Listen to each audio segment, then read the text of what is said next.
Hey guys, good morning, good afternoon. Hope everyone's doing really well. Howdy to everybody over on YouTube and over on Twitch.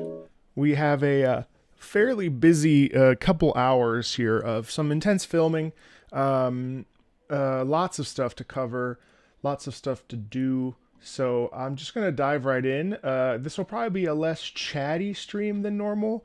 Not because I don't enjoy chatting, but because I just need to get a bunch of stuff done. As you know, I really enjoy sharing in the process with you, of course. I know some of you have already probably been in this experience before.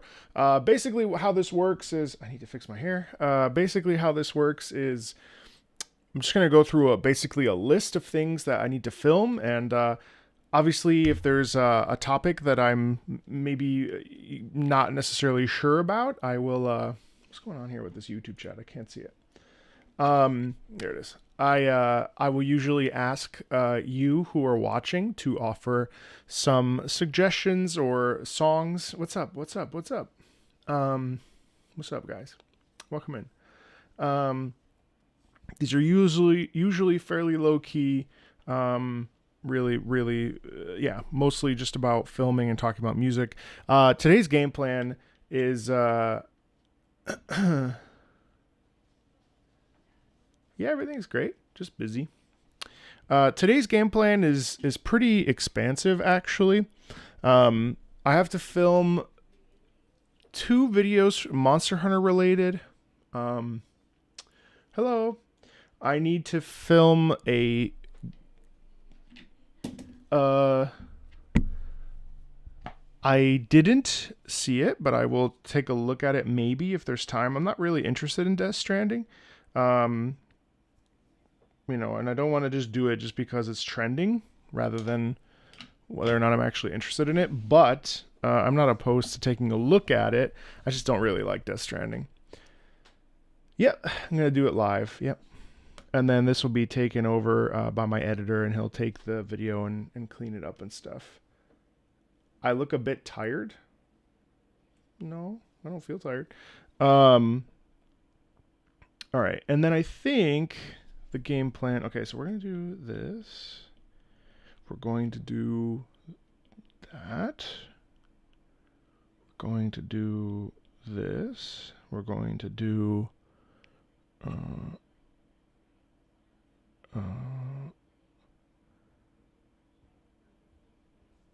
I think we'll do this. Okay, I'm just writing some notes. Then we're going to do, I think we'll do, I wonder, should I do that today? Doom versus Animal Crossing? That could be fun. Maybe I'll do that today. Let's see.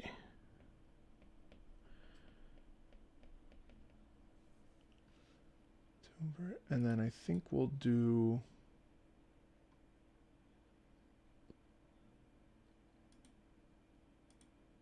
I'm going to save this. Hello.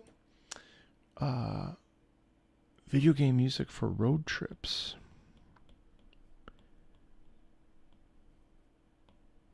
Yeah. Just wanted to spread some love. Keep up the good work. Hey, thanks, dude. 2 months. I appreciate that. Thanks for hanging. I appreciate that a lot. Hey, Zeb, what's up? Have I heard some of Rouge's themes? No. Rouge or Rogue? Like Rogue Trader or Rouge from Sonic? I read that as Rouge, unless you mean Rogue. But I think you're meaning Rouge. Video game music for car rides. Hey, what's up, Arazara?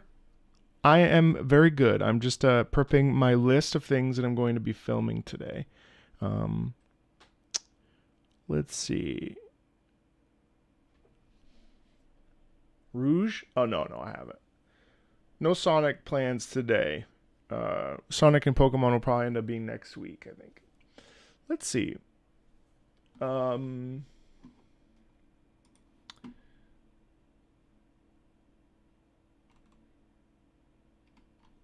I think maybe if there's time, I'll even get into boss themes today.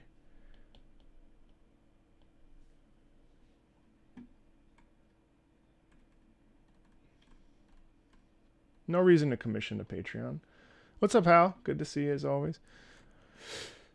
Okay.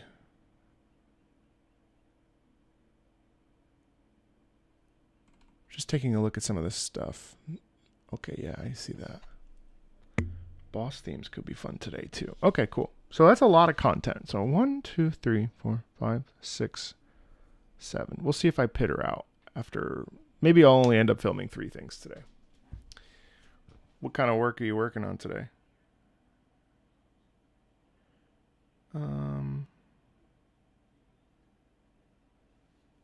Could also do Super Mario main themes today. I could. Let's see.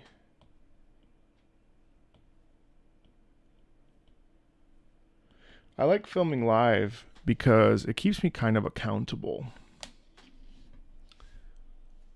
Sonic Unleashed got ported? Yes. Hey, Luna.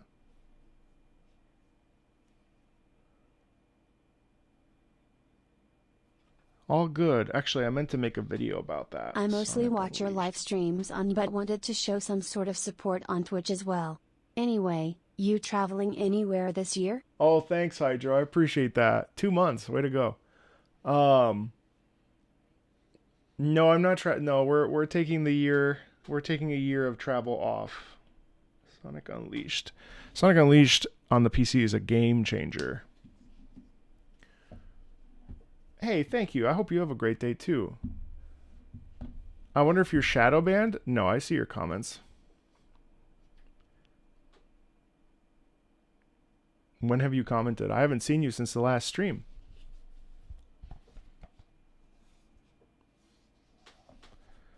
Xenoblade X in a week, I know. I'm really excited about it. It'll definitely take some time away from Monster Hunter Rise for me to play that, so I'm looking forward to that. It is nuts, isn't it? Hey, Remus, thank you.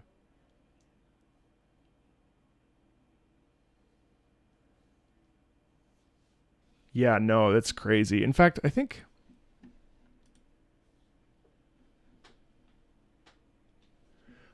what we'll do, actually... Any Guilty Gear videos in the works? Oh, a bunch, actually, yeah. No, I mean, I'm reading every comment. I haven't seen it. New subscriber. Thanks, Hydro, for that. All right. Let's see.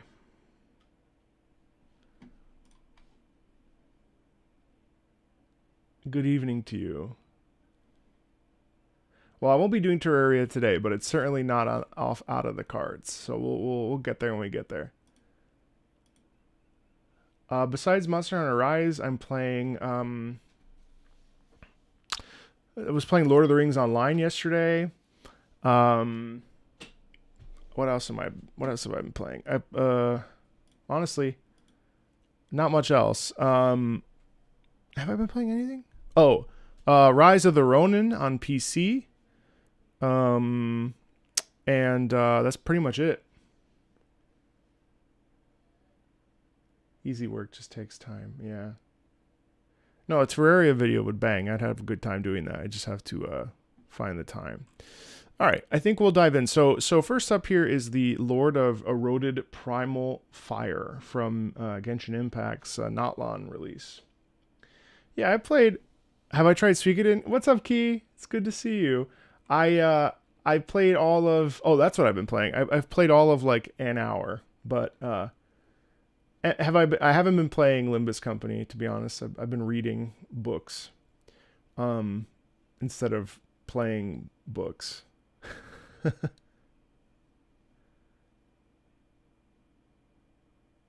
Yeah, Rise of Ronin's fun. I mean, graphically it's a little bit so-so, but it's okay.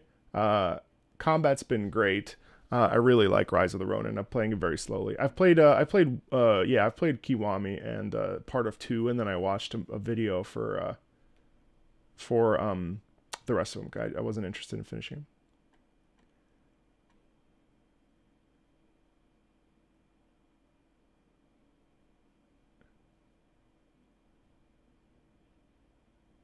Alrighty. It's very in depth. Yeah, I agree. All right, let's dive in here.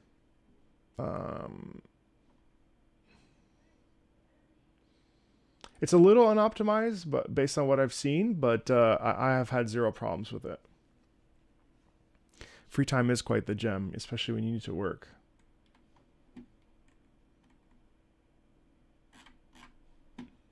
It's niche, but it's very loved. All right.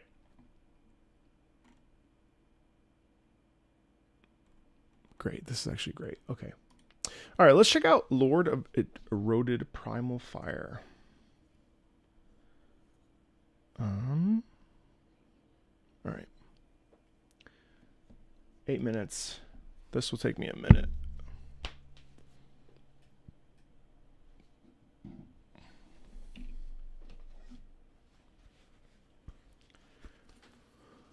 Okay. Let's see here. I'm going to try not to look at the screen. I don't want any. Also, if you've never been a part of these filmings, at the end of the video, obviously I say goodbye. I'm not saying goodbye to the live stream. I'm saying goodbye to the people watching that particular video. So, what's up, everybody? I am so excited because it's been a little while and I have been looking forward to listening to this. I just didn't have time. We're going to be checking out the Lord of Eroded Primal Fire, which is the boss music. Yes, this is what this is. Boss music from Genshin Impact 5.3 update. And apparently this version also has lyrics. Let's check it out. I've never heard this before. I'm very curious. I always consistently like boss themes in Genshin Impact besides, I think, just one, really. Here we go.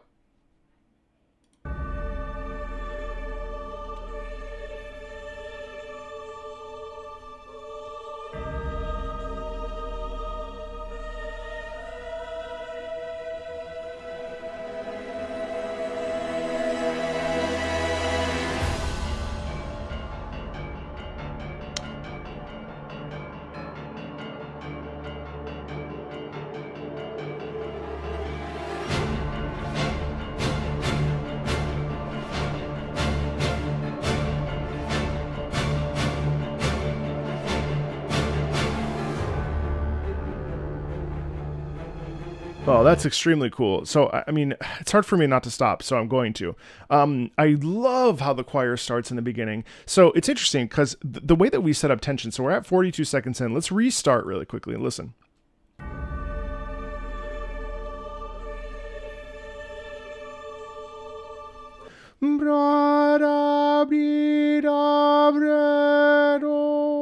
Amazing stuff.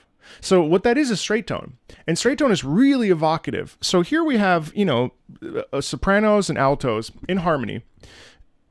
Just a little bit out of unison.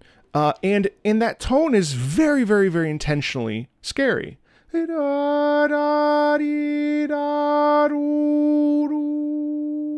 Interesting, right?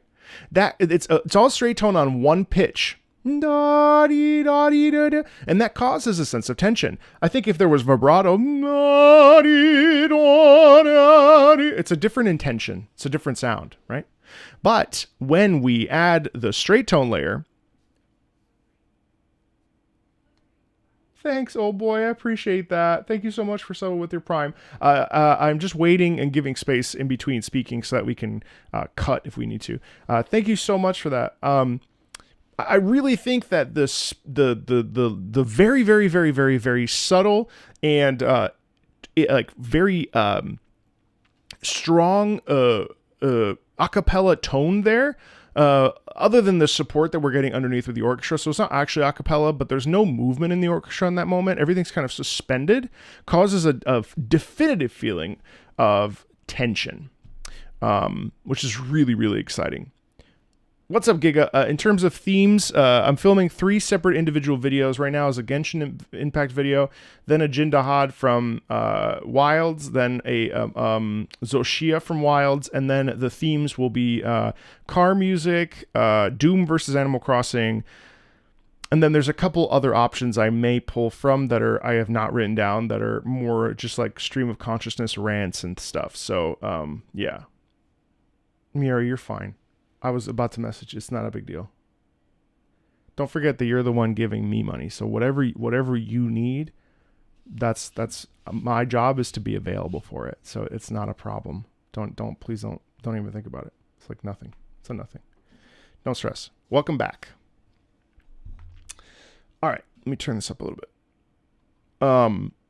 Okay, and we're going back in. So it slides up here. It's just going up, up, up, up, up, up. Tension, stretching, crescendo. And this is dope. This is dope too. The other thing I wanted to mention about this little introductory section is that this little corner is on the lower part of the piano. It's incredibly percussive, obviously. Now, I can't fully tell if that's the piano. I'm pretty sure it is, but the lower register of the piano is so menacing. And when you hit it really hard with the keys, that's where the intensity comes in this particular sound. It has a very percussive thing. Did you know the piano is actually a percussion instrument? I know, shocker. But hammer hitting the keys, most percussion instruments involve some sort of hitting. Not all of them, obviously. But in this particular case, the lower piano, especially in the very lower register, has an intensity about it that is really, really visceral and powerful, which is really cool. And there's a drone over top, too. Nice.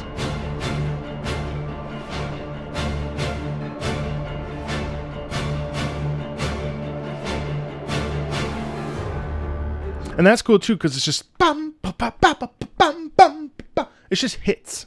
And the hits are really evocative, really effective, really dangerous sounding, and also incredibly menacing. Because again, it's not, you know, there's a huge difference, and this is really remedial music stuff, but there's a huge difference between staccato hitting, bum, right? The smacking, versus bum, bum, bum, bum, right? That's way more lyrical. Why? Because it's got a legato. It's connected. Legato, legare is to connect. So it's a legato feeling in there that's totally different than bum, bum, bum, bum, which is super sharp and very intense, right? All right, I'm going to keep going. Stop it a little bit.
It's really interesting because there's a really beautiful mix here, a very declamato sort of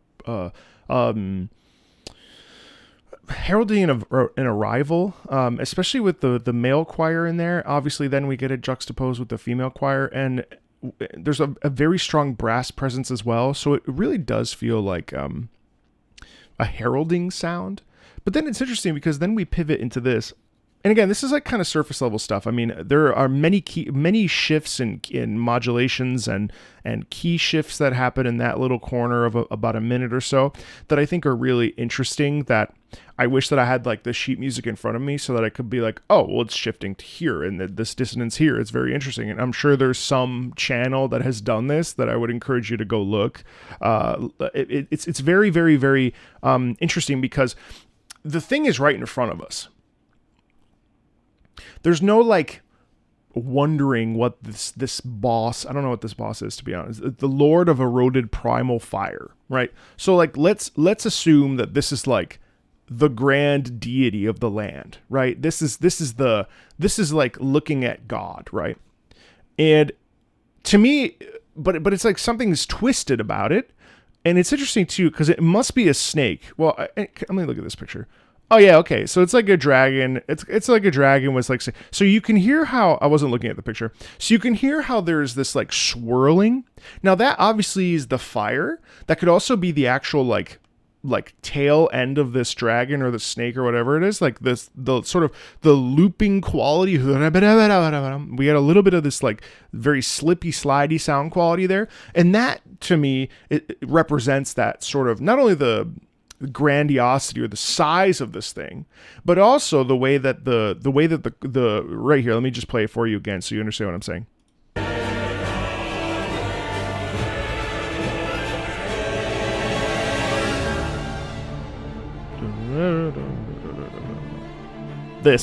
This is kind of slip-slotty. So it has a bit of a snake-like movement to it where you feel like you're like turning corners on a really sharp turn or something. You know, there's a curve, like when you're climbing up when you're driving through a mountain path. You've seen these mountain paths and they're very tight and it has to go from left to right really, really in a tight circle. That's what that sounds like there. And there's an inherent quality in it of like, whoa. A little bit of menace, but mostly of like, what is that? There's a sense of not reverence, but just being presented with this like force of nature. You know what I mean? Especially with the male and female choir. There's a elegant brutality about it, and I enjoy pieces with elegant brutality a lot because they are very.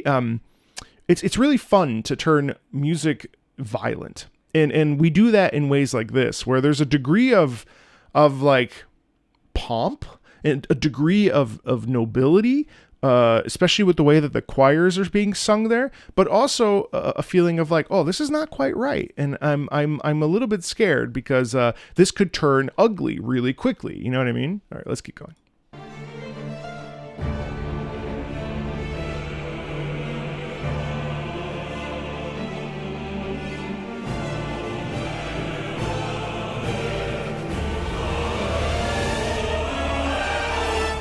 That's so cool. That's such a shout. That's such an expressive release, right? That's just so incredibly forceful. And it's almost like this thing climbs up into the sky, smacks the ceiling, or it like touches the clouds, and then it slams down or something. You know what I mean? It's really, really, really forceful. It's cool. And this is actually, no, it's not a cappella. There's strings. Strings are sustained. Tons of dissonance in here, some diminished.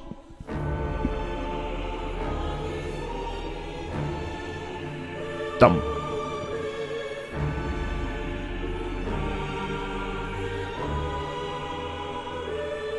Yes, it's got like a demonic quality in here too, which is really fascinating. So you've got underneath, you've got really sharp lower brass. It sounds like trombones / tuba, but bum, really, really, really, really. You know, there's also a religiousness to this sound. And I think part of the reason why I say that is because there's like a precision within the choral movement that feels really aligned with itself. Like all the choir is singing essentially together, even though they're singing their own notes, like they're moving at the same time. And this is a very like choral, like 4-part harmony, very tightly aligned. It makes sense. But then on top of that, you also have the basses in the very lower part of their register. Then you have the tenors where they are, and then you've got the upper sopranos and the altos, which are the sopranos are not very high. So generally speaking, this piece is a little bit lower to the ground. and the tubas and the trombones and the French horns, what have you, those things are also lower. And so there's this like sort of demon. I don't know. It's really interesting because on the one hand, now I know that this guy has two elements. So on the one hand, it's like heaven and hell, right? It's like sort of symbolizing both aspects of interconnectedness within them, a yin and a yang, or a light and dark, or well, I guess in this case maybe it's abyssal and whatever the other element, I don't know, flame, I guess, right? Lord of eroded primal. So maybe there's erosion and flame. I don't know. All that to say, like there's a duality in the sound, which is really interesting because sometimes it's very like heralding, heroic, sort of like, mighty, powerful. And then on the other half, it's kind of like, why is it so low? Like there's a little bit of villainy, a little bit of viciousness in it, a little bit of unholy qualities, so on and so forth, a million different adjectives. You know what I mean?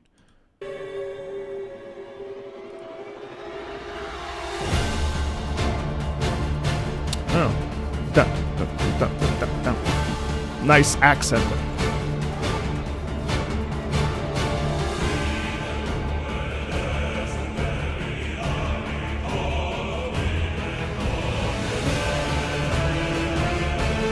Nice syncopation.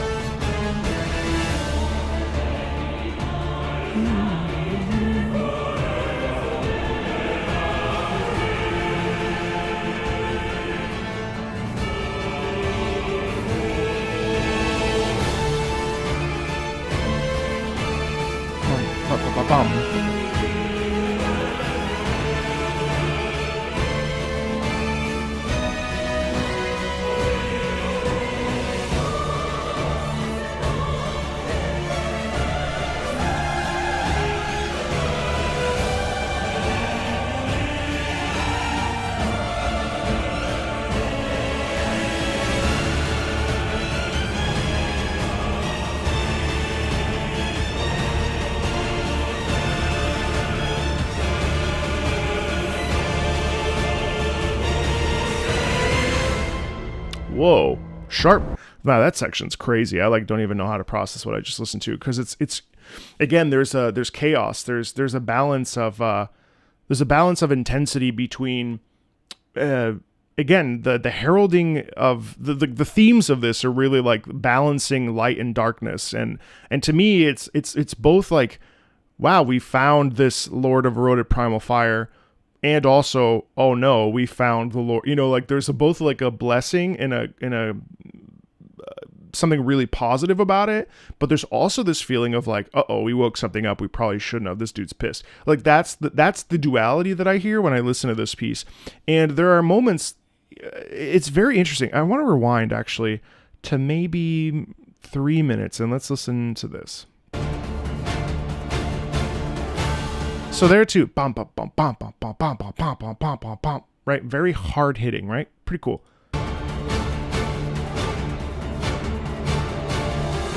And also, that's worth pointing out. That's actually being done with the piano, and also the lower thing. That's just the lower parts of the piano, and also the brass, which is really really fun. And then now the choir comes in, so this is interesting. So it's going, it's very, very declaimed. It's announced. There's almost like it's like, you've woken me up from my slumber, and now you shall face my wrath. I'm going to tell you who I am and what my responsibility is to the world, whatever. You know what I mean? Like...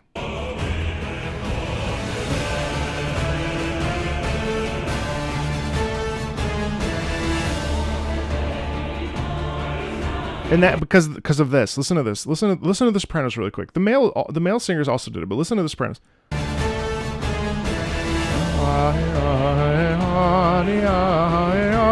So that's cool. Da dee da dee da dee da da da dee da dee da dee da dee da dee da dee da da da da da da. Like that's really like, what have you done? You have angered me. You have enraged me. I am awake. I am on fire. I am mad. You know what I mean? Like there's there's like a loss of the self there, which is really interesting. I mean, like we're talking like subtle stuff, but like why would they go da dee da dee da dee da dee da dee da dee da da da da da da da? You know what I mean? Like that motif, that little melodic phrase has to represent something. You know what I mean?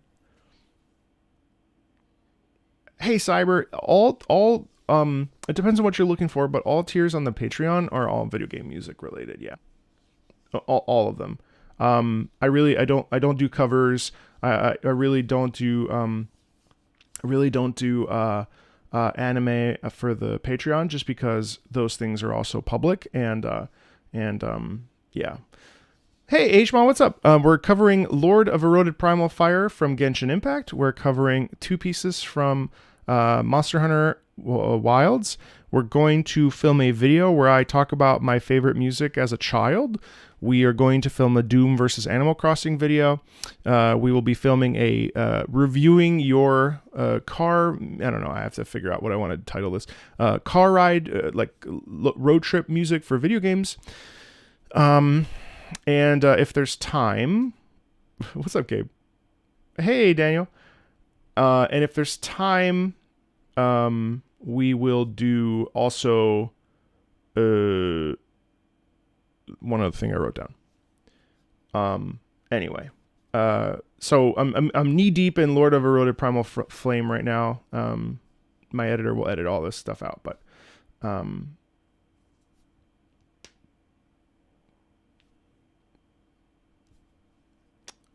Bramble. Oh, that's the yeah that game. Yeah, it would have to be in like an underrated gems video. Okay. I've listened to some Sky. Yeah, I have. Just a little bit. Not very much. I played like all of half hour of it. I like that road trip music topic too. Hold on. Let me write it out. Is Cram in here? Lenny never mind. I got it. It's topics.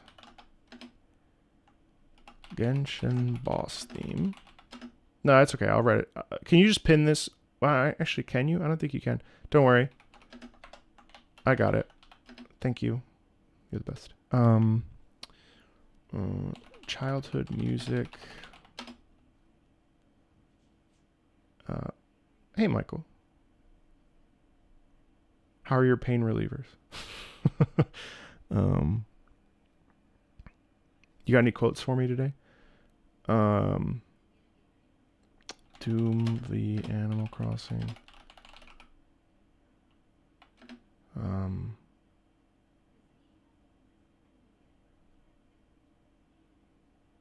Is game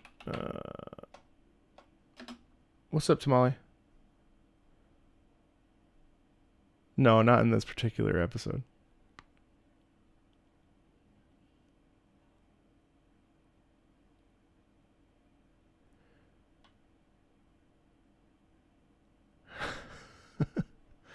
The French would shit on something that they're late for.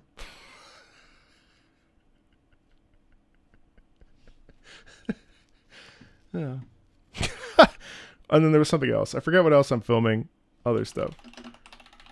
All right. Let me. Can I?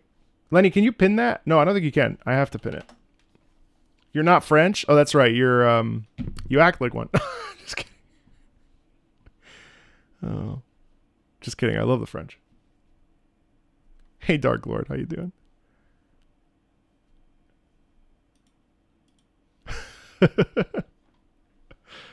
Oh man, are French people famous for being late? No, but they're famous for giving people shit. All right, let's get back into it. Where this is turning into a very long.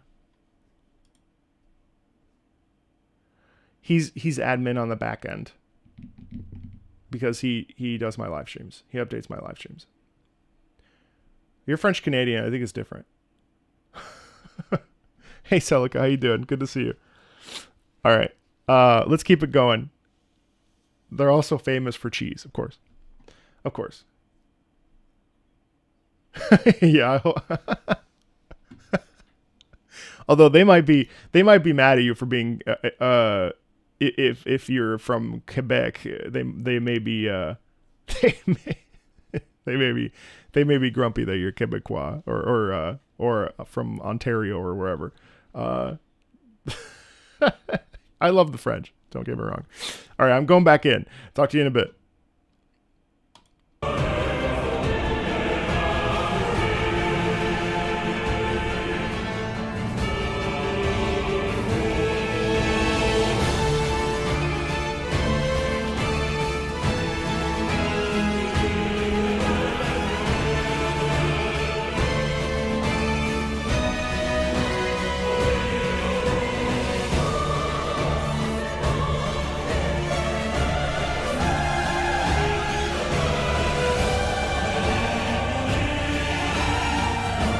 Over here.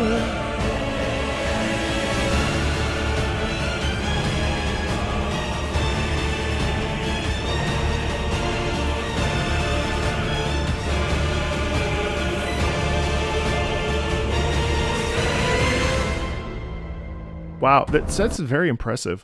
I mean, that's very impressive. So we have this natural buildup and culmination, and then it releases. I mean, yeah, this is really, really, really it kind of is a celebration. It's interesting because it's so intense.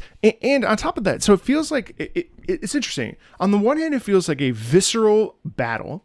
And on the other hand, it feels like a culmination or like a welcoming. You know what I mean? Or maybe it's an unholy welcoming. Or maybe, I'm kind of thinking that maybe this is a character that is supposed to be on our side, but has been converted. Now I'm looking at his eyes. Maybe this is a character that we should trust or we normally would believe in, but it's been eroded by, maybe it's been possessed by the abyss or something, right? So there's a mixture here of both like, no, we don't want to fight. Oh God, okay, I guess we have to. Like, there's something in that there's some opposition. Because it's very intense, but it's also celebratory at the same time. It's very hard to describe to you with words without also being able to look at the sheet music. So it's cool.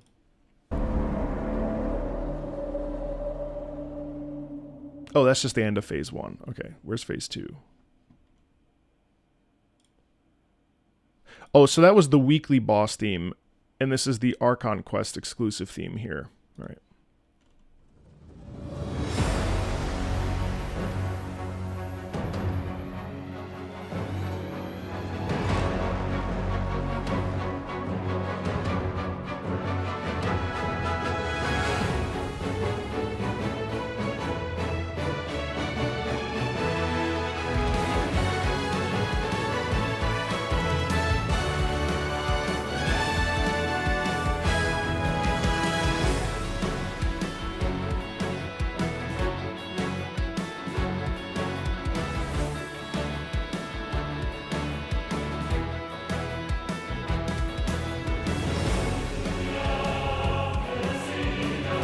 Oh.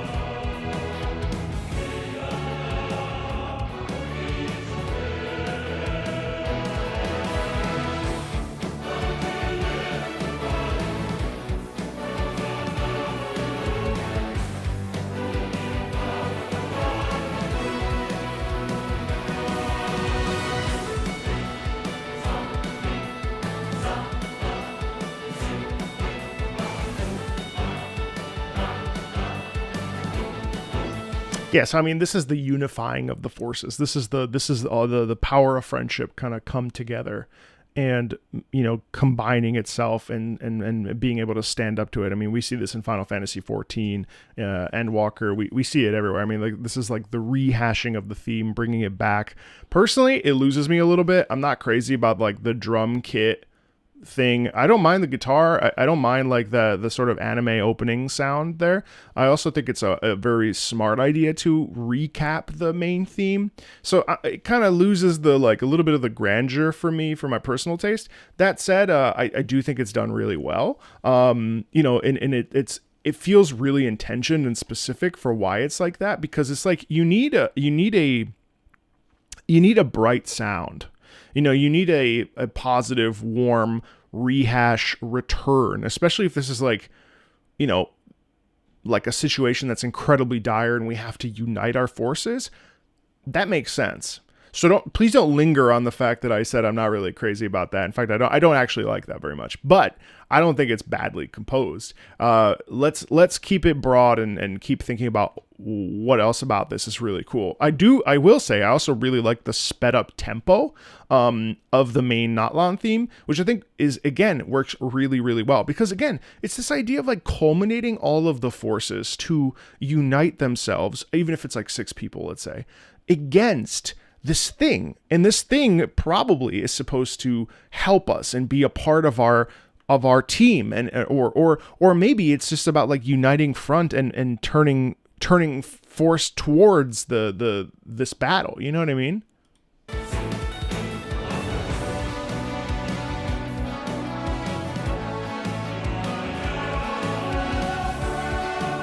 Yeah.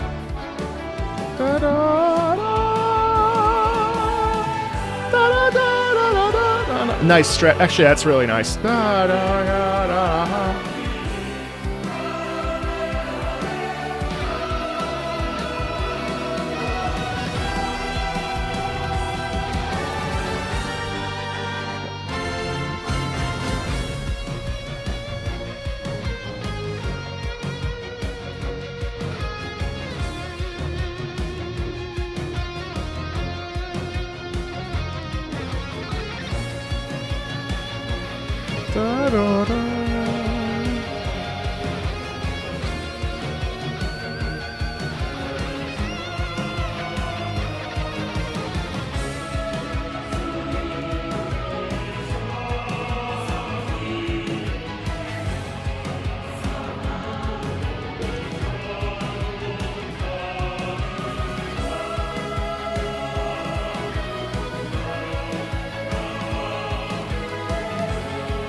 Yeah, I mean, the electric guitar is super bright. I actually love that warmth in that. So it's interesting because the electric guitar is up the upper register of its range. It's really bright, really welcoming, and it really feels like, okay, we have to gather ourselves to face this foe, and we have to do it with brightness and with, I mean, I hate to say the power of friendship. I don't want to demean it, but there's like a degree of the power of friendship. Like, let's, with our powers combined, let's, we will defend Natlan. You know what I mean? Like, there's we will remove the abyss. Like, that's the sort of like sound quality that comes through that. There's a lot of really nice stuff. The stretching of that Natlan, da da da da da da da. Loved it. Like, that's really, really cool because the whole thing is fast, and then they have just a little bit of stretch really kind of hits home the emphasis. I also really appreciate, the drum. It's really the drum set. I don't really mind the guitar. In fact, I think the electric guitar is nice, and in plenty of other boss themes, whether it's Asdaha or obviously the electric guitar in Signora's theme, I got no problem with it. I think here too it works really well. The drum set to me cheapens it a little bit and makes it feel less urgent.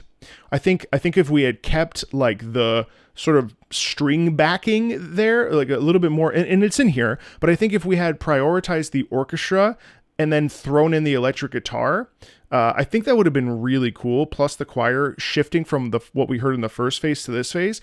I think that would have been a really, really nice way to keep that movement of the previous, like connecting the two things. So these feel very distinctly separate.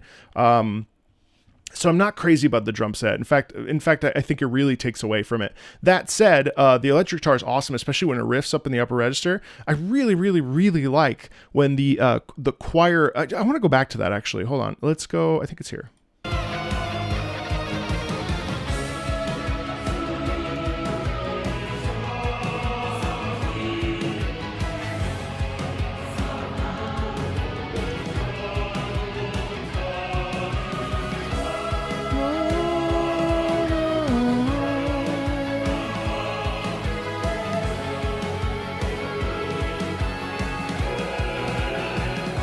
Yeah, right there. You can hear it.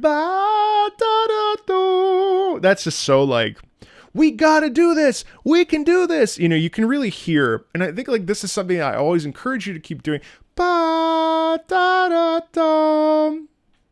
what does it sound like? It sounds like joy. It sounds like, yeah, we can. You know what I mean? You grab, let's go. That's what it sounds like. And that's really what it does. So I think all told, I really, really like this. But I think the first half is so, I mean, it's basically like a FromSoft or a Monster Hunter Wilds piece of music. It's really, really well done. And it's not to say that this back half is not well done. It is. But it just like, it doesn't feel as powerful or as like dire, you know, because it's almost like you know what it feels like? It feels like we gather everything, we put our, again, this is like your Captain Planet. You put the rings together and you create, I don't know, like a Megazord of Notlanian of fire. You know, you're protecting the board. Like, it feels very like, let's go. You know what I mean? And it's fine. I don't think there's anything wrong with that. But I personally, my personal taste isn't quite aligned with that. That said, I really like. I'm actually going to rewind even further because I missed it the first time. I think it's right around here. Yeah, this is cool. So this is really dope. So we have this fast-paced thing pretty much the whole time. Or I'm sorry, all the vocals are really staccato. I'm gonna rewind a little bit further. Listen to this. Bum, bum, bum, bum, bum, bum, bum, bum, bum, bum. So all this staccato stuff, fine. Like, it's really cool because, oh, I just peaked so bad. It's cool because now we have the horns. Legato, we're stretching it. This comes in. Again, this is going da da da da da da. Right? And that's a row. That's actually a rallentando that slows down. That's actually really dope. That's a great transition because it's like da da da da boom da da da instead of boom da da da da da da da, which wouldn't be as impactful as if we did this.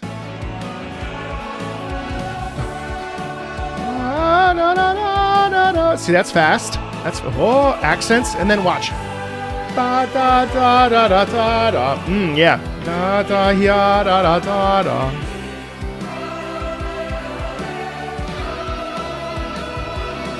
And that's also the most heroic corner right there. Da da da na na.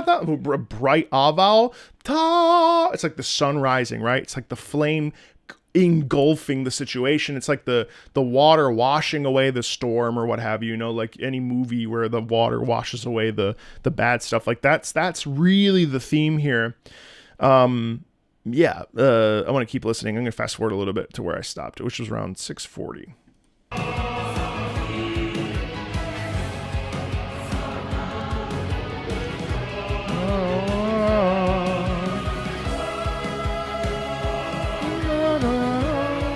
Unison guitar with the sopranos.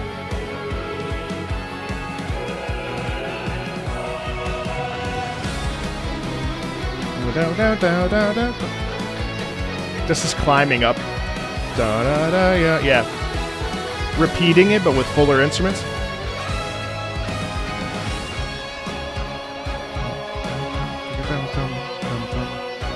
Still a little bit of challenge there.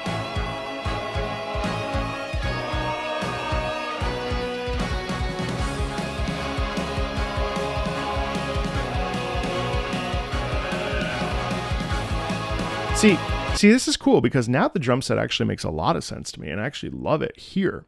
Because here it's like doubling down because we actually slowed down the tempo a little bit, and we're doing a lot of and that's really fun. That actually causes more tension because it feels like, okay, this is the final push. You can do it. Just 10% more, 5% more. It's almost like anytime you listen to, like in Monster Hunter, we have like, I've been playing a lot of that lately, which is why it comes to mind. But it's like Proof of a Hero. It's like, that's the moment, you know, bum, bum, bum, bum, bum, bum, bum, bum, bum, you know, so it's the same kind of vibe. So here the drum set makes a lot of sense to me. It's just the middle part where I'm like, I don't know how I feel about that. I don't really like that. Whereas here it's like, oh yeah, we're kicking in. Like, this is the push to the final moment. You know what I mean?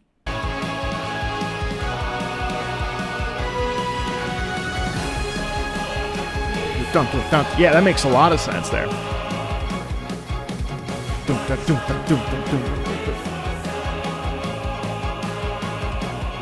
Dun, dun, dun, dun, dun, dun, dun, dun. Oh, double bass. See, that's sick. Yeah.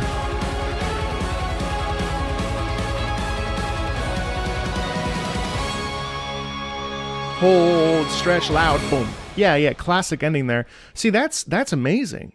Like that feels really good. I also love how we're like tying together Notlon kind of in a bow, almost as if to say like, hey, Notlon's almost over. Here's the final boss. Here's this moment here. Let me recap this with the Notlon theme that we've heard a million times, the slower version we've heard before. And now let's get a little bit of a faster version, sort of like heralding the fact that we love Notlon. We want to ensure that Notlon is successful, happy, healthy, whatever, right? And then all of that comes together and culminates really in this last maybe minute and a half. Really enjoyed this back half. Again, I mean, the first half is like really dark, kind of majestically like terrifying, right? Then the middle section, not my favorite.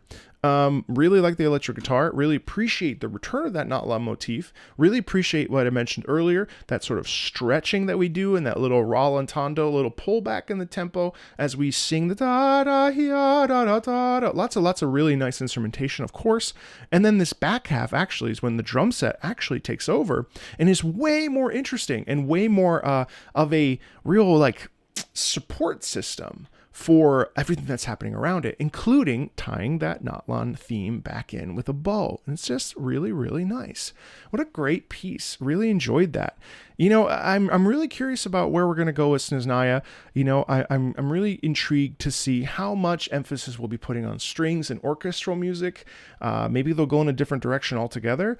I'm willing to always give it a shot. I'm always curious to see what the team at Genshin does. Yeah, this was nice. Thanks a ton, everybody, and I'll see you later. Bye. Yeah, I like that. It definitely pops off. Which is kind of cool. It really pops off. It's really neat. I appreciated that piece. Okay. No, don't leave. Oh, you're saying, yeah. Maximilian, I would absolutely love it if you listen to the Infinity Blade soundtrack. Oh man, thank you for that. Yeah, definitely we can find a way to put it somewhere at some point. I appreciate that. I won't be able to grab from the super chat though. But thank you very much for the $5. I appreciate that. Thank you. Not Maximilian, dude. No, Maximilian, the other Maximilian. Will the childhood music be of your? It'll be of mine. And I think I'm gonna film that next, actually, because I'm feeling some sort of way. There's a new boss in Star Rail. I didn't even know. Not today.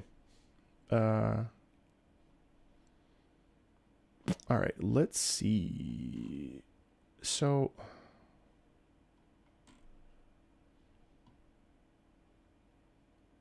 My childhood.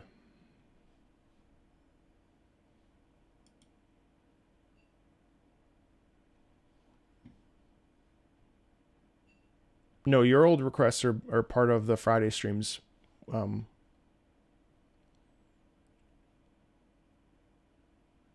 Based on our previous, based on the how the new tier functions. Hey, Hallowed. The new area in Star Rail is Greece and Italy mixed together. Oh, really? Oh, that's cool. It will be my childhood was MGS.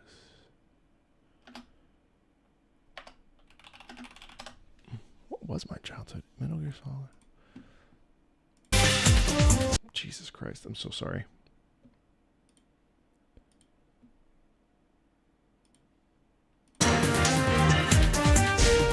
Yep.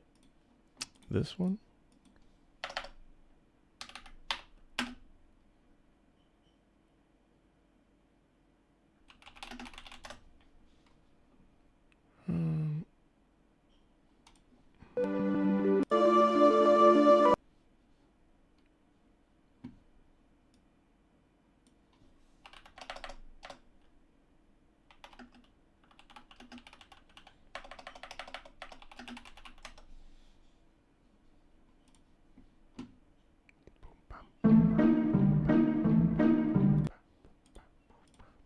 Vivi's theme from Final Fantasy IX.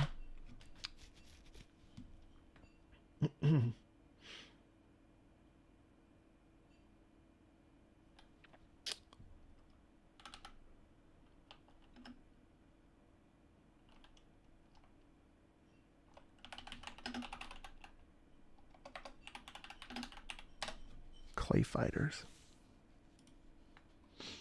I don't remember anything from that.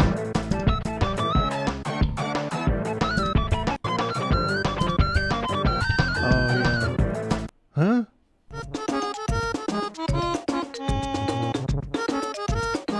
Oh, hi, Krista. Thank you. Opera House.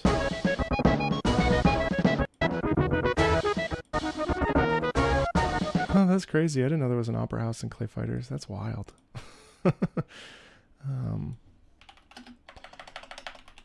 Star Wars Masters of Terrakasi.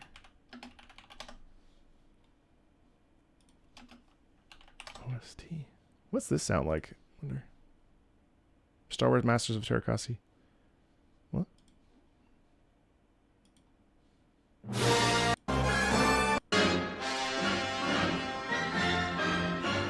Oh, it's just enjoy your work day. Star Wars Masters of the Terrakasi, the worst fighting game? Really? A little while since we be gravity defying, they had to make up for this with handmade animations and blend the two, which took a lot of trial and error. Accounting for the different heights and weights of the characters was also a technical nightmare, as the collision system made this especially difficult to iron out. You can definitely see some of these flaws in the final This game is perfect, and I will take... Over the course of 19 months, Who's Matt the team McMuscles? struggled to get everything up and running, and since there was no arcade release to let them fine-tune and fix things for a home port, it wound up being what it was. And what it was seen as unbalanced, stiff, and not all that much fun, especially against the brutal AI. The moment-to-moment gameplay failed to impress many who played it, and it's for this reason that the majority of review outlets felt that Terras Kasai was better off in the belly of a Sarlacc. It should be noted, though, that those same reviewers did praise the diverse cast of characters, superb sound and music, and detailed models. While I can't find lifetime sales for Masters of Terras Kasai, the critical drubbing... Wait, it's Terras Kasai? It's not Terrakasi? What the fuck? Uh-oh.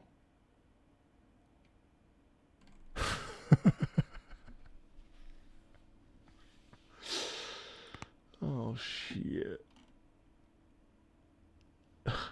I think it's just... Yeah, so all it has is...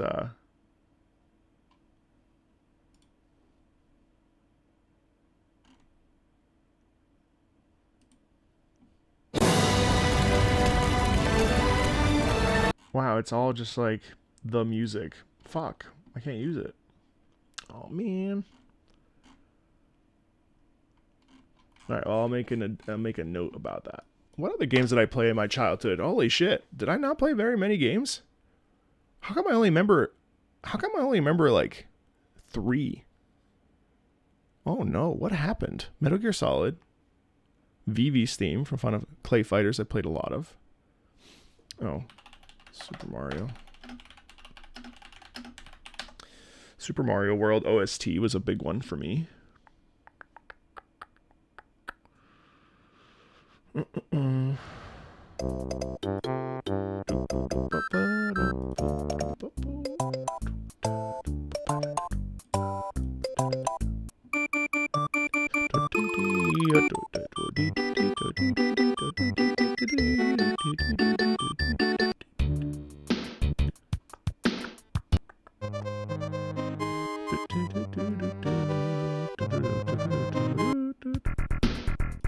yeah, man, this shit's so good.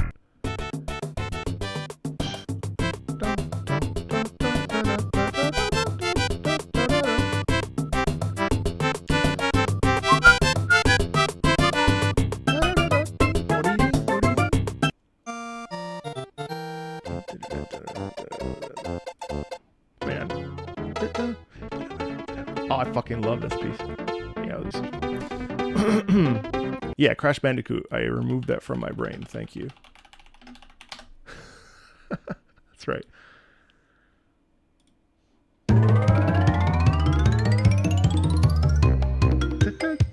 I fucking hate this song, man. Oh, wait.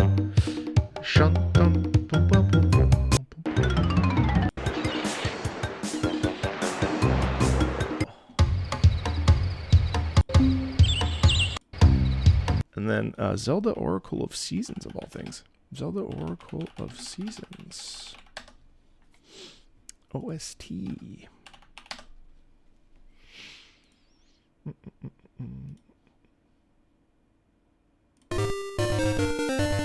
It's just the regular.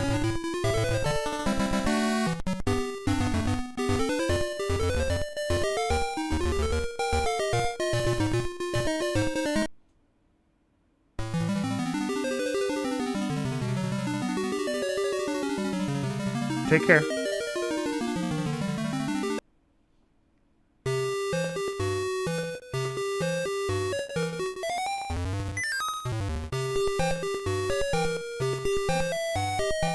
Played a lot of Conker's Bad Fur Day, so I actually think this will be my chance to add the Great Mighty Pooh to my played a lot of Conker's Bad Fur Day with my friend. I didn't play any Sonic as a child. I did play Pokemon Red, so I don't even know what this sounds like anymore, to be honest with you.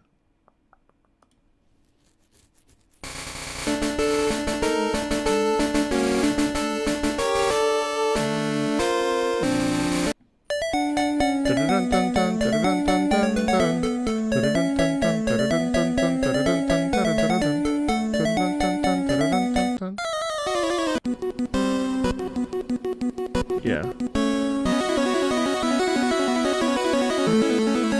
Damn, really? That's what it sounded like? That sounds amazing. What, the bicycle theme? I don't remember that. Where is that? Oh, here it is.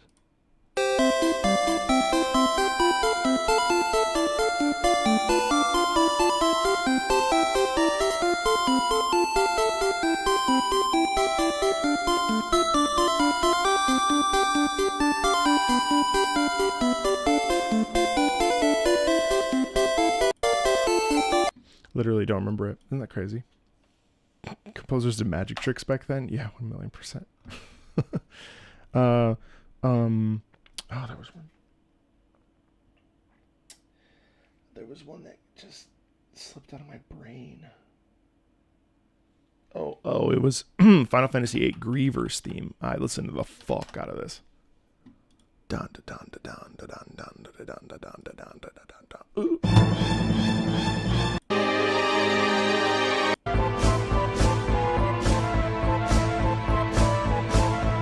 That's Ultimisia's Castle. Man, that's sick as fuck. Is it Maybe I'm a Lion? Yeah, it's this one. Dun, dun, dun, dun, dun, dun. Yeah.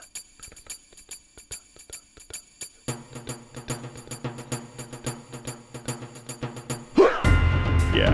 Man, that shit is fucking fire. It's still fire. Never beat him. Fuck Ultimisia. Fuck that game. You know how many hours I played to that fucking game? Enjoy your workday, Krista. All right, let's see. That's 1, 2, 3, 4. No, wait. 1, 2. Yeah. What other games did I play? I want like 2 more. 10 games that defined my childhood. The Power Rangers on the SNES was the second game I ever owned. I never listened to this music. Probably super not copyright friendly.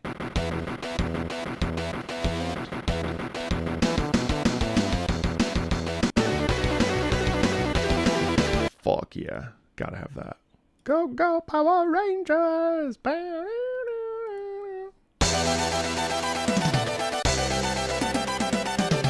Oh, I forgot how good Area 1 was. Holy shit.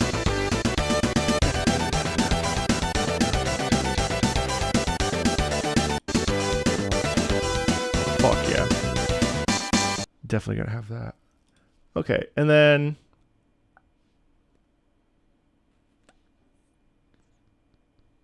trying to think about. All right, where do we count childhood, chat? Do we count childhood as like it's a beat 'em up? Yeah. Would we count childhood as like ages? What? So a lot of these I was 7 to 15, 16 and under. Okay. Did I play Paperboy? No. Up till freshman year of college or high school? College? Oh my god, could you imagine? I'm a child. I didn't play the Chrono games back then.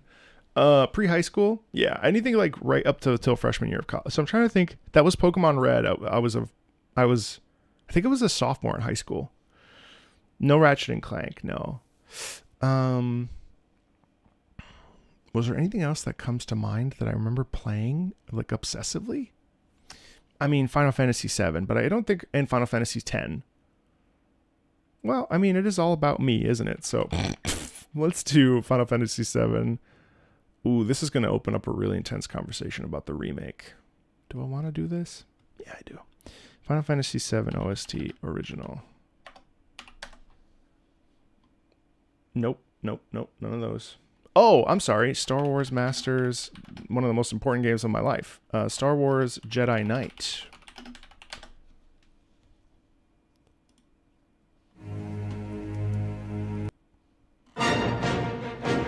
But it's all the fucking... It's all John Williams. Holy fuck.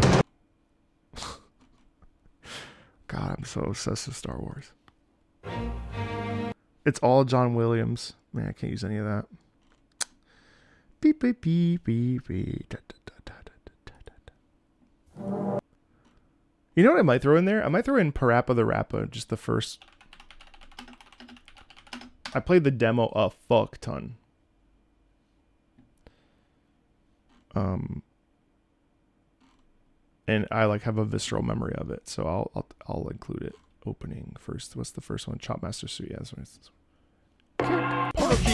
Nevertheless, to get a lesson from teacher, now kick. Yeah, fuck yeah.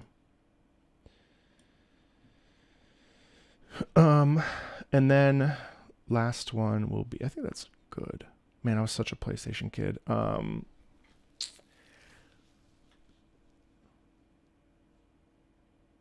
Super Nintendo was first. Wow, I can't believe I've ever erased so much of my childhood from my memories.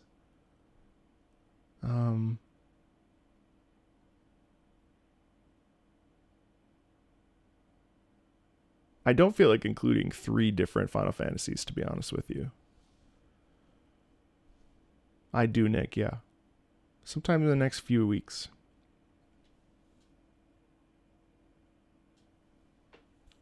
Ape Escape? I played the demo. I never played the actual game. But I guess that counts, because... Appreciate that. Nick Waddick. I wanted to play, like, games that... Ape Escape does have this weird, like, attachment to me. I'm trying to think what else. One more. I didn't play Halo. I didn't play Sonic.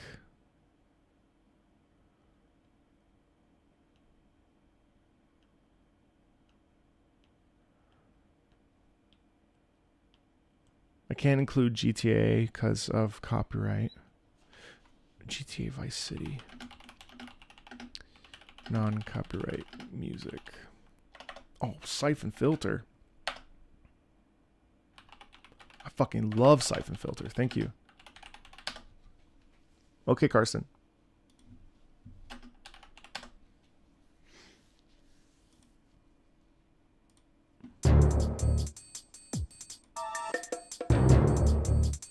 When did my childhood end? When my dad died.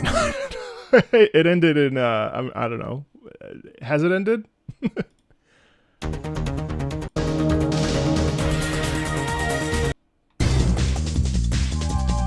Hey, Cheng, I'm good, man.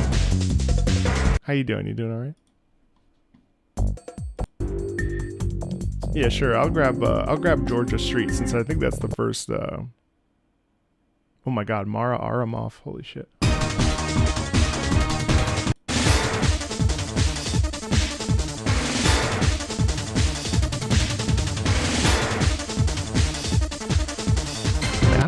any of this. How is that possible? That's so crazy. Oh, and then the last thing I'll include is Jet Moto. Anybody play Jet Moto? Man, I'm such a PlayStation. I'm such a PlayStation. Hi. You went outside? You good girl? You went outside? Good job. When Luna comes back from being outside, she usually runs into the into this office to let me know that she took a shit. She loves telling me. She comes in, she's like, "Dad, I just took a giant shit." Go.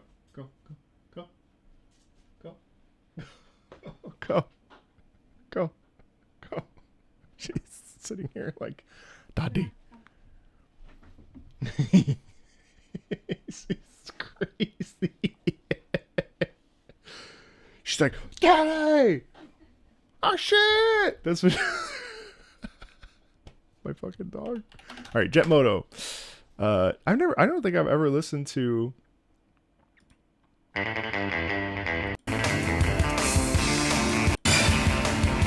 Classic, man.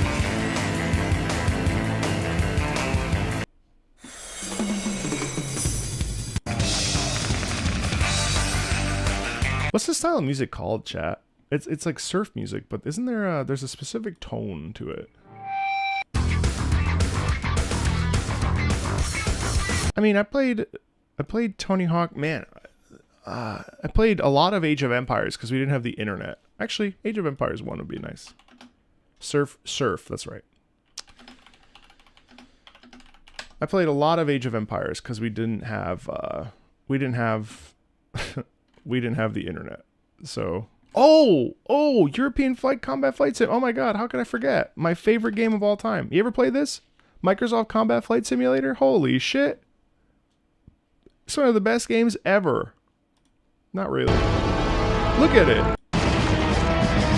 Oh my god, I love this game. Oh my god, I would play this right now if they I would play it.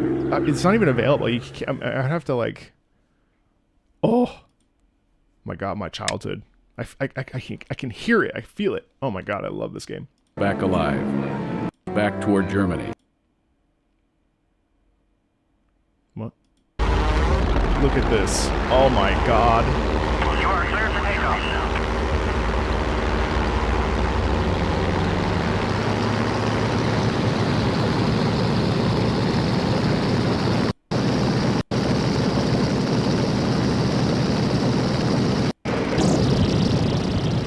And it's coming.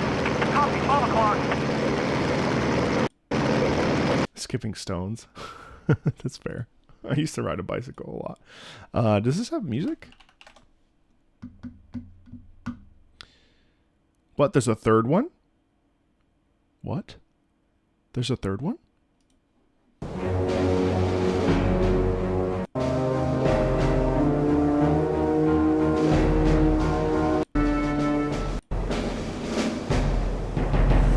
Holy shit. I didn't even know there was a... I only played the...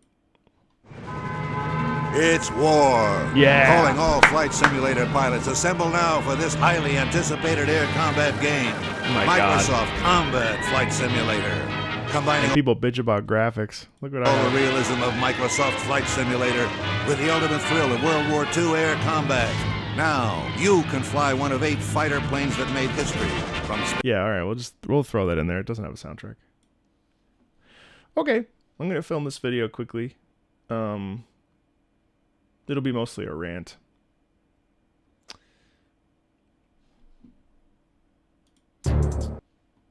Yeah, okay. That sounds fun. All right, let's film that video. That shit back then was 4K. I know. We had to use our imaginations and shit. We had polygons and shit. Fuck. Well, back in my day. Mr. Marco, when will you do that joint stream where you discuss music with Tectone? I don't know yet. I've been so swamped with work. We have to find time, or more like I have to find time. I can basically do anytime because he's streaming all the time. Hopefully soon. Hopefully soon. Yeah. Hopefully soon. That's all I can tell you. I don't know. All right. I'm 37, and I have been playing video games. He said he's waiting for me? Snoopy and the Red Baron? When did he say that? Today? Soon? Recently?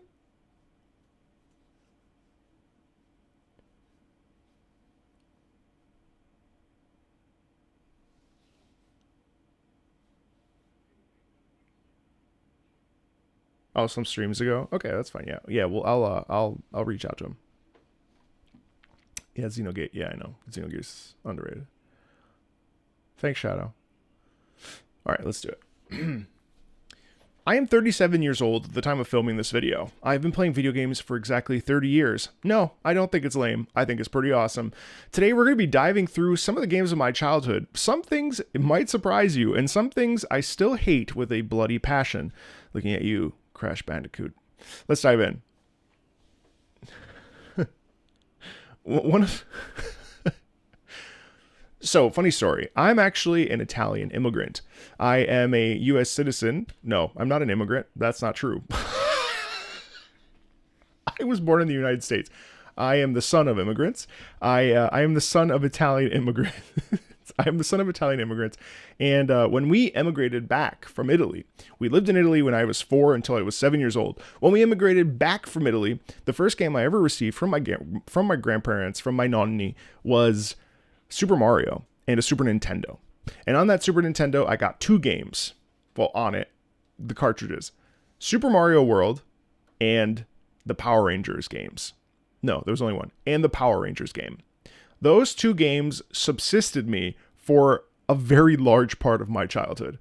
So today I want to take a look at both of these. I've never actually listened to the music for half of these games, so I'm kind of curious to see how I feel about it, having listened to it in a long time.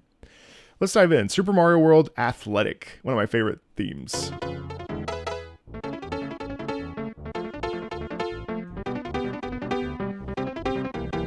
Dude, it's so much fun.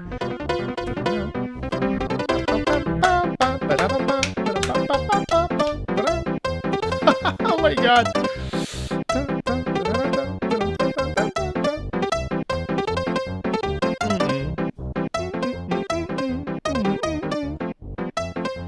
Yeah, I think this is the Yoshi track.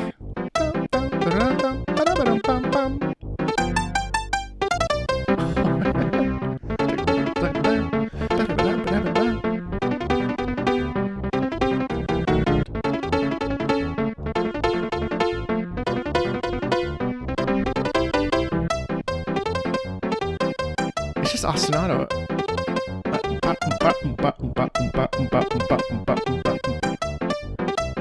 That's genius. It's very like slight chord moving up and down too.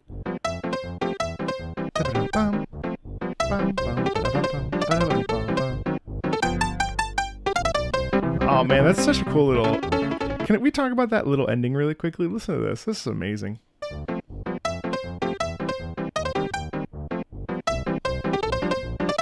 Right here. So it goes ba-da-da-dum. Man, it's just like a genius little piece of music, isn't it? There's so much going on in here, but overwhelmingly the feeling of just like of just joyful exploration, joyful movement. And I think really like ultimately I think we can maintain that Mario's entire existence has brought so many of us so much joy, whether your first game was Super Mario Galaxy, Super Mario Sunshine, or even all the way back to the original Super Mario. Super Mario World for me was a defining game for my life. And when I first received this Super Nintendo, I didn't speak a word of English because I was a child and I'd lived in Italy for several years at that point. And I remember us all being gathered around the TV playing this and not being able to speak English. And there was something so beautiful about, and I think I carry that with me even today, like this sense of like the unifying power of video games and how we don't need to speak the same languages in order for us to connect with them. And I think like as time has gone on, obviously with different different things that have occurred in world history. I think that there's obviously been some defining divides that have occurred, but Super Mario World just hits, and games in general just hit on a sweet spot of like harmony that I really I don't know, we get so hung up on graphics and this and that or the other, but like I'll never forget how unifying playing this with a bunch of people that I didn't speak the same language of was for me, and how like it really helped bond us, even though with my cousins and stuff, even though I didn't speak English, which is crazy. The same day I also received the Power Rangers. If you remember the Power Rangers of the 90s, some of you do, that shit was amazing. Okay. So I was watching Power Rangers in Italy, and the fact that I could, in a beat 'em up style game, the fact that I could control my favorite Power Rangers was just awesome. And I mean, any sort of like tie-in IP that like really makes you feel like, what this is, I'm controlling, like I'm sure a lot of people felt that way when they played Black Myth Wukong, for instance, because like, you know, there's like, you're carrying you're playing as the character you've thought about. I mean, any Star Wars game, same thing. This is Area 1 City from Mighty Morphin Power Rangers on the SNES. This shit goes so hard.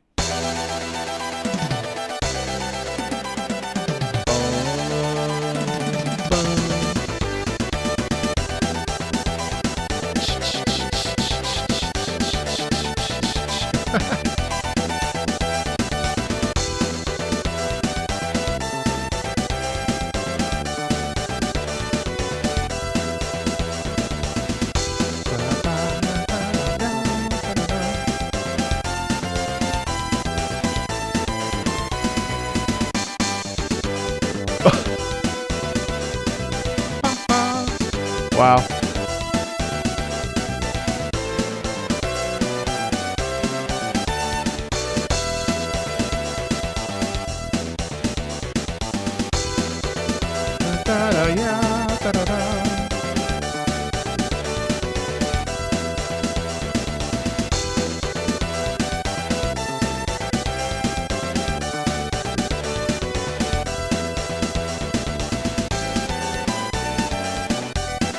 Dude, why is this so good? It's unreasonably good.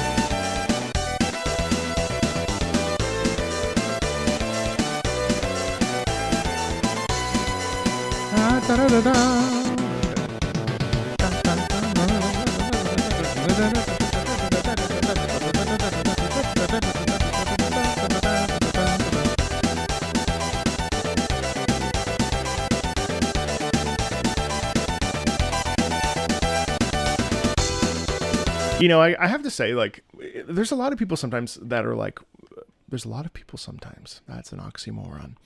There are oftentimes people will come up to me and say, you know, like, they don't come up to me. What am I? I'm just lying at this point.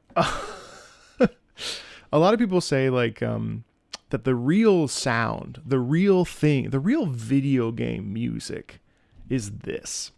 And now, while I think that this is trying to emulate like rock music or metal music, it does really have a sound of, you know, that chip, both here and in the in Sega, of course, like, you know, in any of these sort of like 90s games, they really are special in part due to the music. And I think it's weird too, because as a child, you don't really realize that this stuff is getting imprinted onto you. Like, this is a banger. And I know that I used to hum this a lot. The Super Mario World, I mean, how many of those tracks, you know, you listen to them. You may not even be able to hum them now after however many years, or whatever your first like childhood game was.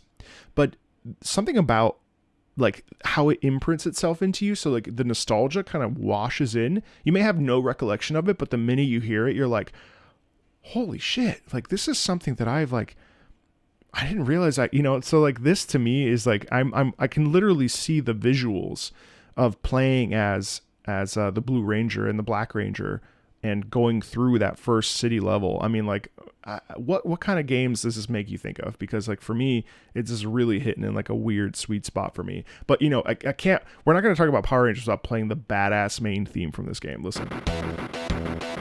man. And then the freaking like lightning bolt shot down, and then like it was like, and then you saw like the like pixelated version, not pixelated, but you know the version of them. Oh man, this is so freaking cool, dude.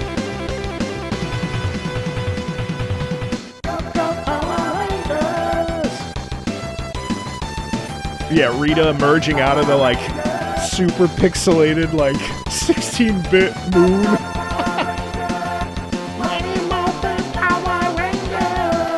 Man. See, like that, I'm sorry, but that slaps. Like there's so much like gusto and emphasis and power in that. It just like makes you feel like hell yeah. You know what I mean? Like it's just so dope.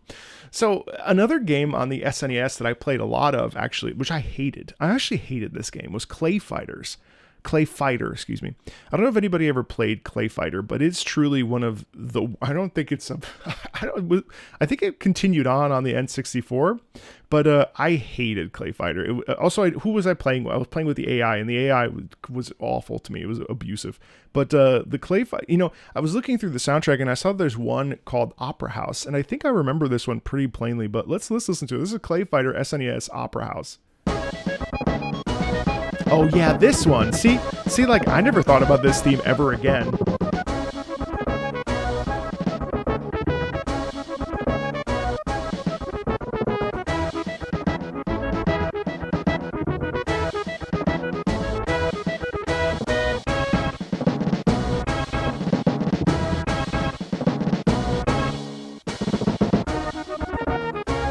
Yeah, so this is interesting because in Clay Fighter, that's trying to like simulate what it would like to be like listening to the Hoyoto, which is from Wagner's Die Valkyrie, and so they're emulating Wagner like in horns and stuff, which is really really wild. I mean, like I think there was.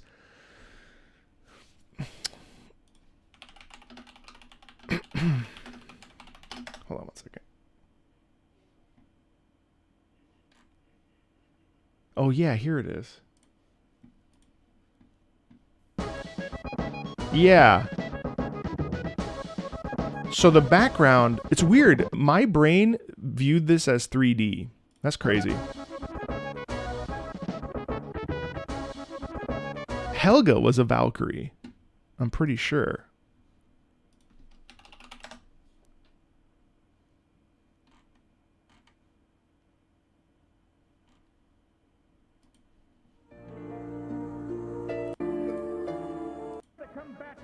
Yeah.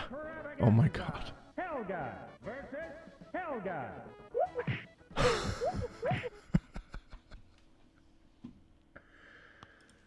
Oh man. Games were different back then, dude. Anyway, I felt like I should include Clay Fighter because I did play it a substantial amount. I also played a lot of Star Wars The Return of the Jedi on SNES, and I think that's why I deep down hate platformers, because that game scarred me for life. It was so freaking hard, and I remember sitting on my couch just like trying to beat the Death Star level. I don't even know what the hell I was doing. It's just like I hate anyway. At a certain point, I moved away from the SNES and moved into the PlayStation. In fact, here's a terrified... In fact, here is an incredibly embarrassing video of me receiving the PlayStation for the first time. I was very lucky that my parents were able to scrounge up some money and pick this up.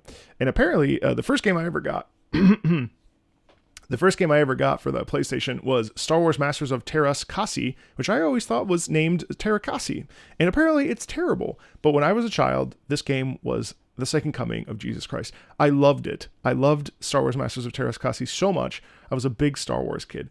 Yeah, apparently it's not very good. But it did lead me to another one of my least favorite games. Crash Bandicoot, which I still have a vendetta against all these years later. Let's listen to the main menu theme from Crash Bandicoot.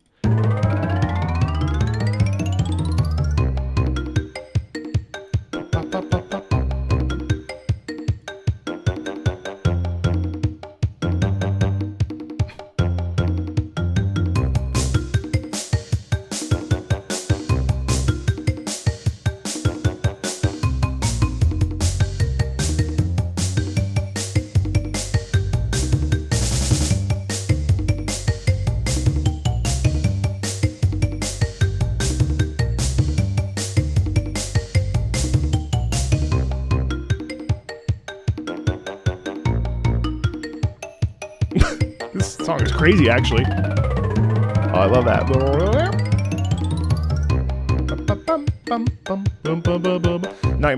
Nightmares. I mean, do I enjoy the music of Crash? Yes and no. Did I enjoy this particular iteration of Crash? No, I hate Crash Bandicoot 1.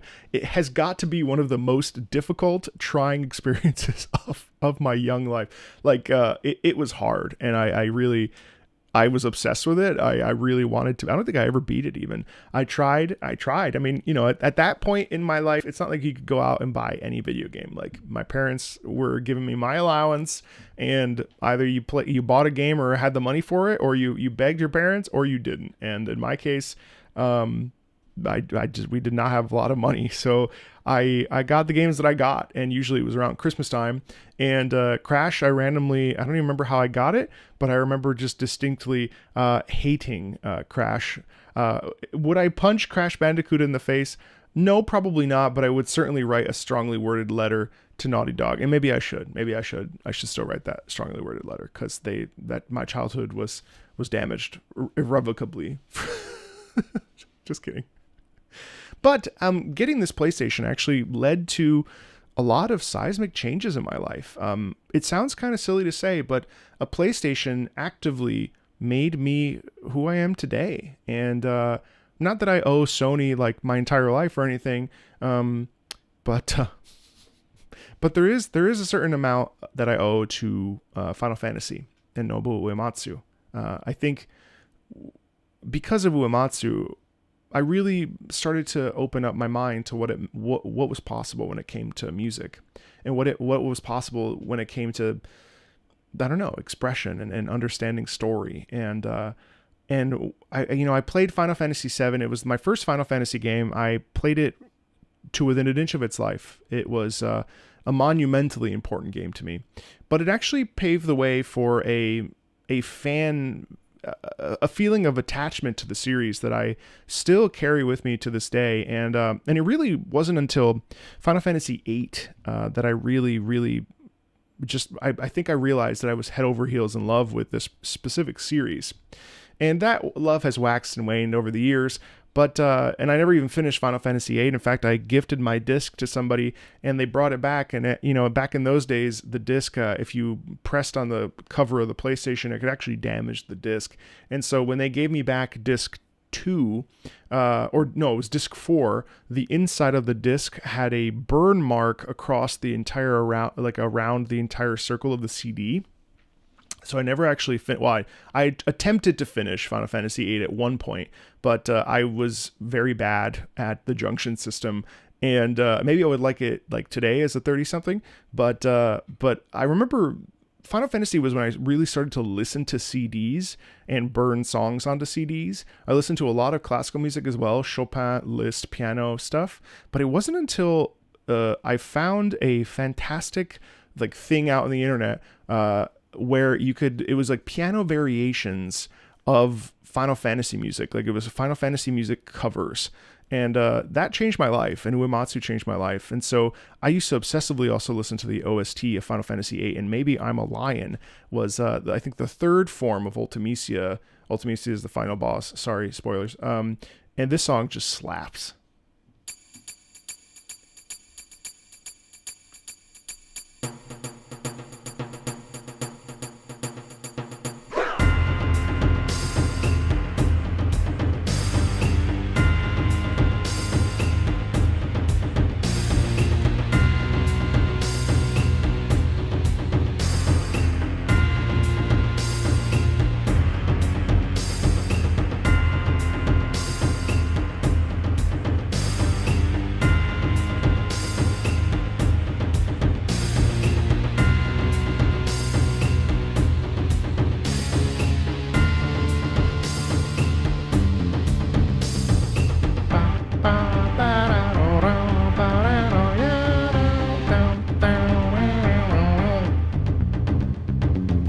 How is it still so good? It's still so good. So many years later. The hit of the percussion.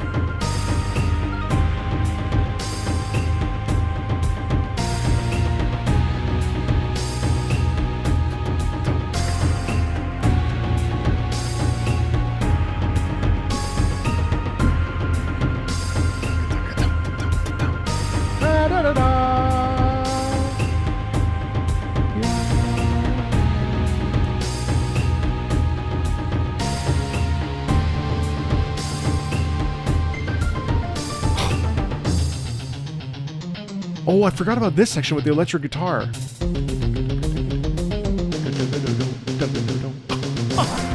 Oh yeah, it picks up in tempo here.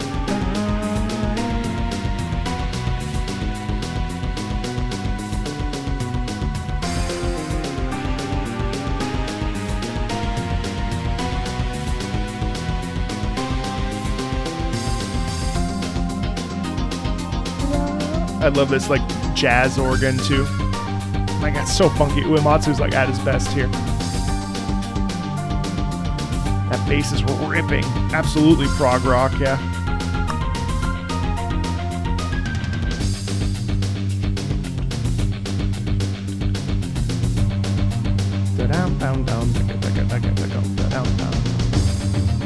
And then the drums come back in. Oh my God, this shit slaps, dude.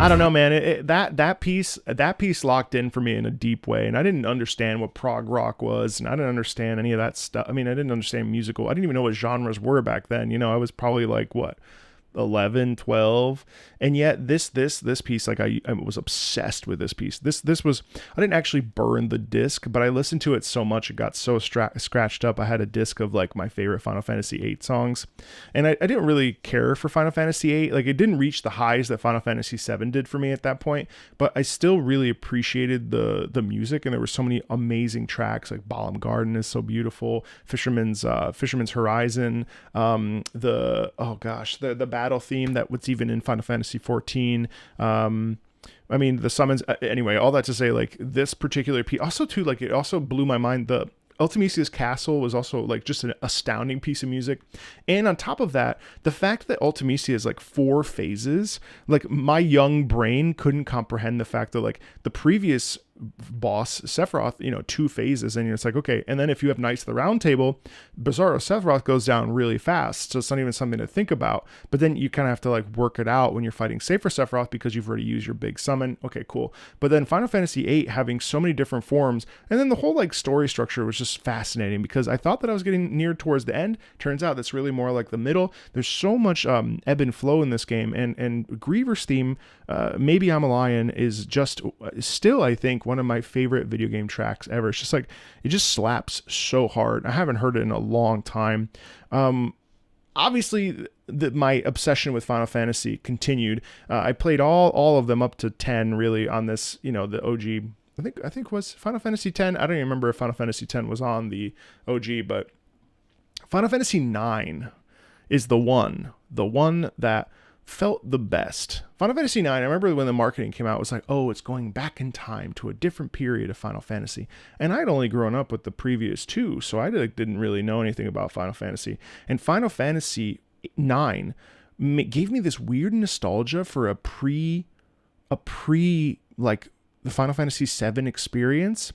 We go back in time, we go back to like this medieval castles, and like it was the first time really experiencing magic and like any sort of like, sort of D&D-ish type, some, kind of vibes, and like Alexandria castles. And the characters were so charming. And it wasn't until I replayed it recently, actually, about last year, where I actually realized how poignant and how important Final Fantasy IX's story is. And to me, there's no other Final Fantasy that has existed or that will come out that will be better to me than Final Fantasy IX, both for its charm, its characters, its world design, its locations, and its themes. And obviously its music as well. I mean, the music of Final Fantasy IX, I like Final Fantasy IX so much that finding a piece to like present to you today for like why this music is important to me is impossible, because I like all of them equally. They're so good. Trance Kuja's theme, amazing. Kuja's theme with the piano like blew me away when I first listened to it. But I think there's nothing quite as charming as listening to Vivi's theme, especially since that's really one of the first themes you hear as you enter into Alexandria and step into the shoes of Vivi. And man, listen to this.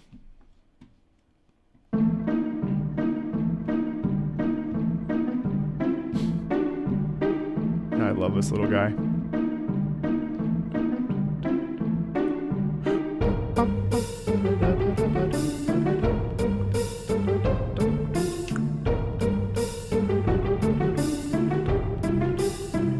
It's so awkward. The pizzicato in it. This beautiful little triangle. Also, like, oh God, I love this.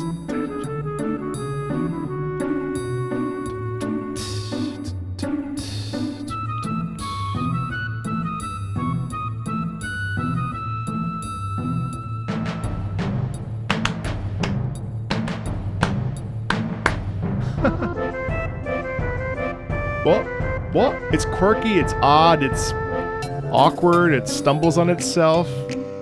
Literally, Vivi like trips over his own 2 feet in front of the bar guy fixing the sign. Like, it's pretty expansive too.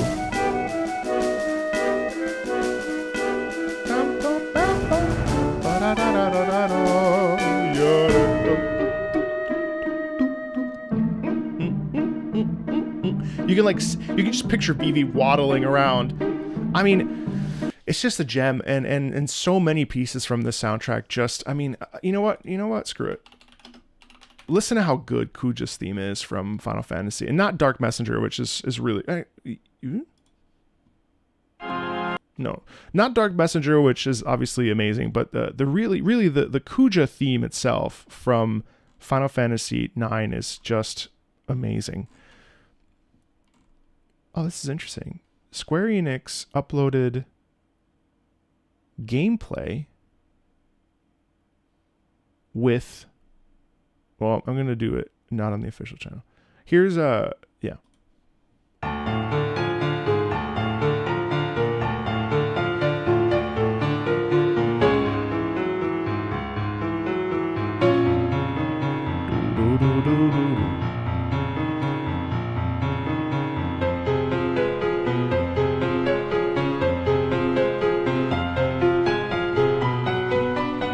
So much arpeggiation, repetition, ostinato.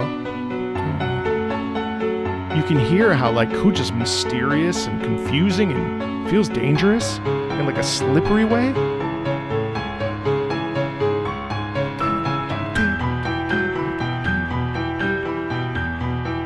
The distant on the upper register.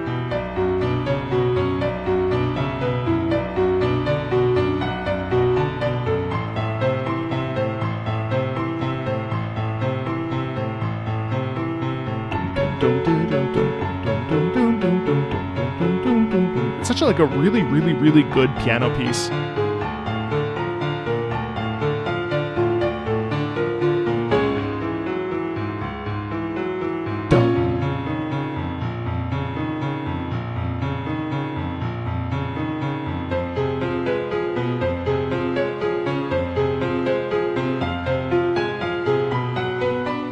Yeah, I mean, say what you want, like, Sephiroth, fine. But, like, Kuja, to me, Kuja was always, I mean, I was always a little bit perplexed by his outfit of choice. It's really impractical to go to war in a thong. But, I mean, you know, power to you if that's how you want to live your life.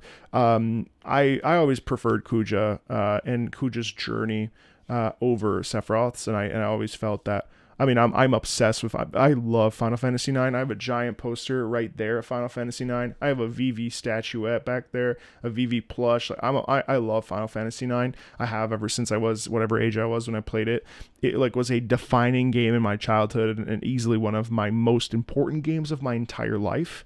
I'm sure you have games like that in your own life. Definitely let me know what those are in the comments, because I'm always really intrigued by what people like grow up on and what's. I mean, you know, that's the thing about video games in general, is that video games change us. I mean, like those of us that are watching a video like this or sitting down for a live stream or listening to music like about video games, still it's because we have these deep emotional connections to them.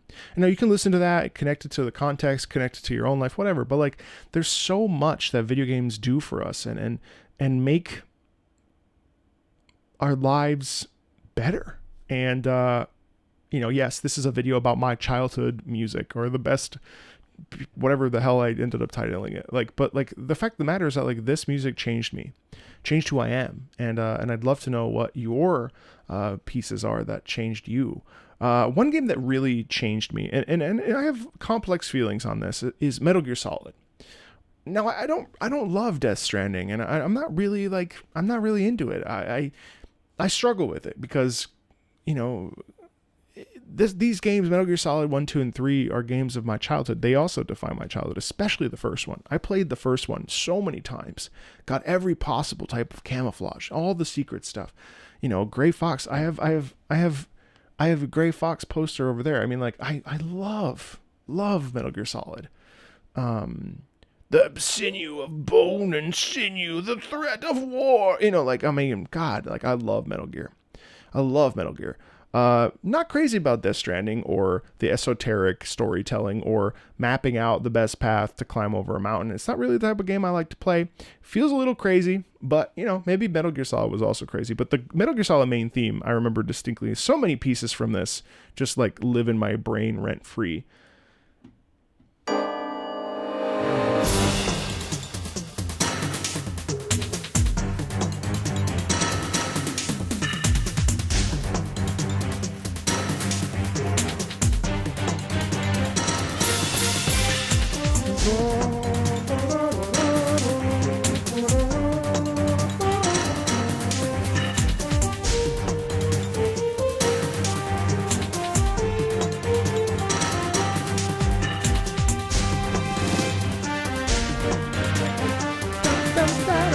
God, it's so good. I haven't heard this in so long.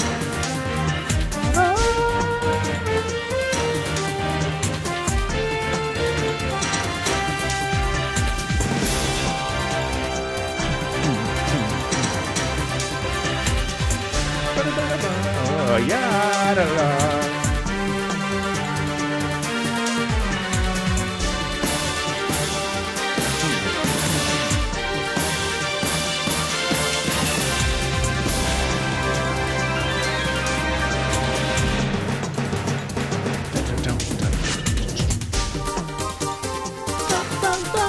Oh my God, this theme just slays me still.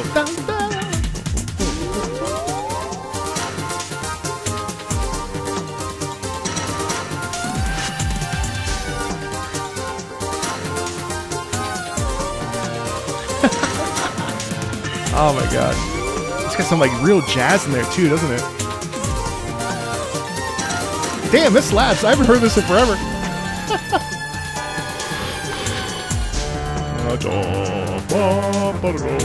The lower brass there. This is MIDI now.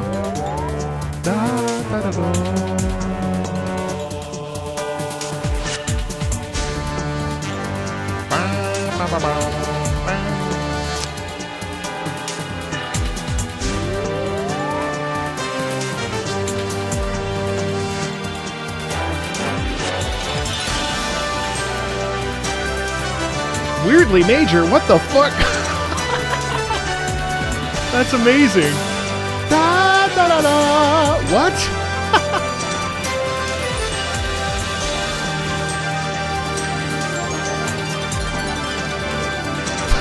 Harp. Oh my God, wow, it was like listening to it for the first time. I don't think I ever heard the entire because I'm always just pushing start, you know what I mean? Pushing circle, I should say. Remember back then when the PlayStation, some of you that are younger don't know this, but like control schemes were not like, you literally had to learn the controls for every game you got. Like every game we didn't have like not regulated. What's the word? We didn't have, what's it called when the things are sort of the same, like,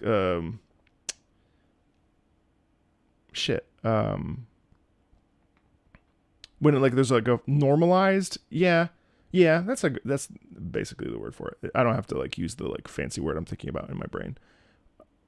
Standardized, that's what it was. Normalized. Back then we didn't have normalized, standardized control schemes. So like, you know, an FPS, you know, now plays like an FPS. The same thing is always the same. Back then, shit was crazy. In this game, I think it was because circle, I remember there was some conversation that happened where I remember like the devs or the creators of the PlayStation. I don't remember what this detail was, but they always assumed that circle was the. I wonder why actually. Well, anyway, it doesn't matter. All that to say, like every game played differently, so you never knew what you were going to land with. And I just remember always smashing X going back because for them, circle was the start button, or like to start the game. Anyway, yeah, man, MGS. Oof. But now, that being said, we did eventually get a computer. Now, believe it or not, I was alive before the internet existed. And I was also a late adopter to the internet. So, we got our Windows 32 computer. That was the first computer I ever saw. And what I saw back then were those games on the floppy disks. That shit, like, I remember the first day we got internet and it was so slow. I remember just like putting in the computer had like games on it or something. I don't know. I had the floppy disk with a bunch of like, I don't even know what kind of games these were, guys. Like, it's crazy. So weird. But anyway, all that to say, like, we did eventually get a computer. And one of the games that I loved on the computer was Microsoft Combat Flight Simulator. And looking back, I think the reason why I fell into Ace Combat so hard was because the majority of my like almost into high school years, like my middle school years from 6th to 8th grade, were playing two different games. Yes, the PlayStation, yes, the Final Fantasies, but it was Microsoft Combat Flight Simulator, which I wish they still made, and was Star Wars Jedi Knight, Jedi Outcast, and Jedi Academy. I actually was part of a group there. They might be Jedi, based off of they might be Giants. They're they're not like active anymore, but we still kind of keep in touch. Some of my friends, maybe one of you is watching this video, like TMBJ was such a cornerstone of my life, and this was before the era of like guilds and clans and what have you. Like, we used to have an IRC chat, and I had to get to know everybody before they invited me into the. I mean, it was like. I fell out of my chair when I got invited to be a part of this gaming community. I've been gaming so long. Gaming has been such a cornerstone of my life. I'm irrevocably changed from that all the way back from when I was seven years old and received that Super Nintendo. But Microsoft Combat Flight Simulator is the GOAT. It's aged like shit, but it's the GOAT. I'll play it right now. Look at this. It's war. Calling all flight simulator pilots, assemble now for this highly anticipated air combat game. Microsoft Combat Flight Simulator. The GOAT. Combining all the realism of Microsoft Flight Simulator with the ultimate thrill of World War II air combat. Now, you can fly one of 8 fighter planes that made history, from Spitfires to Messerschmitts to the Mustang, all with detailed, historically accurate cockpits. The GOAT.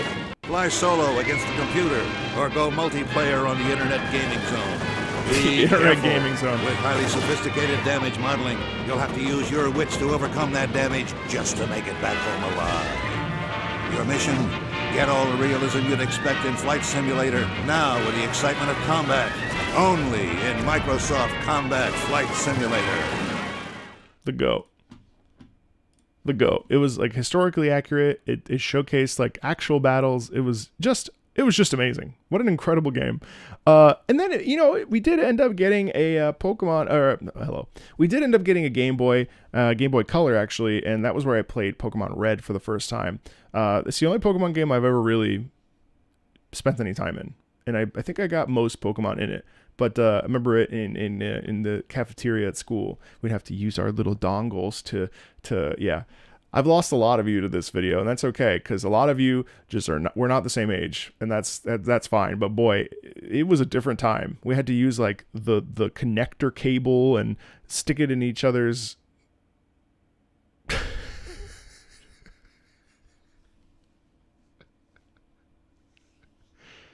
Well, you had to put it into each other's. Anyway, this is Gym Leader Battle.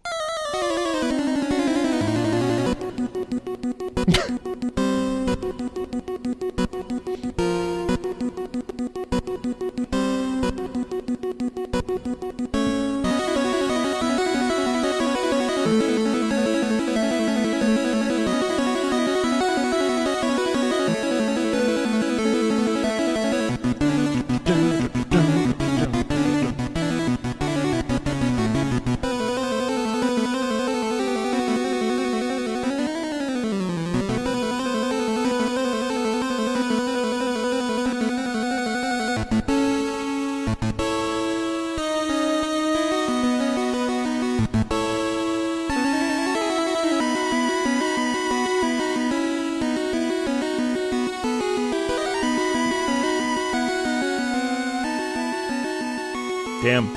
I did not realize just how hard that really actually went. And that goes insanely hard. So, I mean, imagine being like, 12, 13, 14. You probably played Pokemon at these ages.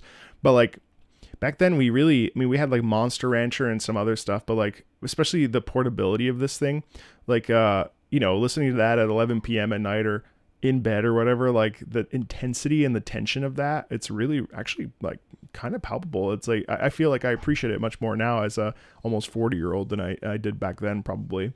Now, that all being said, I did actually have some friends, which is shocking. But one of the games that I used to play a lot at my friend's house was Conker's Bad Fur Day. And wouldn't you know it, that Conker's Bad Fur Day also has an opera sing. And wouldn't you know it, that I used to be a former professional opera singer. So naturally, The Great Mighty Pooh is important to showcase as a game, as a song that really, I didn't necessarily define my childhood, but it was definitely a song that, Conker's Bad Fur Day was cool.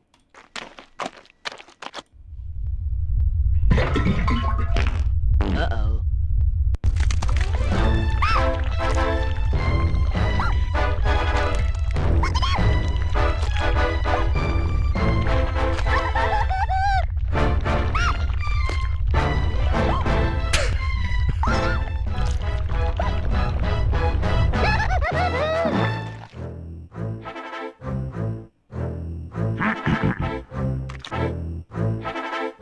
Me.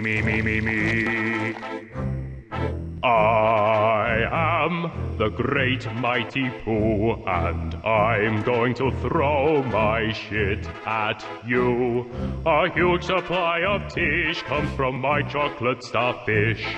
How about some scat, you little twat? Do you really think you'll survive in here? You don't seem to know which creek you're in. Sweet corn is the only thing that makes it through my rear. How do you think I keep this lovely grin? Now I'm really getting rather mad. You're like a niggly, tickly, shitty little tag nut. When I've knocked you out with all my bab, I'm going to take your head and ram it up my butt. Your butt. My butt. Your butt. That's right, my butt. Ugh. My butt. My butt! You cursed squirrel, look what you've done. I'm blushing. Oh, what a world, what a world. Who'd have thought a good little squirrel like you could destroy my beautiful clagginess? Oh, I'm going.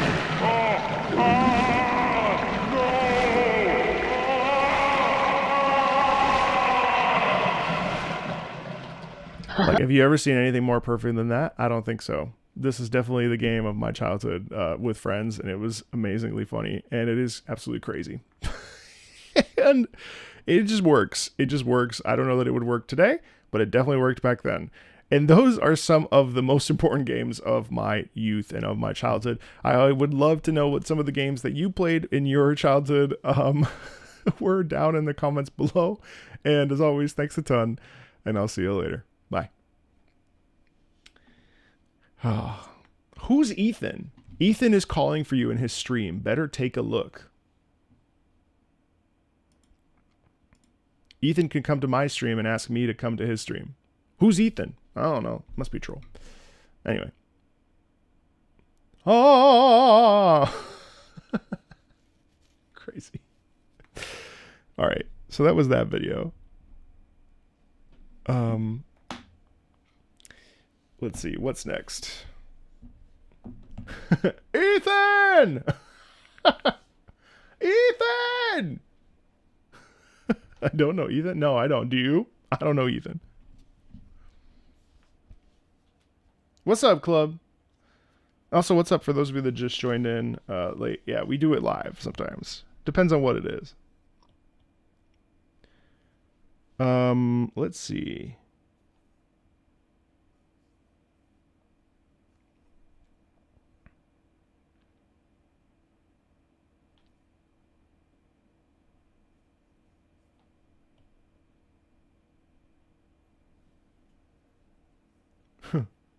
Jason! Sean!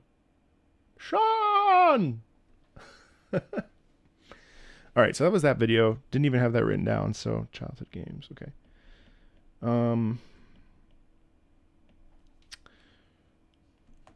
chat. I'm gonna let you decide. Well, so I have technically I have to do the Jindahad and the Zoshia themes, but I think I'll do those next week because today's Guardian Arkveld. Yeah, I'll do them next week. So the question becomes, Sean. Strange to see this in real time. I know. I like to film sometimes because I like engaging. It helps. It actually helps me film better, knowing that there's someone actively watching. If that makes sense. All right. So the questions become, what do we do now? We do Animal Crossing versus Doom. I have to put on my referee shirt. We do video game music for car rides. We do boss themes. We do Mario main themes.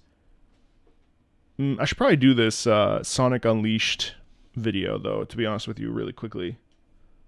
The definitive way, the bet. Well, I don't have the information about this, so I probably won't do it now because I would have to like do some research. The best way to play Sonic Unleashed. Actually, I might. Oh, yeah. You vote for boss themes. That would be fun. And the start of a new series. Well, I'll do those anyway. Those will. I have another like 2 hours, so those will get done today. We could definitely do boss themes. Let's see. I did, yeah. That's why I want to talk about it.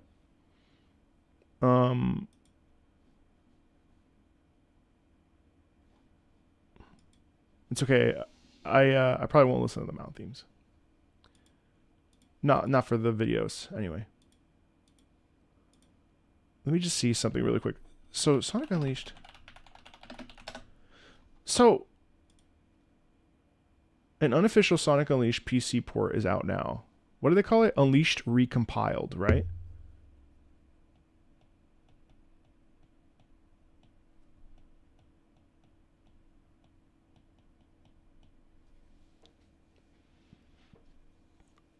Let me just film this really quickly.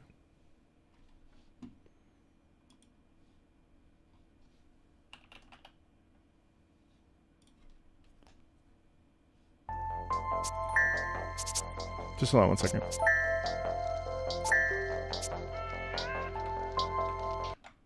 I may not be able to because of reasons.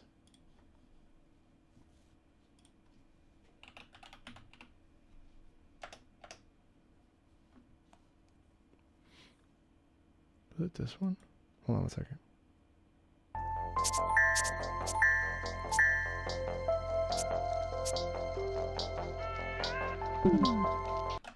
I got this to work the other day, but then now...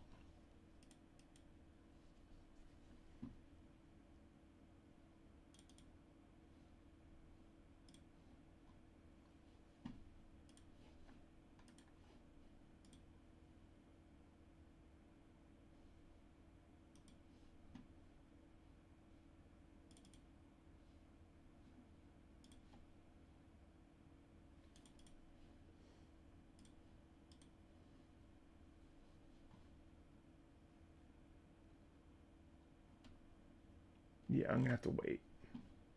Wait, did I get it? Let's see, well, it might be here.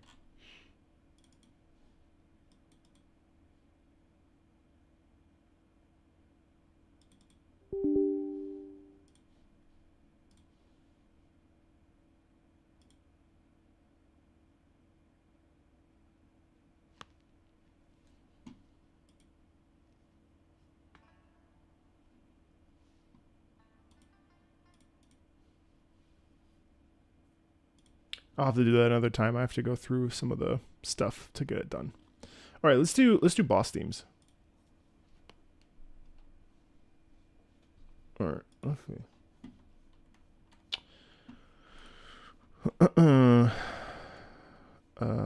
Boss battles. Okay, so we'll do the grand finale, Mario and Luigi Bowser's Inside Story.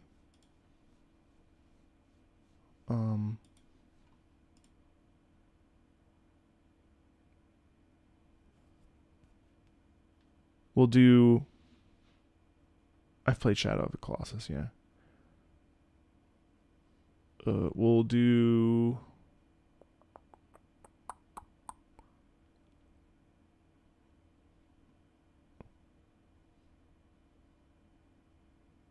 Okay, we'll do Surging Lights of Hope and Despair, Altura's theme from Monster Hunter Stories 2. God damn, really? That's in that? Wow, that's crazy. Okay. We will do... Ooh.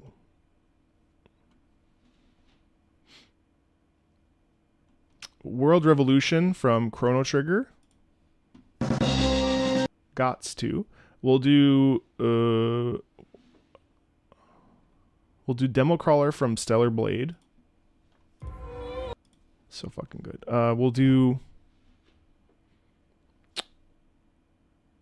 Yakuza 0, Pledge of Demon, Daisuke Kuze theme. Yes, we will. We will do a Despair-Filled Farewell from Shadow of the Colossus, speaking of. We will do... Oh, spoilers for me. Fuck. God. We'll do A Battle for Everyone's Soul from Persona 3 because I don't know if I like Persona 3's music, so... I might not like that one. We will do... Travis Strikes Again, No More Heroes. On your mark, get set, go. Silverface theme. Word. We will do Meta Ridley from Metroid Prime. We will do Sen no Kiseki 4, Trails of Cold Steel, Majestic Roar. Wait, is all this weeb shit? We'll do Lady Maria. We'll do...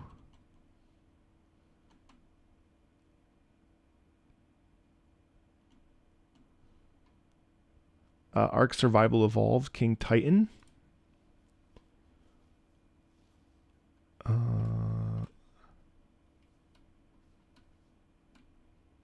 We'll do Corrupt Taro from... No, actually, it's... We'll do...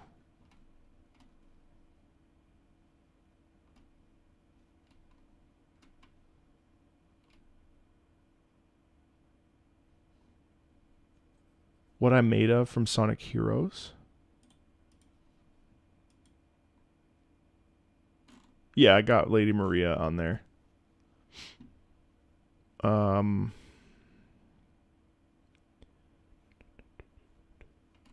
Yeah, I think that's enough. 1, 2, 3, 4, 5, 6, 7, 8, 9, 10, 11, 12. Might be too long. Let's see. 12. Actually, you know what? I think I'll do Mizutsuna's theme instead of Surging Lights, Ray of Hope. Well, actually, I kind of wanted to hear both. Okay.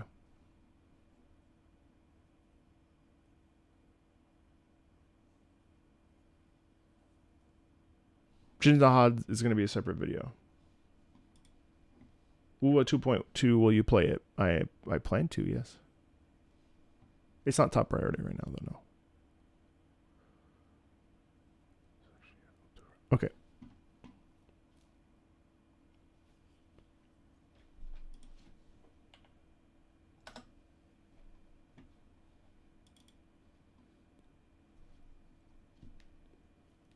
Yes, I have.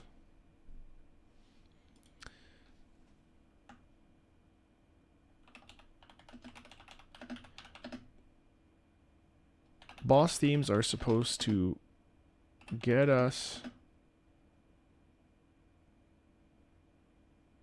off our... No. Good night. Take care.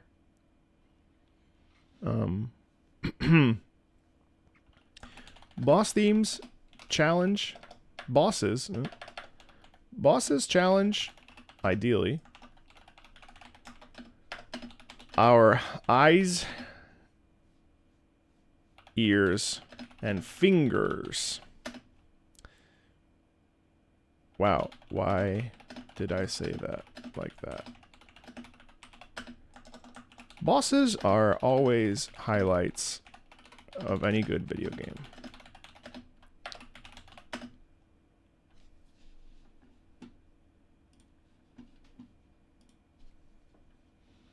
Boss themes,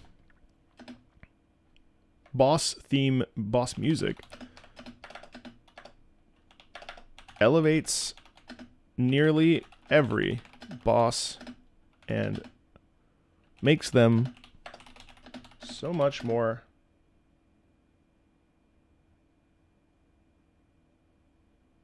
ref sure in turning boss themes into a versus video.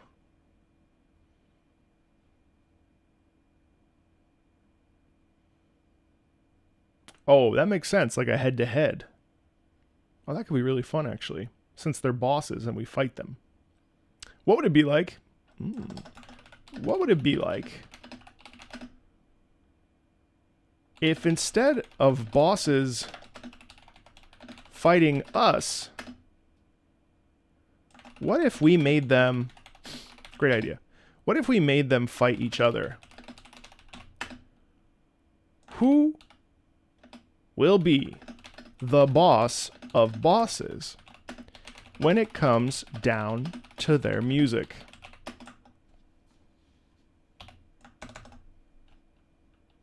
I have gathered... How many? Now it needs to be even, though. Hold on one second. 1, 2, 3, 4, 5, 6, 7, 8, 9, 10, 11, 12, 13...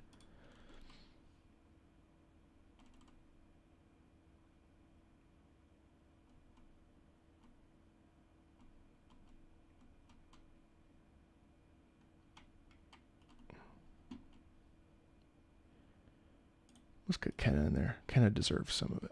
14.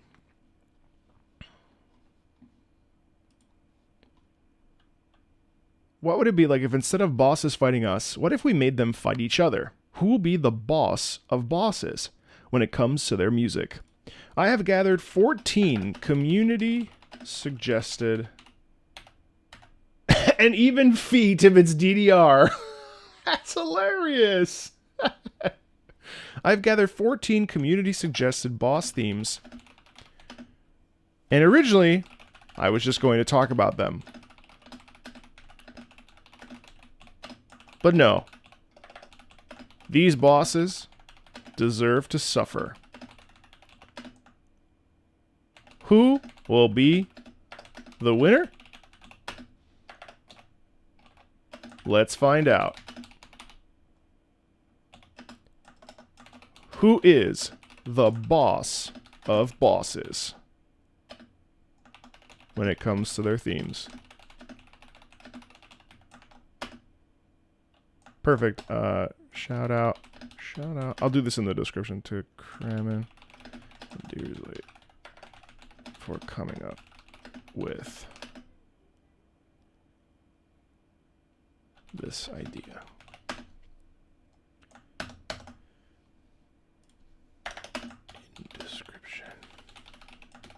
Yeah, but you came up with boss of bosses. Deersley did come up with the idea. Shout out to Deersley. Deersley for coming up with the idea. And Kramen for boss of bosses. Ranking, no, head to head. And then I'll pick one of the two.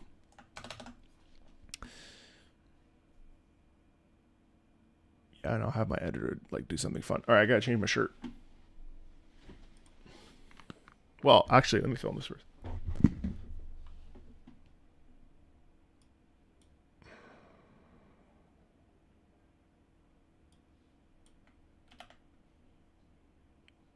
The cream.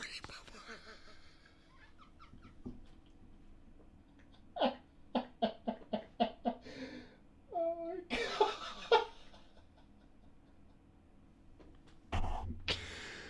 Oh, that's so fucking specific and hilarious. It's not even funny. Oh. That's such a fucking funny image. Oh my god. How am I going to choose which one to pit against each other? I'm just going to randomly pick them. a little randomness is healthy.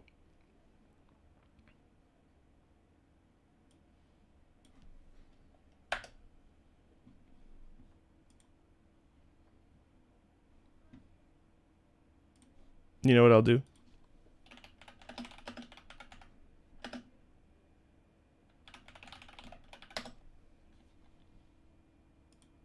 Enjoy your therapy. I have mine later.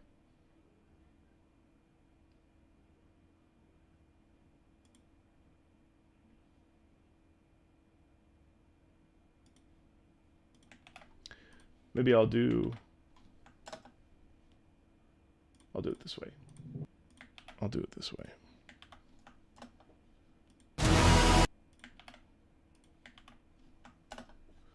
Hopefully this works. I'm just grabbing them and putting them into a random tournament. A random tournament bracket. That way it's fair. And it's not my fault. You know what I mean?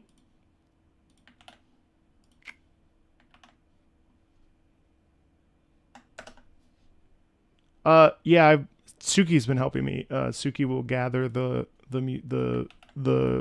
just because it's gotten so big that I can't keep track of. it's gotten the list gets so large that it's really hard to track everything myself. The amount of time. So Suki has been massively helpful at helping me optimize this workflow. So he picks tracks that he knows that I will be interested in, and then I also look through them a little bit just to make sure that we're aligned and that everything is balanced. Everything's balanced. Okay. Hey Enzo, what's up? All right, let's see. Draw now. Okay, so all right, there we go. Where's 7. It should be 14 tracks. 1, 2, 3, 4, 5. 6, 7, 8, 9, 10, 11, 12, 13. Shit. Where's the last one? Oh, here it is. Yep, there it is. Draw again. Okay. Oh, thanks, Gwen. I appreciate that a ton. Thank you very much. You've rewatched my Pokemon videos 15 times in the past 4 days? Oh, are they good? All right, so here's the competitor brackets. I don't know. I just put them in here, so I don't actually know who's what. So I think this is good for anonymity. I'll film another one next week, Dylan. I've taken a slight. I don't want to do too many Pokemon in a row or too many Sonics in a row, so on and so forth. You know what I mean? Gotta watch them all, Pokemon. All right, let's film this intro.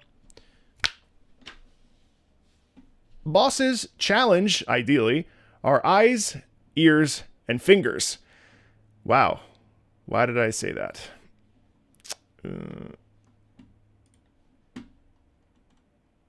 Bosses are always highlights of any good video game. Boss music elevates nearly every boss and makes them so much more memorable.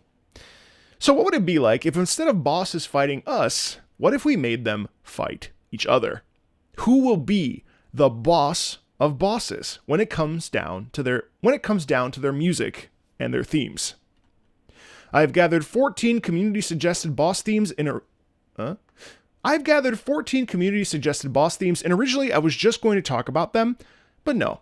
These bosses deserve to suffer, just like they've made us suffer. Who will be the winner? Let's find out. Who is the boss of bosses? When it comes to their music, of course. All right, let me...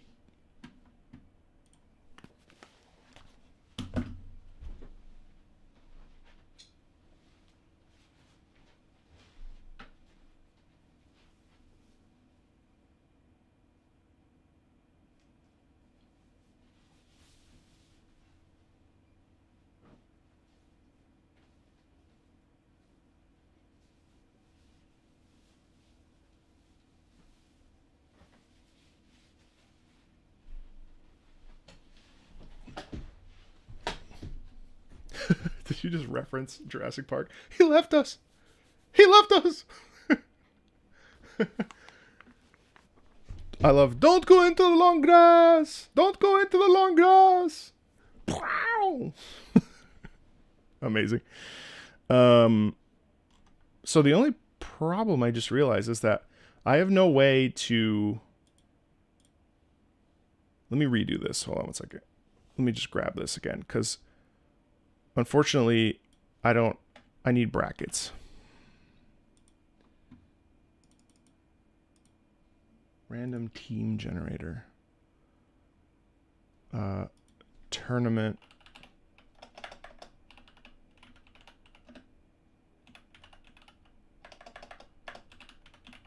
Bracket generator. Let's see.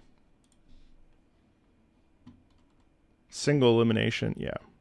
One per line. Okay. Can do. Yep.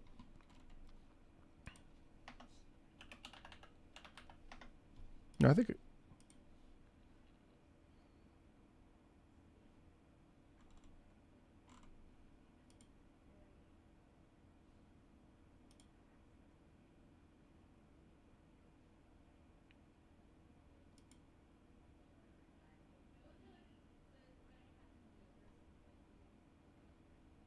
Well, I think you're right. I don't think that site works anymore.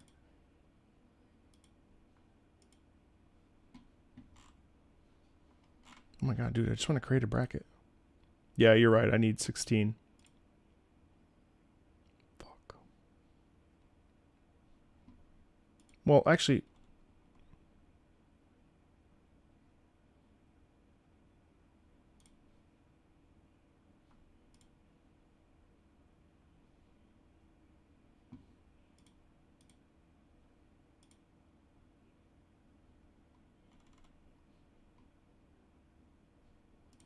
I'm just a little bit bummed about making it 16 because making it 16, I don't know that I have the attention span to do.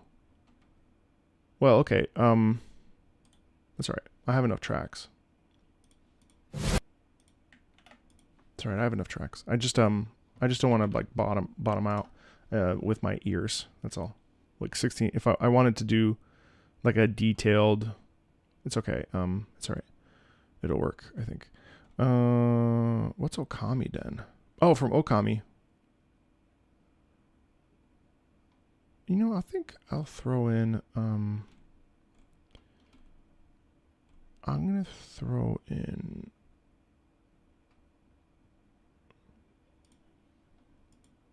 no, it wasn't.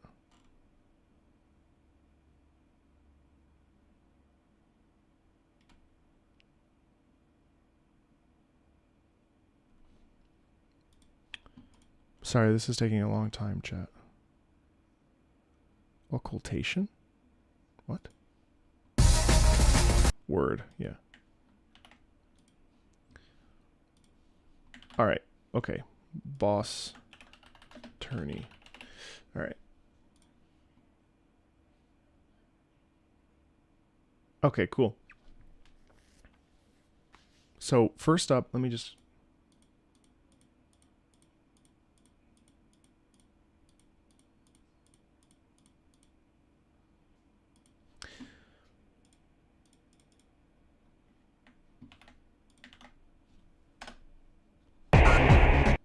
First up is Meta Ridley and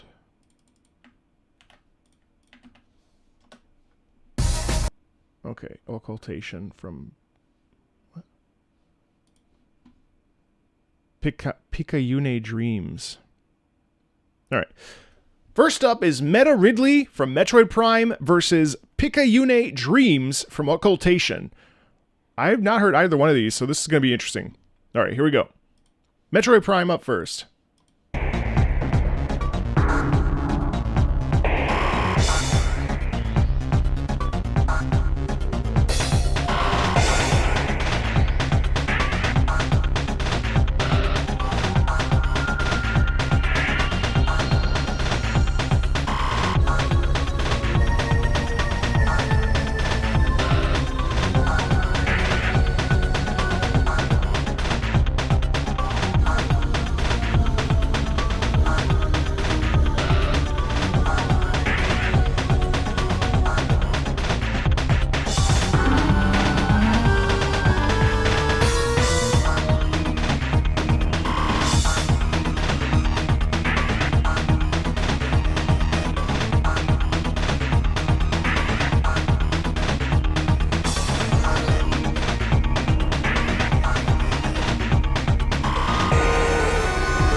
That's cool.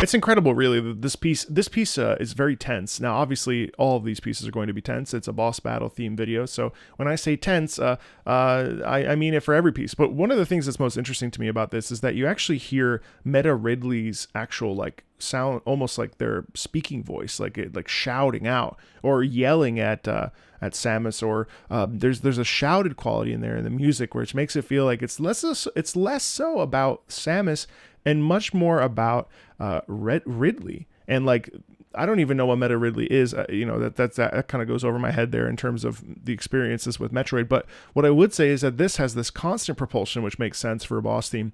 And on top of that, it has this ever-present feeling of like almost like Meta Ridley. And I'm pretty sure Meta Ridley is morphed from a different version of itself or something. And there's a real like crying out and almost like the impulsive need to fight Samus is really present there. It's really, really interesting. And I'm curious to see how it will compare with something in a totally different genre. This is Occultation Boss 4 theme from Pika-Yune Dream.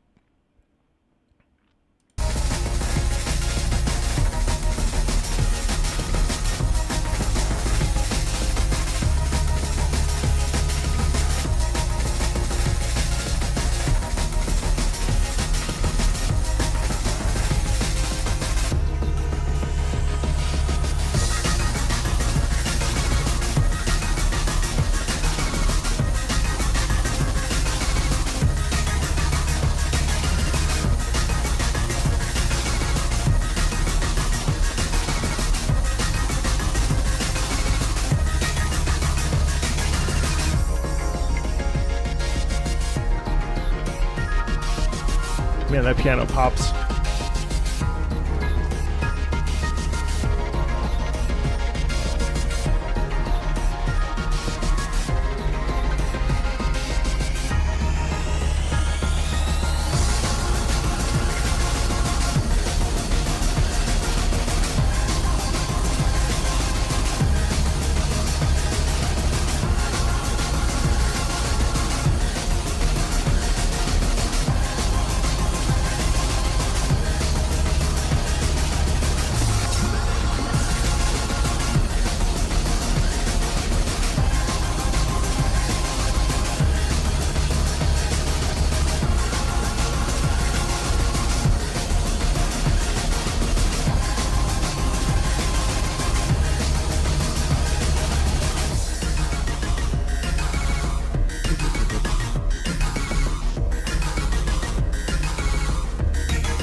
Yeah, but this was really interesting because the way that it builds up in tension, obviously there's a drum and bass pattern in there. I think musically this is more interesting. However, the other one is the Meta Ridley piece is a little bit more desperate, a little bit more agitated. What I really like about this particular piece as well, just as an aside, is the fact that we lean into the choral section of this is actually the boss idea. Like, we do get the sort of frenetic energy of the drum and bass and the EDM stuff in the lower half of this, but really what ends up coming across is the desperation as well, and the forward momentum in the left hand, as it were. I really appreciated how the each of the little repeats have this beautiful choral moment where it's like,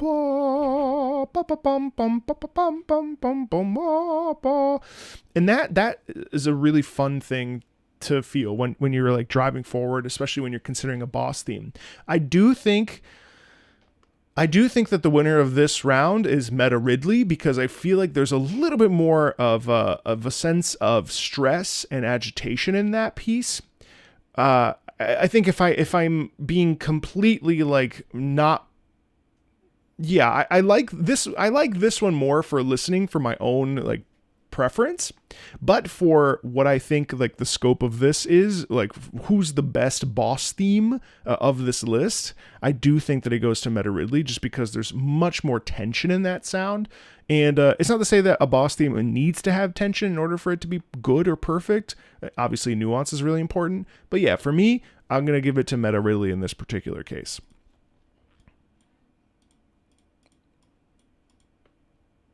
Can a mod keep track of what I'm saying, just so that I can't, for whatever reason, I can't. No, it's all right. I'll write it down. It's all right. Let me just set it up really quickly. So Meta Ridley, Meta Ridley. Okay. All right. Our next matchup is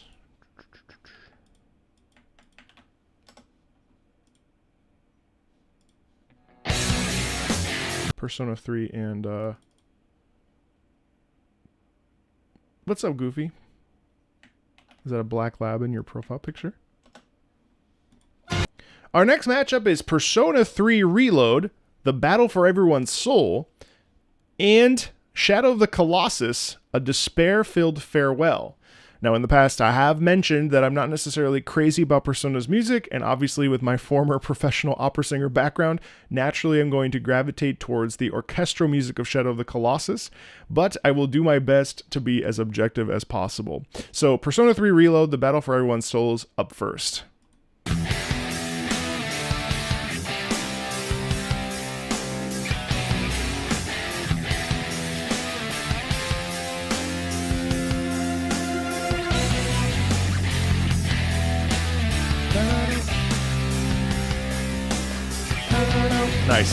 Nice repeat there. Nice set.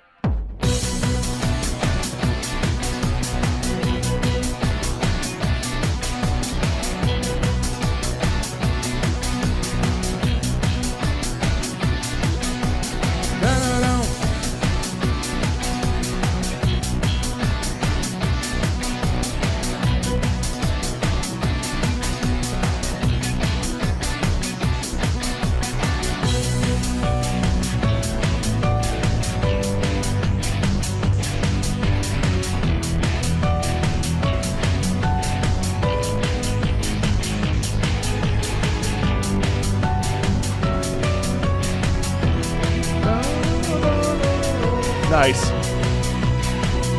Really nice descent there. Da-da. Cool.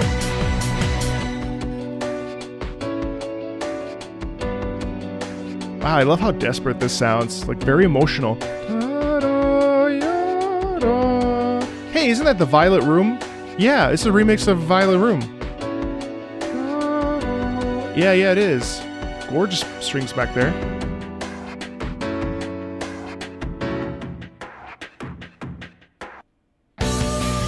Yeah.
That's really enjoyable.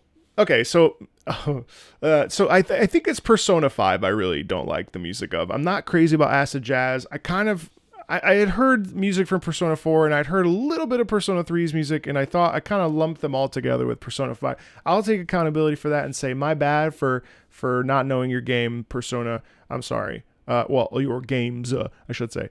This was terrific. The sense of forward momentum was there, much like all these boss themes are going to have, supposedly. You know, the velvet room sound in there, repeating that, it definitely has that soprano.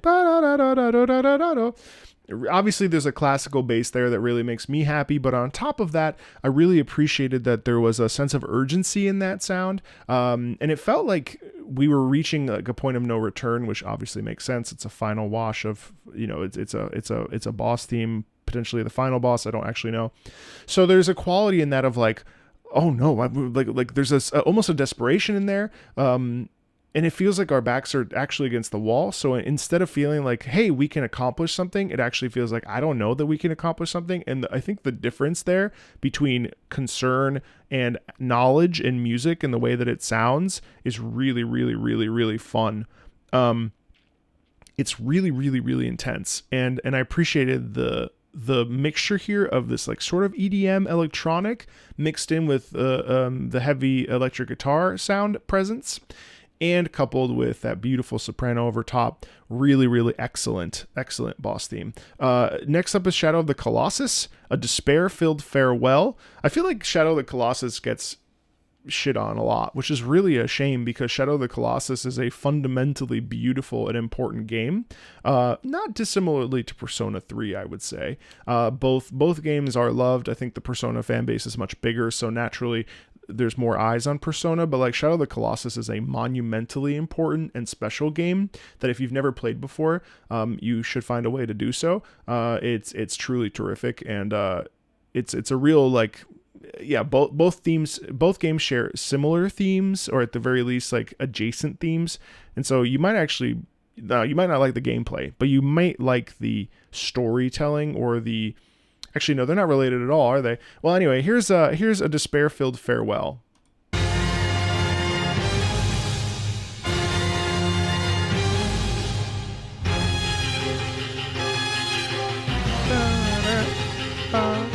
Yeah.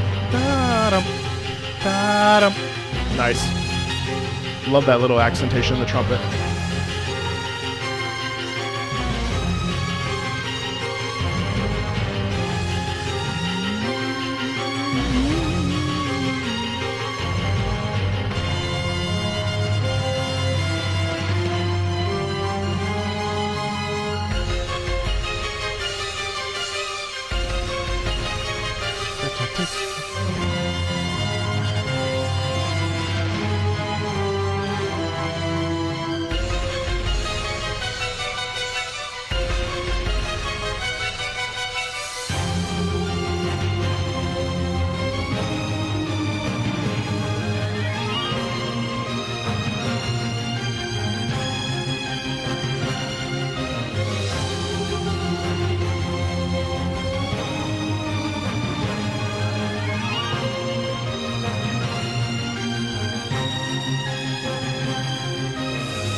Beautiful trumpets. These strings are exceptional.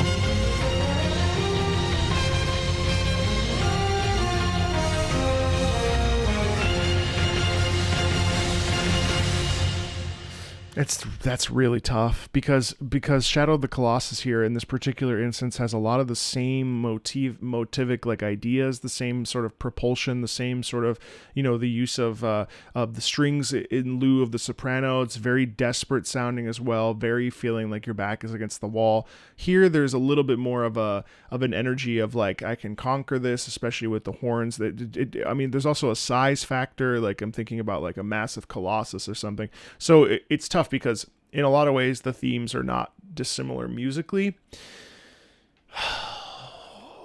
If I were to, oh man, that's really hard. I liked both equally, and I think that they both brought really, really, really nice uses of expansiveness. But I think my heart is saying Shadow of the Colossus.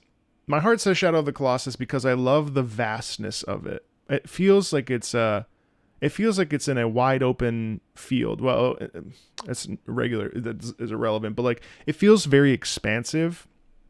Now, I think that the Persona 3 Reload piece is very, very, very tightly composed, well composed, and really structured incredibly well. But for my personal taste, I think A Despair-Filled Farewell has a little bit more edge of loss to it, a little bit more of an edge of desperation, needing to see something through. They both have that, but I think like with the writing style, I think that it's going to Shadow of the Colossus. Well, that one was really hard, chat. Okay, so that pairing is okay, so that's Ridley. Okay. Then let's go to not today, no. We're doing Sonic Heroes. And we're doing wow, the grand finale from Mario and Luigi. Next up is Sonic Heroes, What Am I Made Of? Versus the grand finale from Mario and Luigi, Bowser's Inside Story. Say what you want, but Sonic and Mario cannot stop fighting or feuding, can they?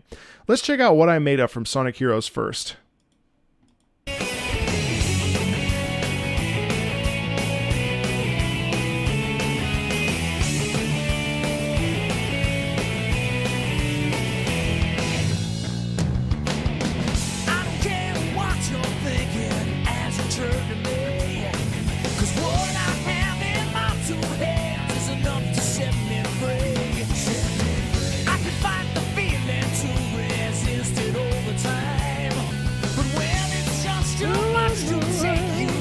Like this melody a lot.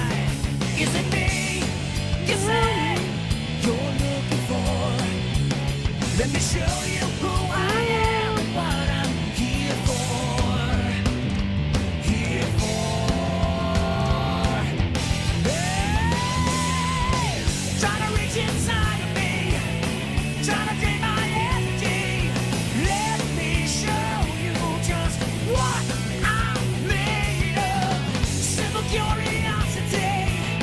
Trying to take a bite of me. Let me show you just what I'm made of now.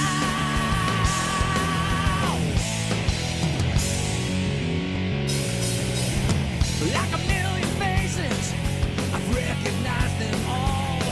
And one by one they've all become a number as they fall.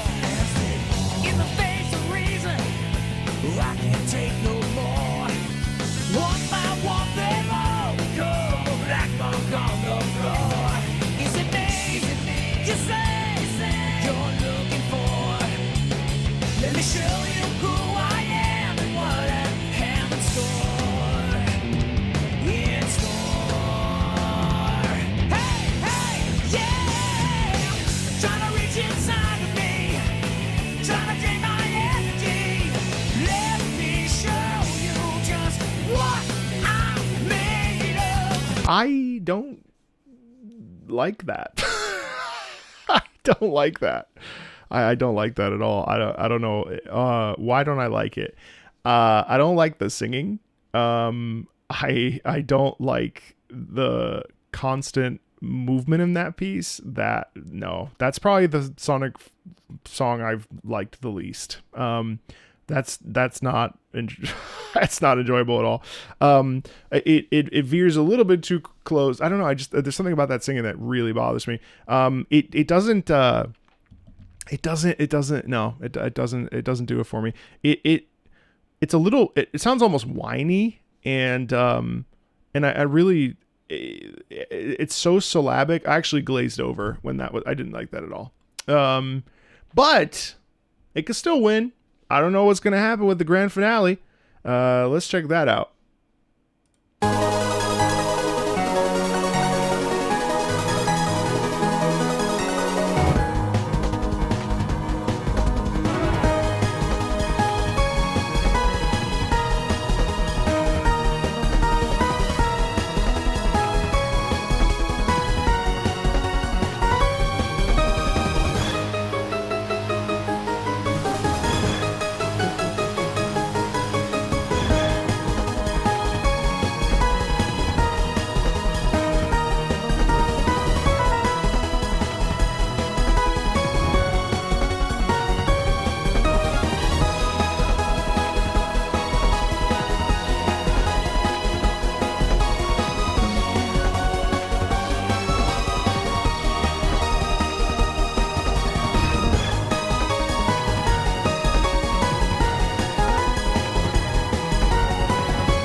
Yeah, actually, you know what's crazy is that this song actually has a lot of heart. This really feels like the two of them, Mario and Luigi, need to bond together.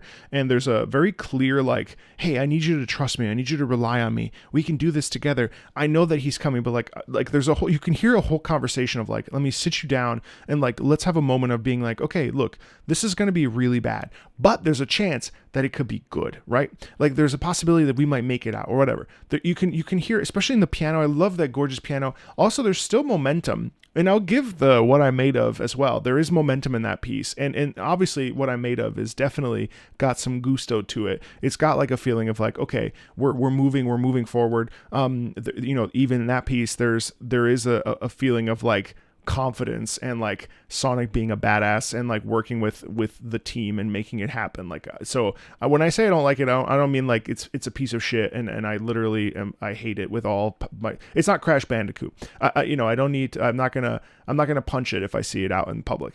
So it's a decent piece, but it just like I just didn't like the singing at all. So Mario and Luigi. I don't hate Crash Bandicoot. Just to clear it up, I don't hate Crash Bandicoot. Crash Bandicoot is just like, it would definitely be in my like top 10 worst games I ever played list, but but not like it's trash or whatever. Anyway, all that to say, it caused me childhood trauma. Okay, all that to say, I think that Mario and Luigi here, the grand finale, definitely has that edge of like, we really need to do this. We really need to focus. We really need to lock in. You know what I mean? And I think like that really is satisfying to me. There's a bonding that's happening there in spite of adversity, and that's what makes it stick out to me. So that's a very clear winner for me. 1,000,000% of that heat. So that was the grand finale.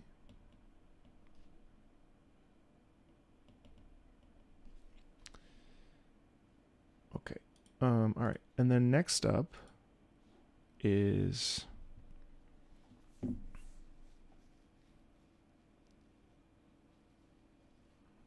no, I'm not capitulating. It's just important to have nuance. Can't just shit on it. That's not what I want people to do when they watch me, and that's not what I want to do with the music. Like, I think I see what you mean, and I see why you would say that or write that, but in this particular case, I didn't feel like I was capitulating. I was trying to explain why I dislike it, and also try to find a benefit of the doubt, which I think is important. I totally get what you mean though. But yeah, is this a gauntlet? Yes.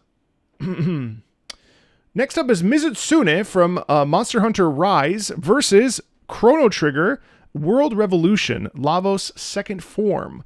Let's go with Mizutsune first.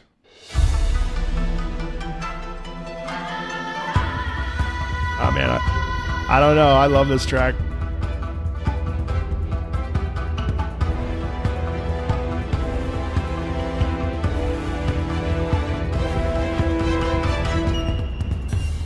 Dum, dum.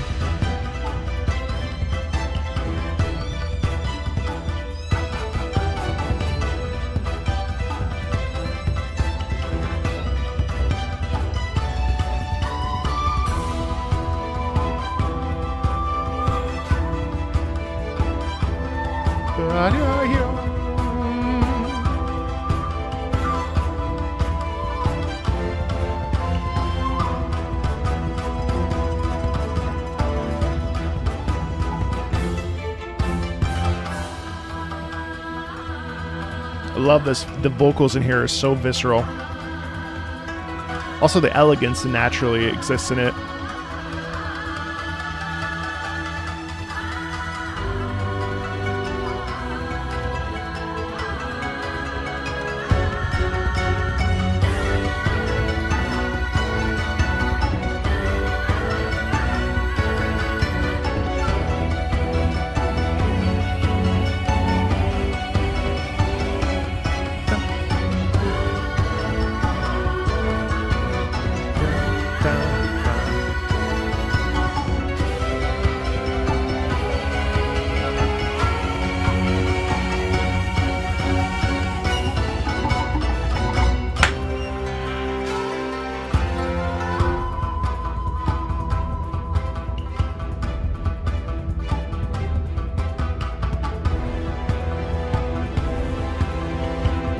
Yeah, and this piece does such a great job of showcasing Mizutsune's grace, elegance, and also like the mystery of Mizutsune. It feels like a character. I call it a character because it's a monster, and the monsters in Monster Hunter have like pretty distinct personalities in the ways that they fight and play. And Mizutsune definitely has Mizutsune definitely has a lot of grace. I need water.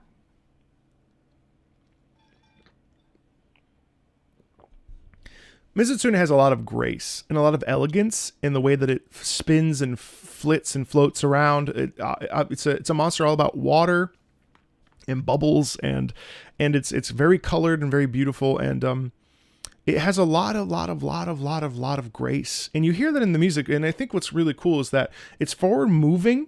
But the interesting thing is that the vocals over top as well, the way that they are stretched out and sustained, they're really powerful and really satisfying to listen to. And I think they bring a viscerality to the fight, because it is kind of bright and bubbly. So we'll see how that compares to World Revolution, which is Lavos' second form. I actually prefer the first form musically, but let's listen to the World Revolution second form.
There's the motif. Da, da, da. Oh.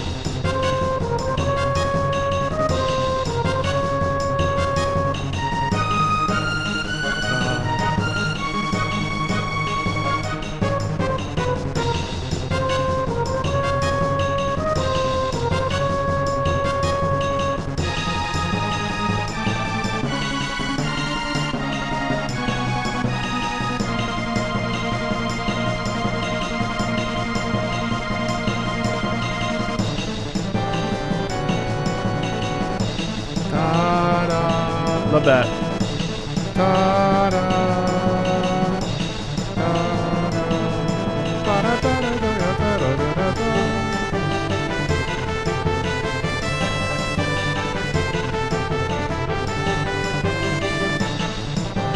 Yeah, I mean, what's amazing about World Revolution, the Lavos fight in general, but certainly at the second form here, is that we have this beautiful mix of tension and the seriousness of the situation with the heroics and the idealism and the lessons learned from our colleagues. Now, Mizutsune has an incredibly beautiful and glorious and mesmerizing perspective, and like it's elegant, and I love how like flowy it is. But in terms of like a boss theme, this really is in line with more what I'm looking for. It's got drama, it's got tension in it, it's got like an inherent feeling of fear, and also then rising up through that fear and saying, no, we're going to come out the other side of this thing. I definitely feel like the Mizutsune theme is really more in line with a character theme, more so than it is with a boss theme per se, even though it's galvanizing. And it really, in general, Monster Hunter themes tend to be more about the character. Sometimes they're scary and intimidating, but in general, they're really like describing what the characterization of the monster is. So in this particular case, I have to give it to World Evolution. I think it just strikes the right balance extremely well, mind you, between stress, fear, especially with that organ, dissonant chords there, mixed in with the rapturous like power and joy of friendship, really, of bonding with your friends and pursuing your ideals of those trumpets. It's also an incredible melody. Both are incredible in different ways, but I'm definitely going to give this one to World Revolution. World Revolution. Actually, that's going to be a fun mix-up between the grand finale of Mario and World Revolution there. That's cool. All right. That's done. Next up is... Ooh, this is a long video. It's okay. People like long videos. Oops.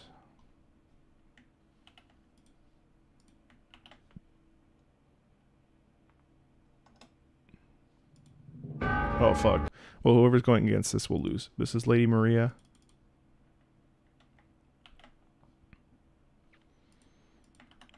Oops. And the Wonderful 101. Jerginga? Jerginga? Jerking? Next up is Lady Maria of the Astral Clock Tower, one of my favorite pieces of video game music to ever exist, and Jerginga Planet Destruction form from the Wonderful 101. I will not be biased. Let's listen to the Wonderful 101 one first.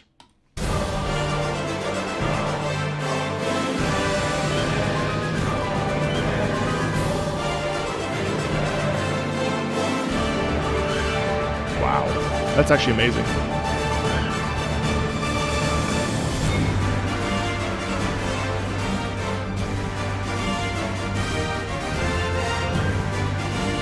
Terrific trumpets.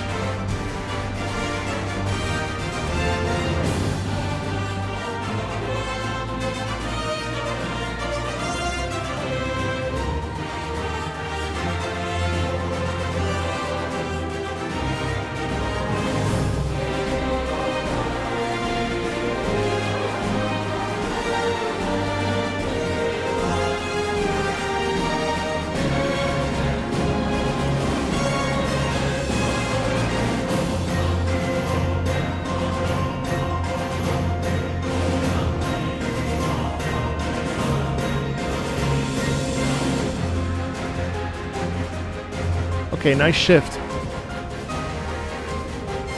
Still heavy at the brass. The trumpets are terrifically popping here.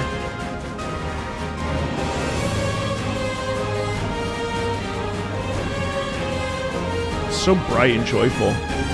Wow. Beautiful doubling there with the voices.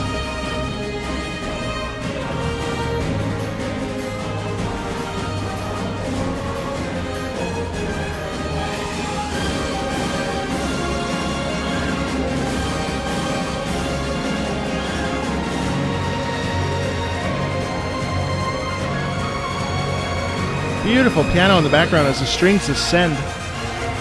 Wow.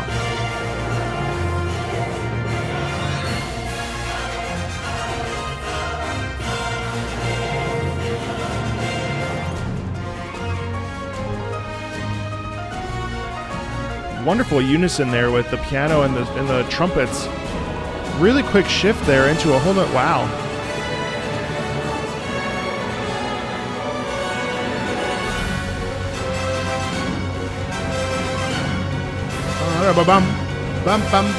Wow.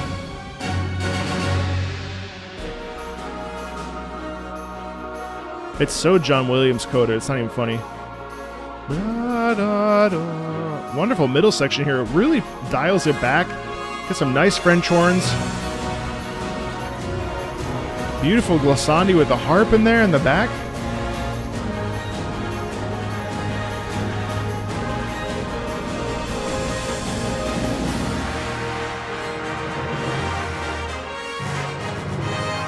Wow.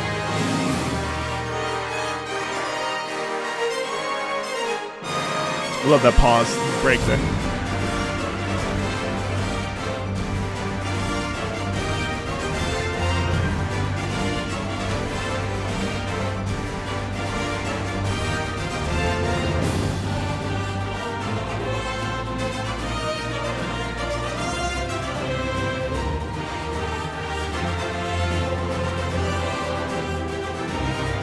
Yeah, I mean, honestly, I'd never heard that before. I enjoyed that immensely.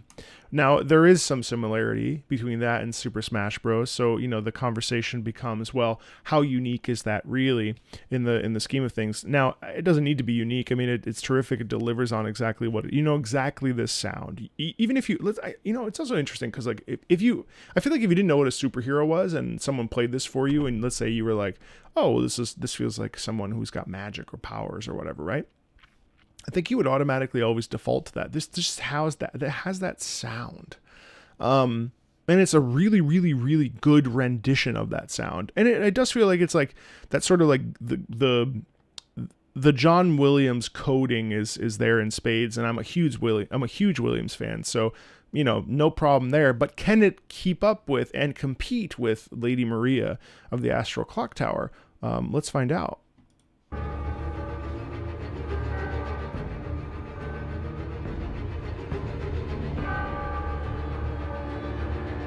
Bells, everything about this piece is just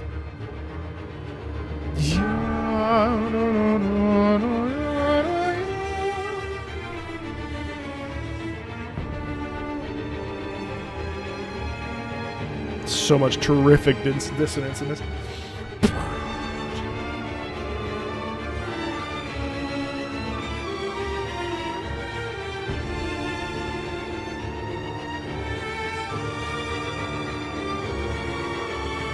Brass here. Terrific emphasis on that. Oh my god.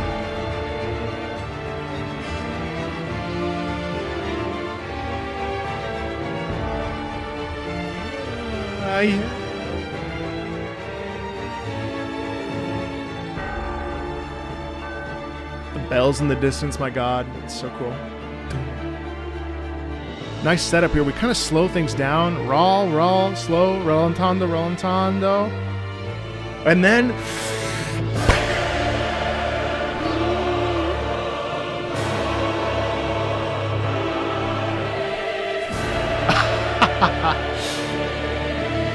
Bam!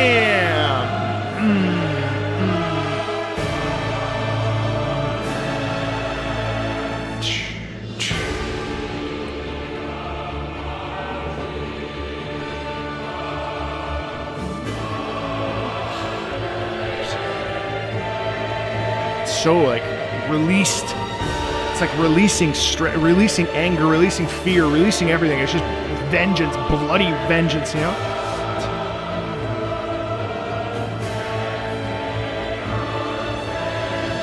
Sustained. Everything's moving together in unison with the vocals.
You know, I just realized this whole section here is just the sound of the what's it called? So you know what I'm talking about. It's the sound of the it's the sound of the like the oh my god, it's gonna bother me. That section there is the sound of the like otherworldly Cthulhu sort of like astral plane, you know, all the failed experiments, the living failures, it's all that stuff. I didn't actually ever put that together. I've listened to this song multiple times, many times, and yeah, I mean, this is a clear winner. I'm sorry. You know, the other track is very good, but this one just has the oomph. It's actually funny enough. I mean, like you couldn't compare these tracks. You couldn't compare these tracks more. These tracks couldn't be more different, and they're really not easily comparable because of how different they are. They're like two sides of the totally like the same coin, but they're two independent sides of it. Both bring their own strengths, I think. But I think for me, the anguish and the pain and the outpouring of the music is much more prominent in this particular piece. That's really good. Yeah, definitely Lady Maria, always.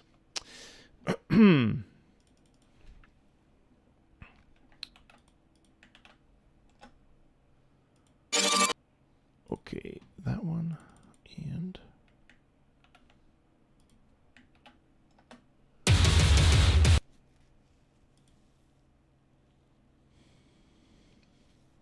next up is Travis Strikes Again. No More Heroes. On your mark, get set, go. Silverface versus. Wait, versus what? Hold on one sec.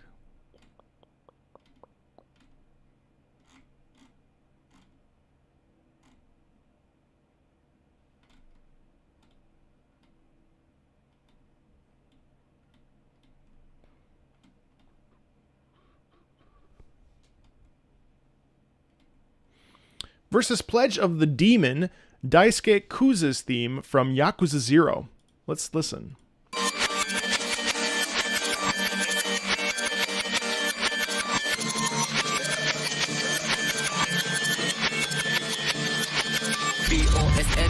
Until the fucking die.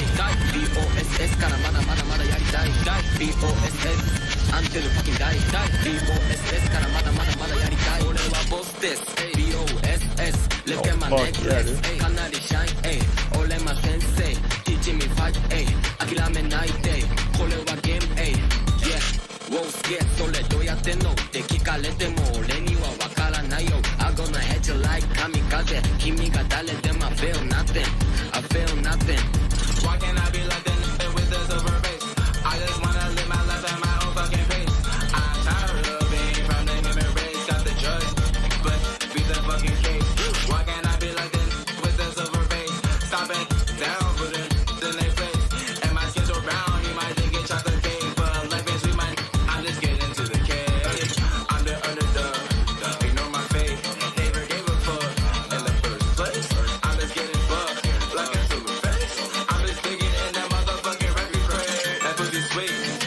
on the first date. I ain't had shit on the dinner plate. The boss man shitted on my fucking chest plate. Thinking way too hard, I think I over contemplate. On your market, set, go, shit is susume. On your market, set, go, and no way. On your market, set, go, shit is susume. On your market, set, go, and no way. On your market, set, go, shit is susume. On your market, set, go, and no way.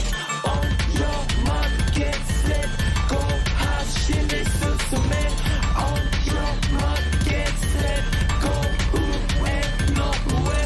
世界の終わりは今危ない世界の中 Take your finger off the trigger I'm not really a killer I just came to figure how to make my life better Run away all at one together ここから wanna make it better Marathon with the micro Marathon with the micro BOSS 過ぎ過ぎ過ぎ最高安全運転代行言うわけそれないよあだがならいよここで俺マゾン Wow すげえそれどうやってんのって聞かれても俺にはわからないよ I gonna hit you like 神風君が誰でも I feel nothing I feel nothing 右手に勇気左手に愛それいらない欲しいのは自由俺ら走れるとこなら走る君もこれがリアルだと気づくもうそろそろゴールかもよ体力消耗火を消す消防マラソンソロプレイなら好調疲れた体にコンビニ砂糖間違いこのウォードンハブ言葉赤のバンダナ打ち抜く君ハートとにかく君は Don't cry, don't cry 遊びじゃ論外 This is real war game What got that? Got it 了解したべちゃビヨネわからないこと I don't really trip about it 犯罪者のこと I don't fuck with that What to do, what to do, what to do What the fuck you want? Who am I, who am I, who am I? You know where I'm from But I don't know where the fuck I be from I cannot believe what the fuck I become Pull up, pull up, pull up, pull up I be running wild I'm the devil's child. Arigato, bitch, beat that pussy up. I'm on the road, bitch, never Tokyo. Milano, sonzai, we be wildin' now. Milano, sonzai, we be wildin' now. Pull up, pull up, pull up, pull up, I be running wild. Nani, nani, nani, nani, I'm the devil's child. On your market, set, go, shit is susume. On your market, set, go, and no way. On your market, set. Man, I'm like so torn on that piece because on the one hand, I absolutely loved it. I thought it was so visceral. I thought it was really, really, really smooth. The verses in particular and the voices themselves were really fun to listen to and very gritty and engaging. I absolutely don't care for the On Your Market Set like choral section, but the verses themselves were really, really good. I felt like there was a a real quality in there of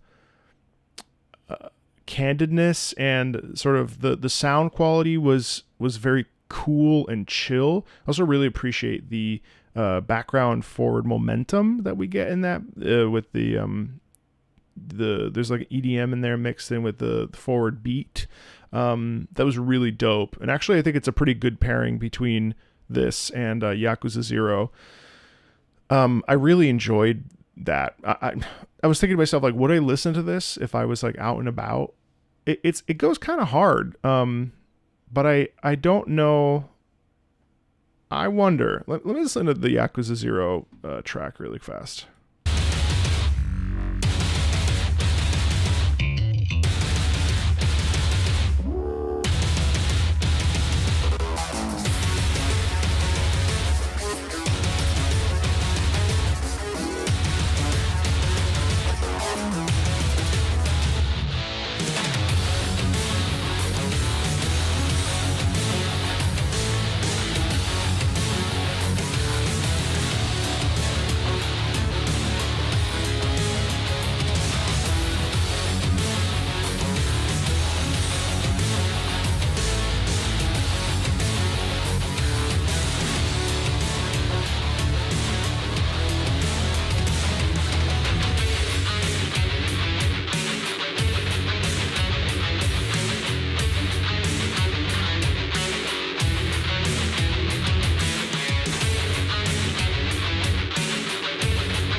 Yeah, I mean, you know, what's crazy is that this. So the first part of this, I was kind of like, okay, it's just repeating itself the whole time. It's a little bit boring. It's kind of repetitive.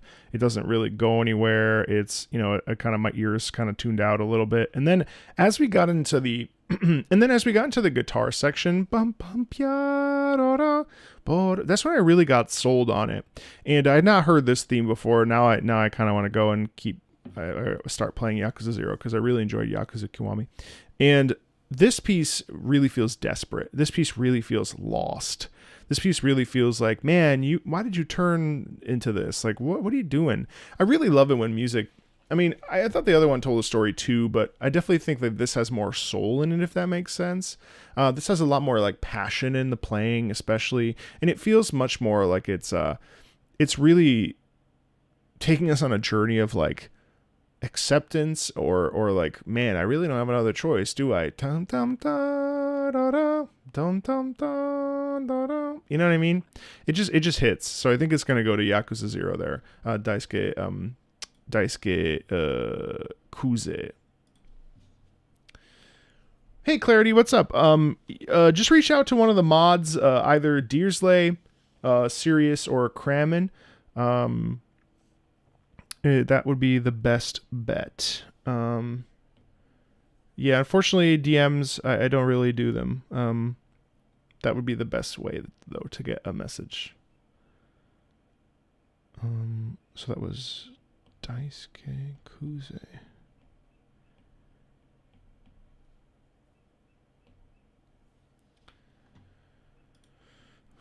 Sorry, not to be weird. That's just for... Oh, can one of the mods raise their hand for Clarity, just so that Clarity can see him? They may be working, because they also have like jobs. Okay, next up, Jesus Christ, is Arc.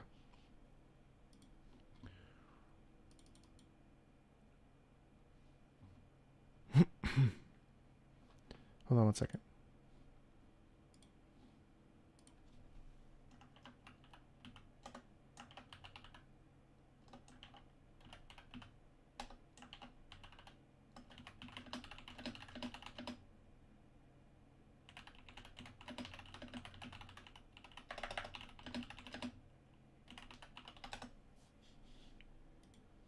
Oh, sorry. Never mind. Kramer took care of it.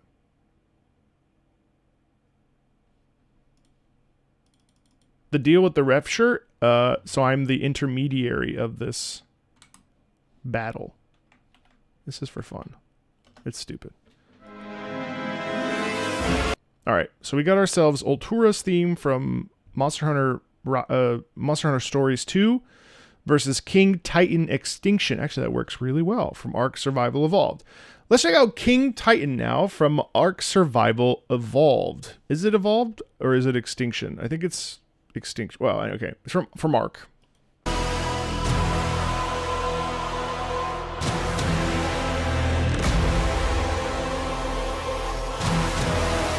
Damn.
so vast, isn't it?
Okay.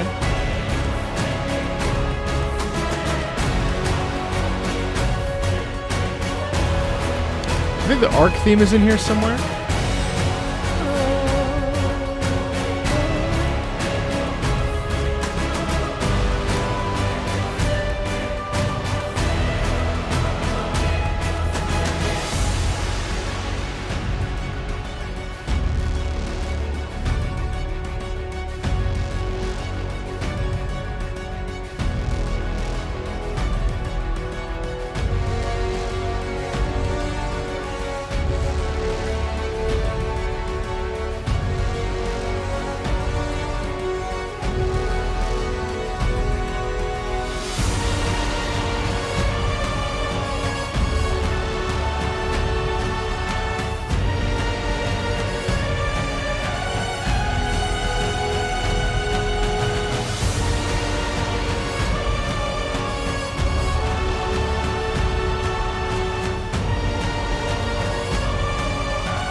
So,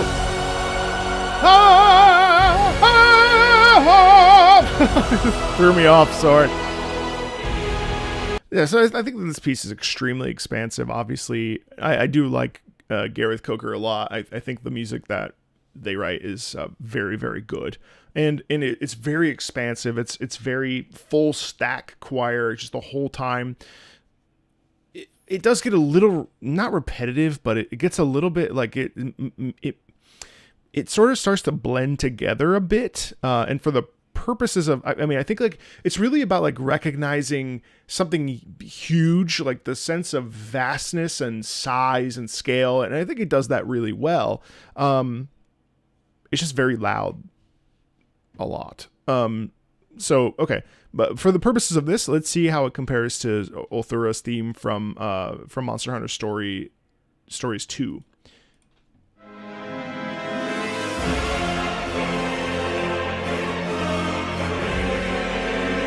They're so similar.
So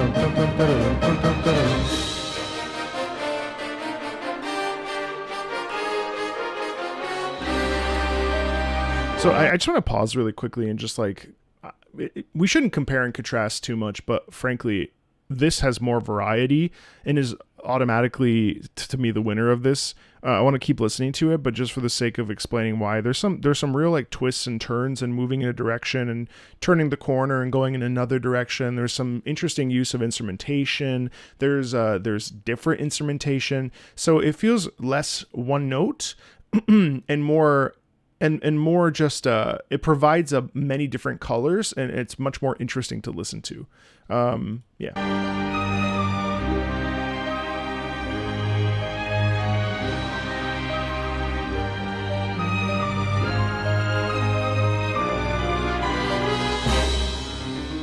Oh, gorgeous piano. There it is.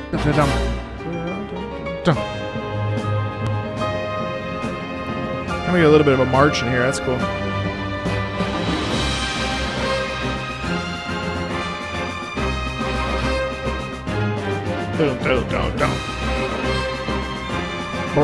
I love that accent with the horn.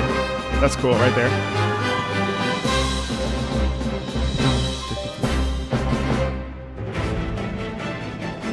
All right, this is phase 2 then. Now we have a different set of percussion.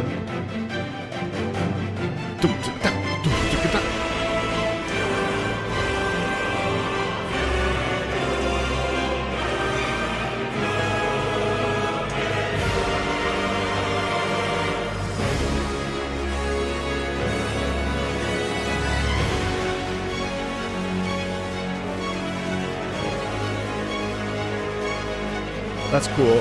Wow.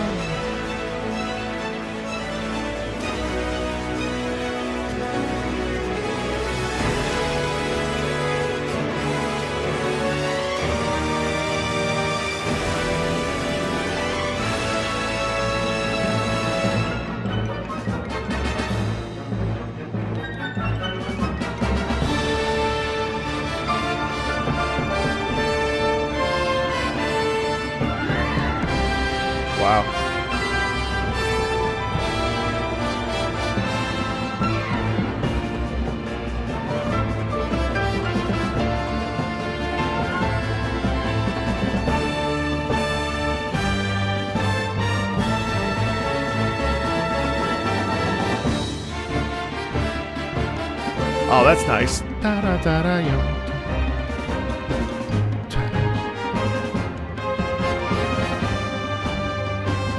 Love this forward momentum in the... Whoa!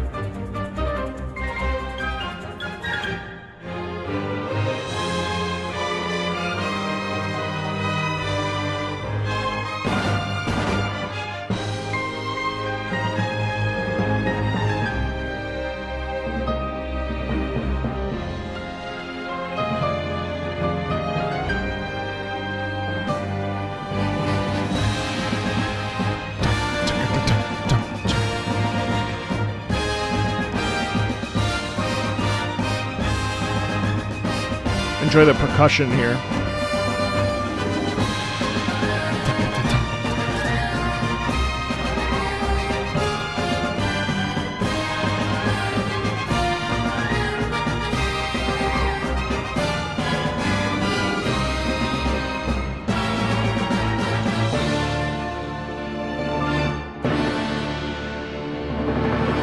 Wow, I mean, yeah, it's definitely interesting, isn't it? I mean, it has a lot of variety laden within it. I also think that it takes a little while to get to the like main thrust of the oomph of it. I really appreciated that piece. I appreciated the variation really in the musical instrument choices. And while it sounds like traditional orchestral music, it still like has its own identity within it through like the motifs and through the different things. I mean, it feels very expansive in the same way, but there's some ebb and flow in there that's really nice. I definitely am going to give it to that particular piece. That one's really good. We'll see how it has to fare against the others. I mean, it's still to me lacks a little bit of oomph, but you still feel the sense of scale and size and power for the monster very much. Let's see. Okay, that was Ultura. Deersley, I don't know if you're still here, but holy shit, this video is going to be like 2 hours long.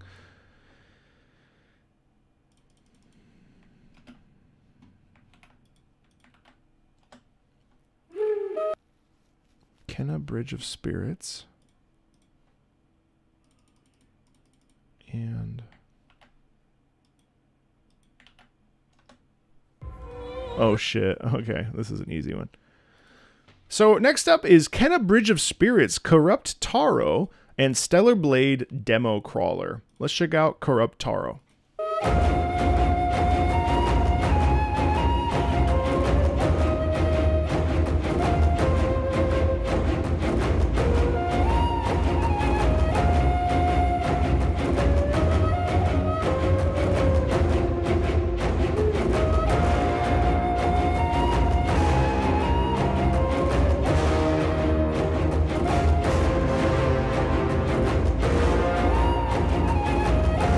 Wow.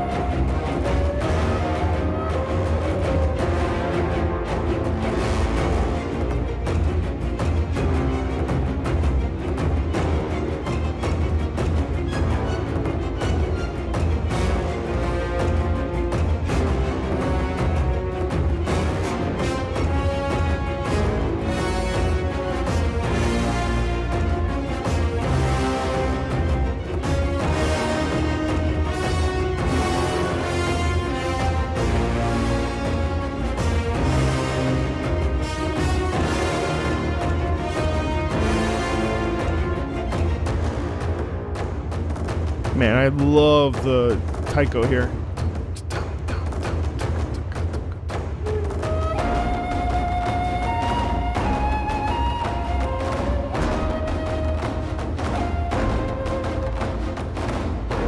Love the flute especially. That has a lot of personality to it.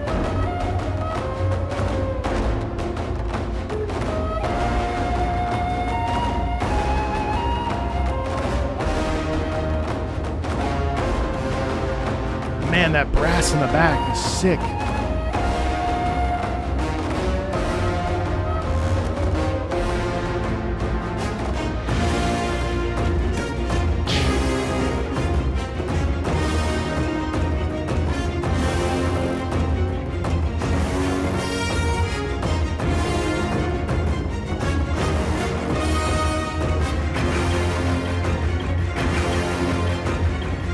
Nice pressing there.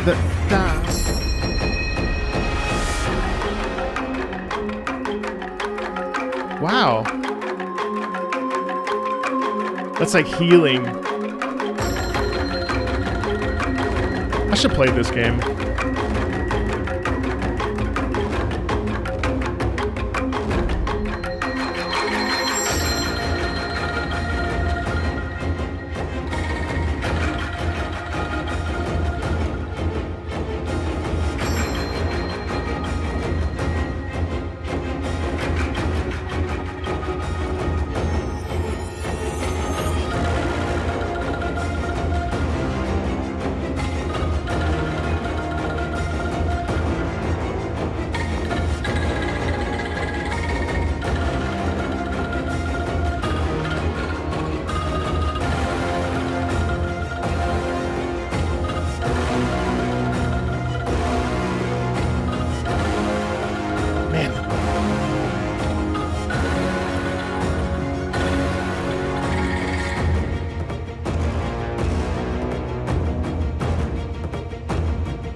Yeah, actually, you know, in some ways that has a lot of similarities with Demo Crawler. Not in the Japanese instrumentation avenue of things, but certainly in the way that it has the tension and the the power within it, and also just a little bit of discomfort and a little bit of like disgust, almost as if the thing that we're fighting is unnatural. Obviously, Corrupt Taro probably signifies something that feels like it's I played like 2 hours of this game, so I'm pretty sure I kind of know what this is. I don't know if it's at the beginning of the game, but all that to say, like, there is an inherent quality in that of edge, which I really appreciate, and I love the horns in the back. That said, Demo Crawler, I literally was just messaging with the composer of Demo Crawler today. I'm telling her how much I like it. But so let's listen and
the way that Purnell slides and stuff, it's like...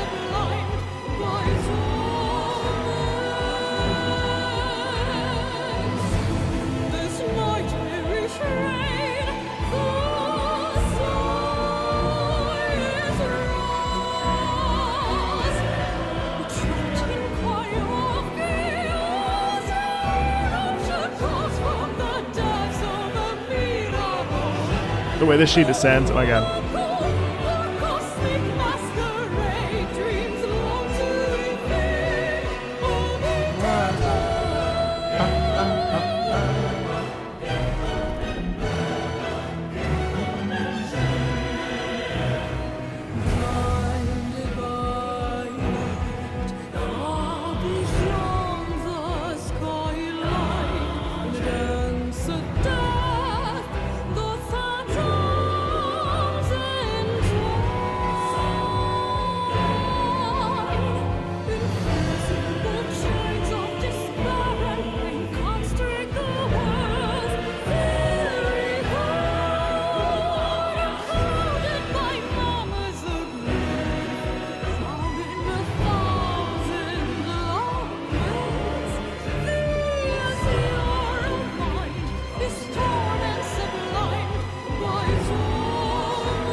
Phase 2.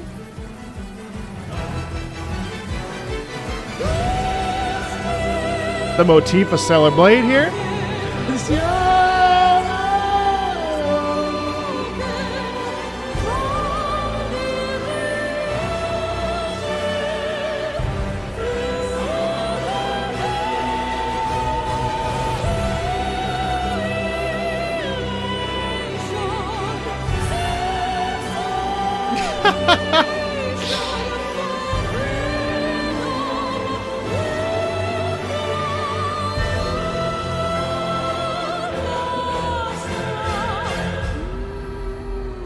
Yeah. I mean, I'm sorry. Kenna is beautiful. It's divine. It was really lovely to listen to. But for the scope of this particular, boss battle theme, boss, it's got to go to Demo Crawler. Sorry. Okay, so we've done the first string of this. Next up is Meta Ridley versus Shadow of the Colossus. And I was stupid and didn't save where the tracks are, so I have to go through each one now because was not thinking far ahead. Actually, no, it's okay. It's every other. Pfft.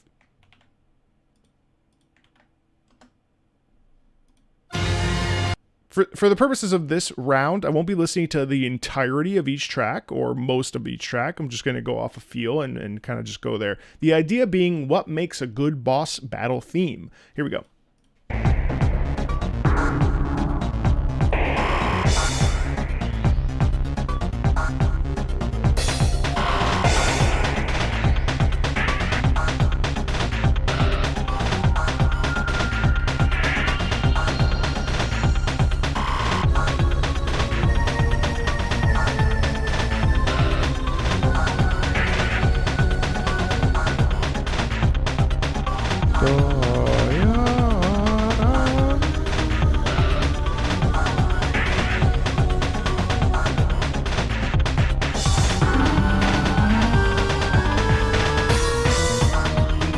Low key, the Metroid theme is scary. I mean, like, fighting Meta Ridley with this playing in the background does cause a huge sense of fear. It's really unnerving, isn't it? All right, let's jump over to a despair-filled farewell.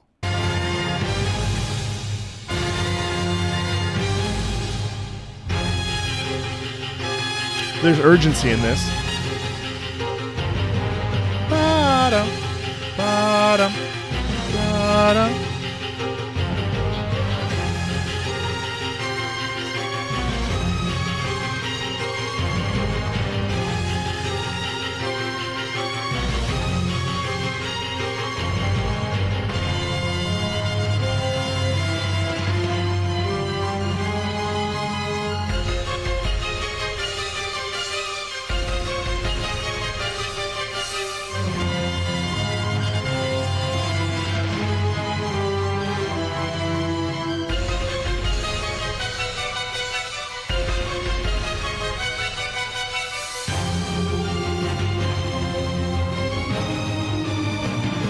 It's interesting how both of these tell a story. Don't. Hi, I'm Japanese. It's not here. Oh, arigato gozaimasu. Arigato. Anyway, I realized that both. Let me get back into it. Sorry. I realized that both of these themes actually kind of lean into the same concept. Now, I think Shadow of the Colossus, the theme here is gorgeous, especially with the strings over top. I think it really lends itself to this feeling of like almost like breathlessness, a feeling of loss, a feeling of like, how do I process this? How do I move through this difficulty? It's incredibly challenging. There's a feeling of tension in there and desperation that I really like. Well, despair filled farewell, of course. That being said, I think that Meta Ridley being frightful and scary and intense and having that crunch and synthetic sound, I think Meta Ridley wins out on this particular listen. So I'm going to give that one to Meta Ridley.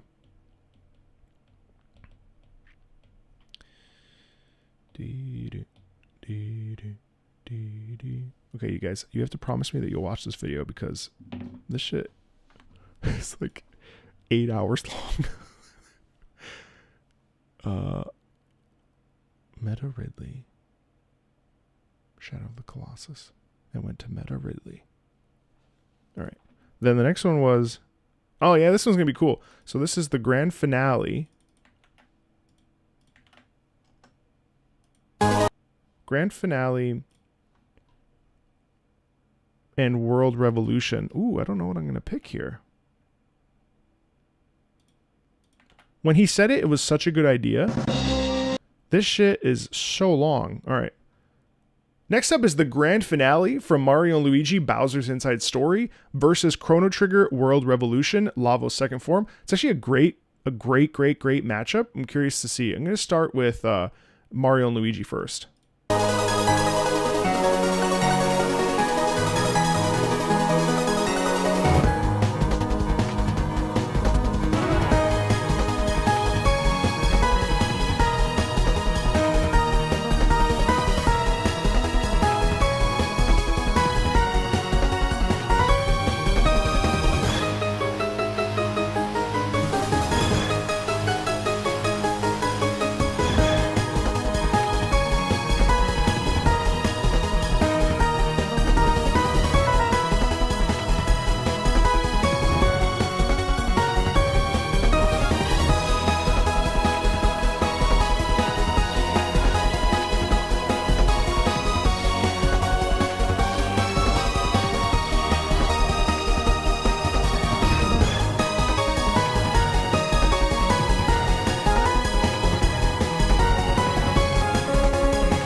Yeah, I mean, I really like the strings doubling with the voice there with the piano. I think that the emotion in that is so palpable. Again, it's that feeling of like, come on, Mario, you can do it. Like, get up.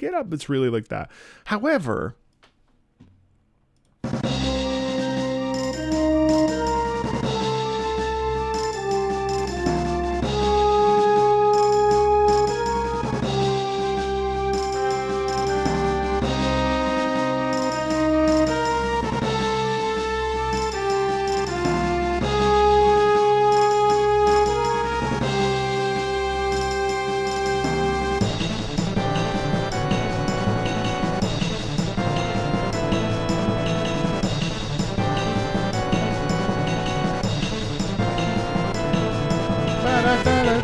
I love that piano so much. The trumpet.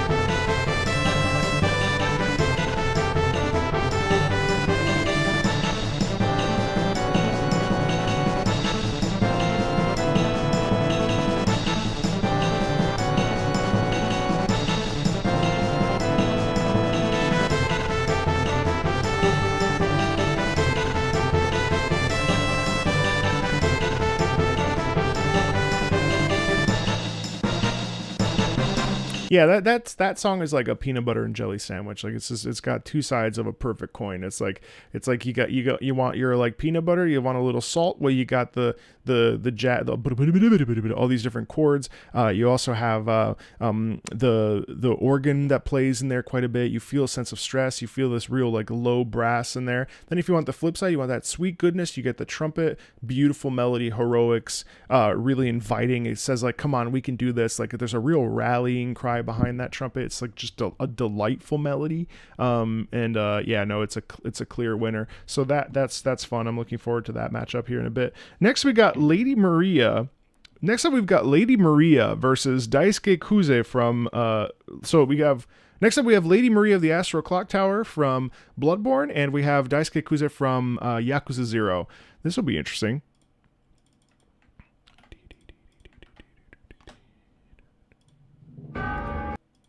And this one.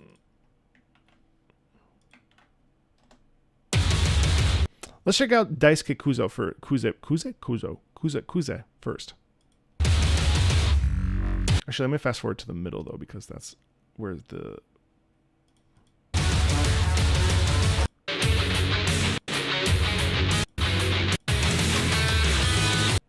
right here.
What a sick song. So what a sick song. I really, really, really, really love that guitar there. It's just so like, whoa, you've changed. Like, who are you? What have you done? Like, how can you possibly want to do, you know what I mean? It feels like a real betrayal. Now, Lady Maria also has plenty of betrayal in it, but I want to fast forward to the, now Lady Maria has a lot of betrayal in it as well, but, I mean,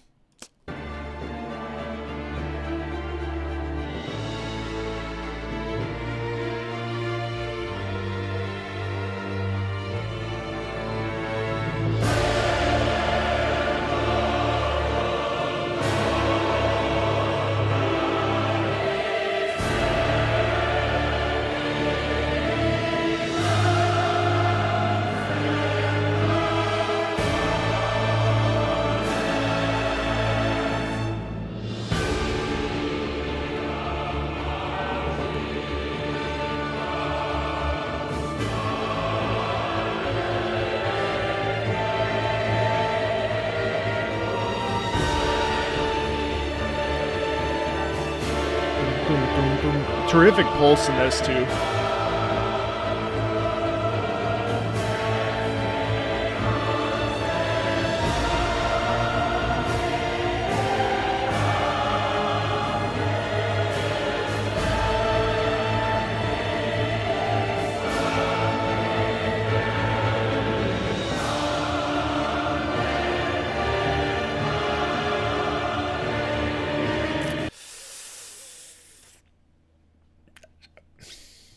It's taste, right?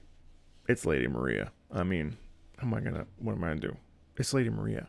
The pulse, the incredible choir, the richness of the texture. I mean, like, I really like that Yakuza piece, but I mean, that's like over here.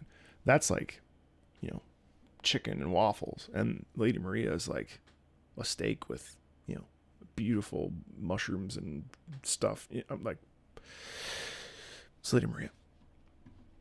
Next up is Altura. No, wait. Well, hold on. I think it was this one.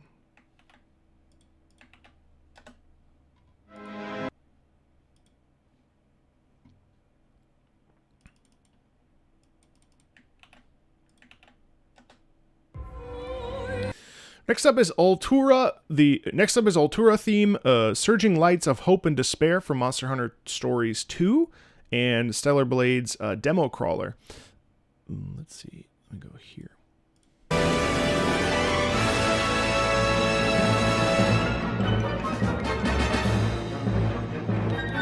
Actually, hold on. Let me go back to 234.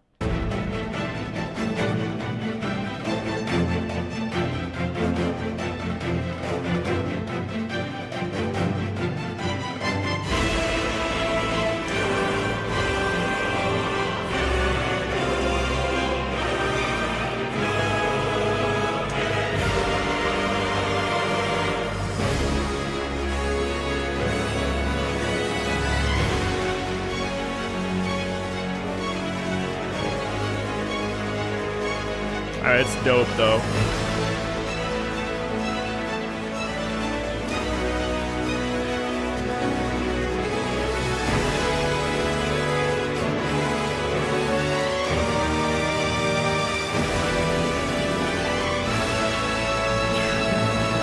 So triumphant and tense at the same time.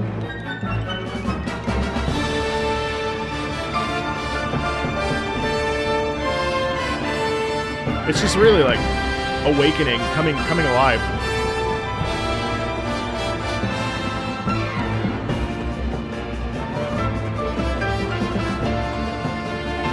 That's gorgeous piano.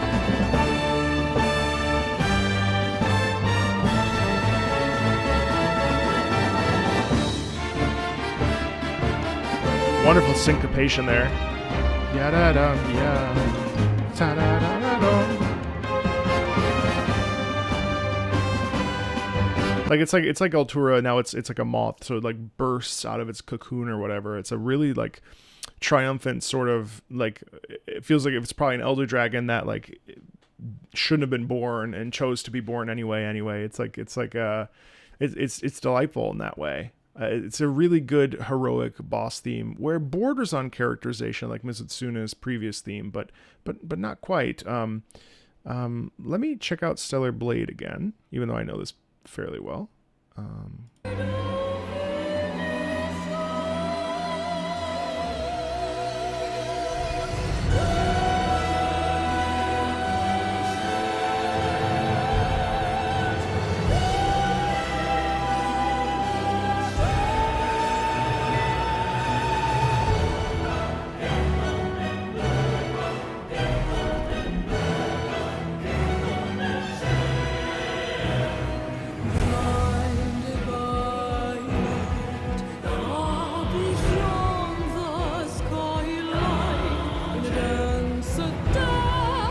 It's just a good boss theme. You know what I mean? Like that Altura theme has a lot of heart in it, and you can hear that. But I think for me, I'm looking for something that's like a boss theme, like something that really digs in and makes you feel a bunch of different feelings of fear and tension and some hope maybe, but like there's a real like, So I think that's going to go to Stellar Blade. So yeah, that's Stellar Blade. Wow, this is cool actually. So we're going to get ourselves Lady Maria. Demo crawler.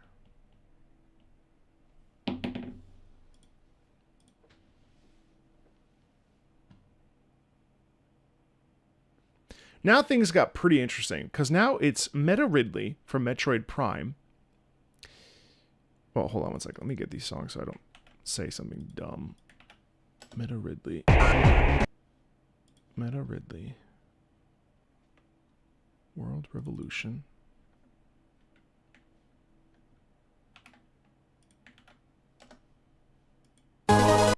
Oops, wrong track.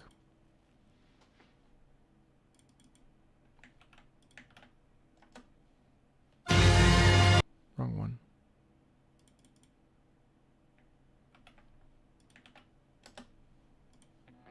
Wrong track. Fuck. Oh, that's why. Oh my god. My brain.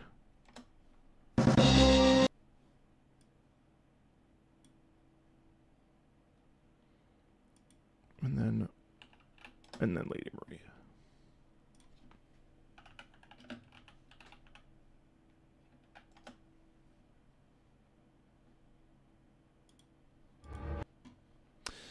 Next up, we've got... This is going to be really interesting, because we have Metroid Prime, Meta Ridley, Chrono Trigger, World Revolution, Lavos, Second Form, Stellar Blade, Demo Crawler, Bloodborne, Lady Maria of the Astral Clock Tower. Here we go.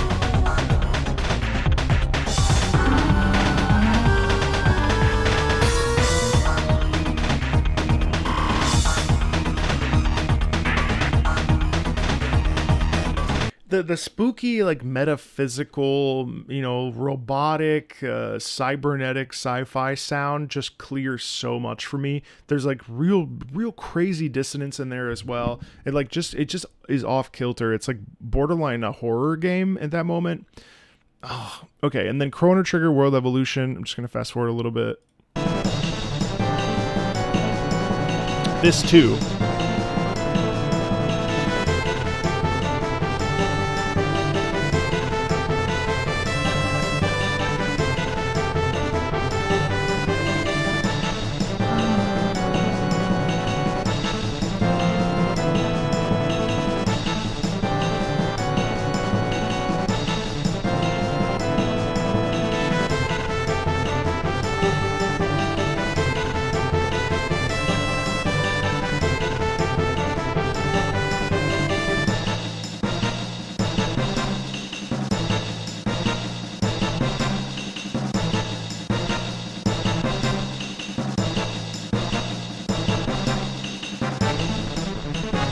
Yeah, Chrono Trigger does everything I want, everything that I like about Chrono Trigger does everything I want Metroid Prime.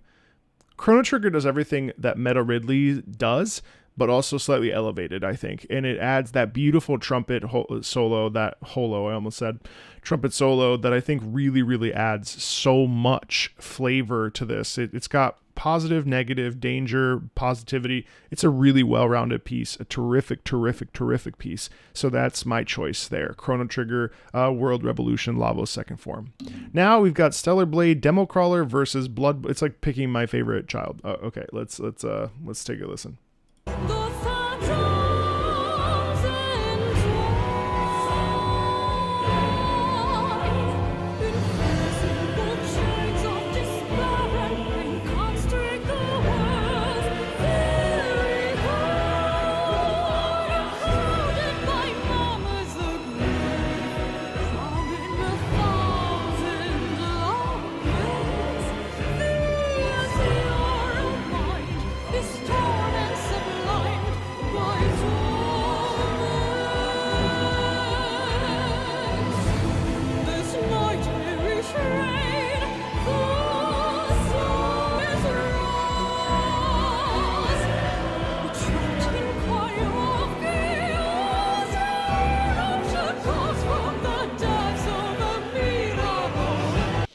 And now Bloodborne.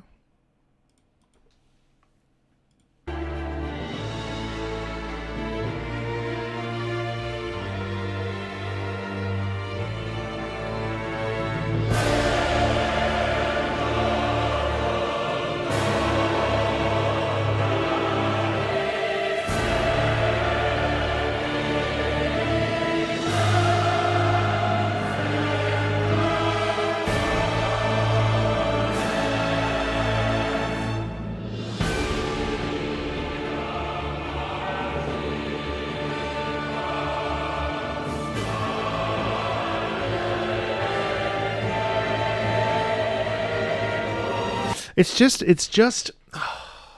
got a virility and a real power in it that's really hard to explain and put into words. But there's the way that the choir ascends in this section. It just is such a monumentally evocative moment of elegant violence that I think transcends Demo Crawler, even though Demo Crawler is incredibly good and it has this beautiful singing, and the like sort of the deformity kind of comes through in that boss. It's a really good boss theme. I remember I was playing Stellar Blade, my jaw was slack, just wide open when this section happened. But it goes to Lady Maria. I knew this was going to happen. I'm interested now. So now we've got World Revolution, Lavos, Chrono Trigger, Bloodborne, Lady Maria. Let's see.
So much desperation in that piece. Like it's not just optimism, it's not just danger in the moment. There's also like a sense of desperation. Like it really gets that sense. Obviously it's a final boss, but it really gets that sense of like, look, like this is it. Like this is the last opportunity we have to save this whole world, you know?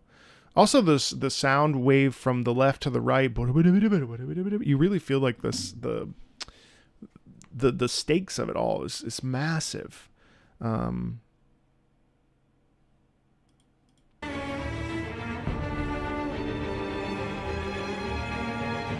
I love that dissonance so much.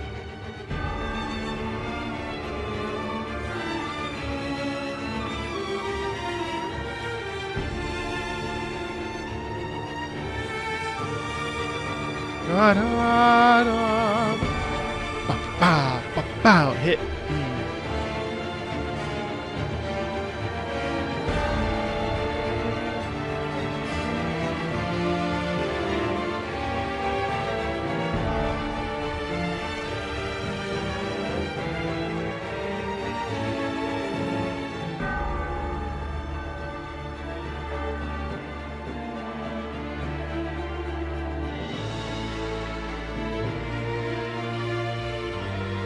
The slow roll into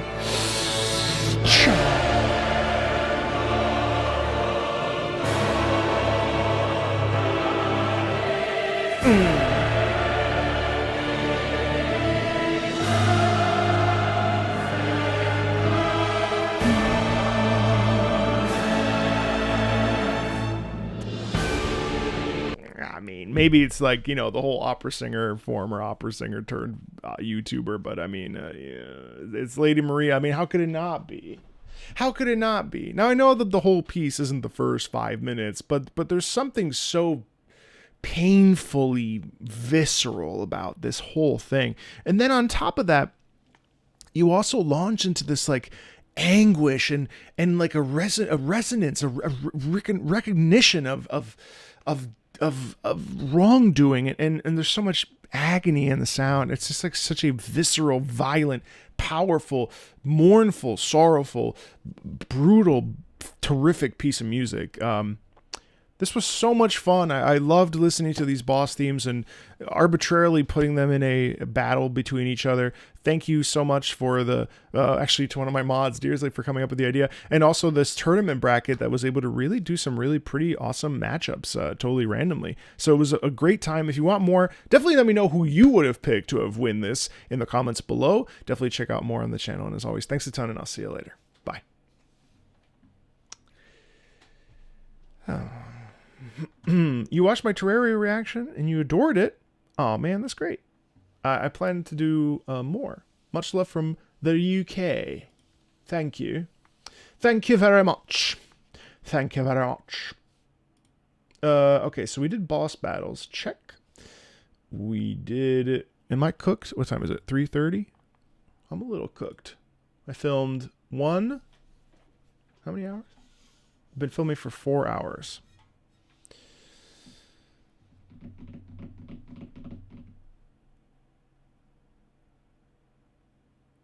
All right, I want to film one more thing. Hold on a second.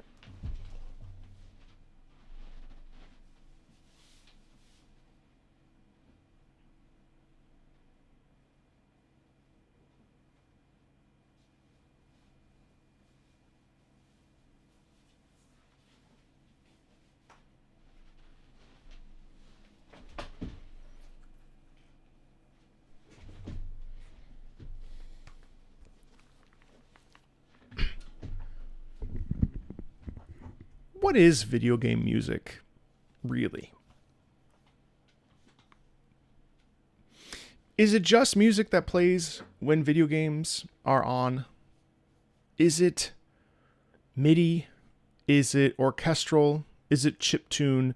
Is it 8-bit, 16-bit? Is it the sound font of the Sega? Is it the sound font of the Nintendo? Is it the sound font of the Commodore 84? Is it the Atari? Is it the sound font of the Xbox? Is it the sound font of, is it MIDI? Is it the sounds of the PlayStation 1? Is it orchestral music? Is it EDM? Is it heavy metal? Is it prog rock? Is it whatever? Is it acid jazz? And that's really a funny question to me. Folks have a very, very, very strong emotional connection to the sound font of, the 90s and the 80s. One sec.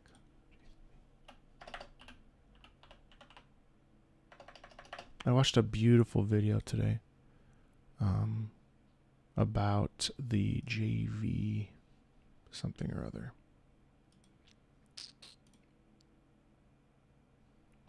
Hold on one second.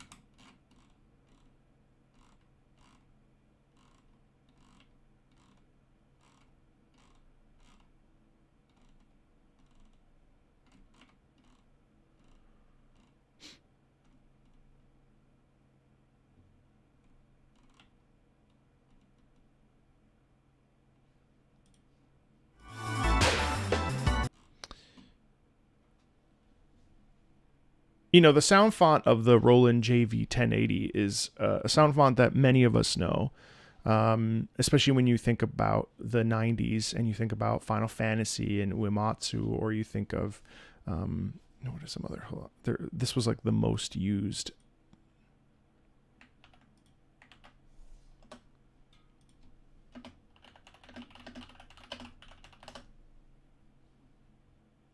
Hey, what's up? What's up, Ryuji?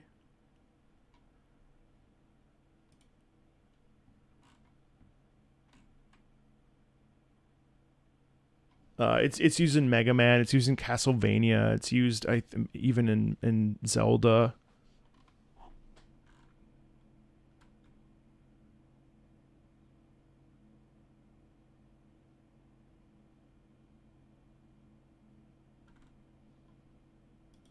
One sec. Sorry.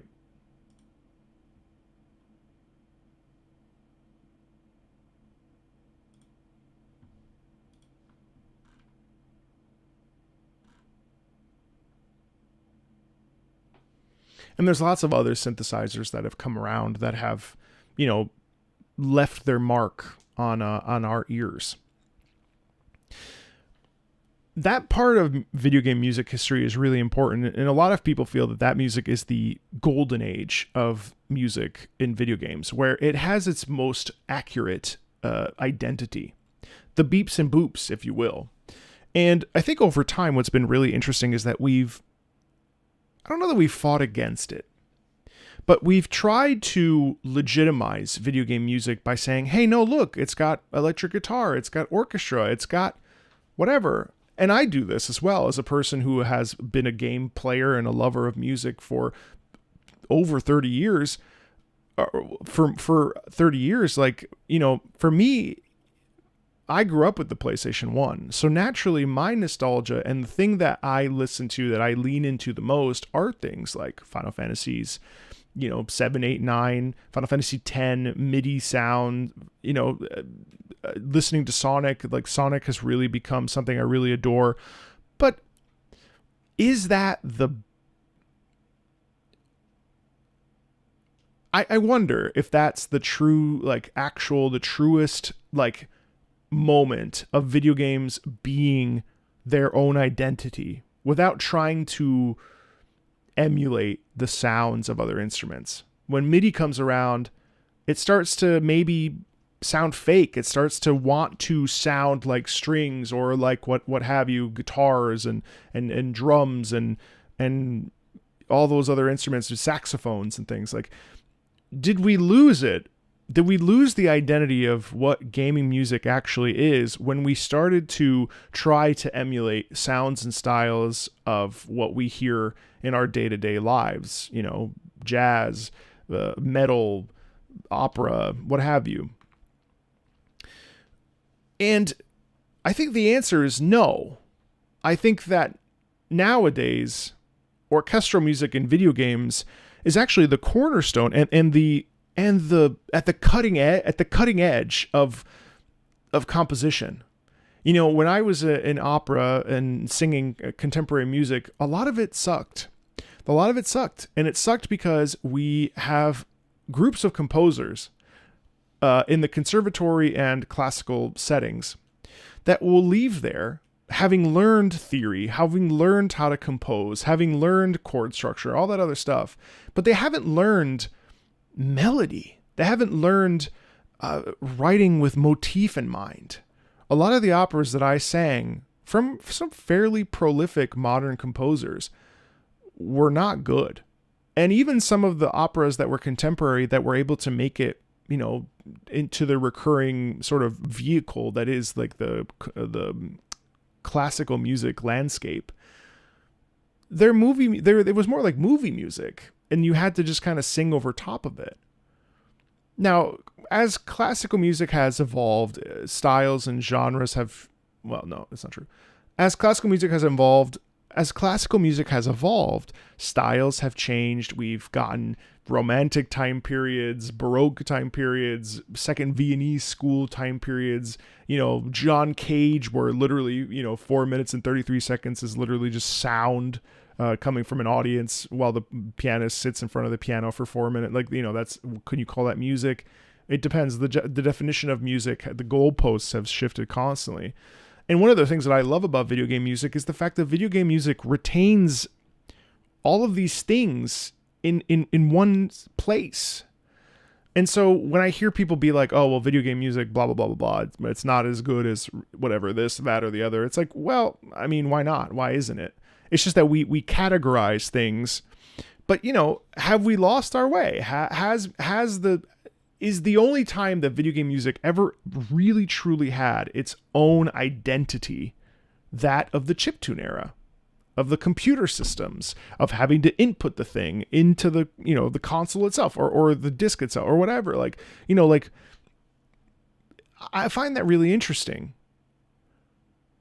But from a classical perspective, video game music is kind of a safe haven because it allows for experimentation. It allows for mixing and matching. It allows for an electric guitar to come in when the sopranos are wailing over top. It allows for true classical writing that rivals things from the Beethoven era or Baroque writing even.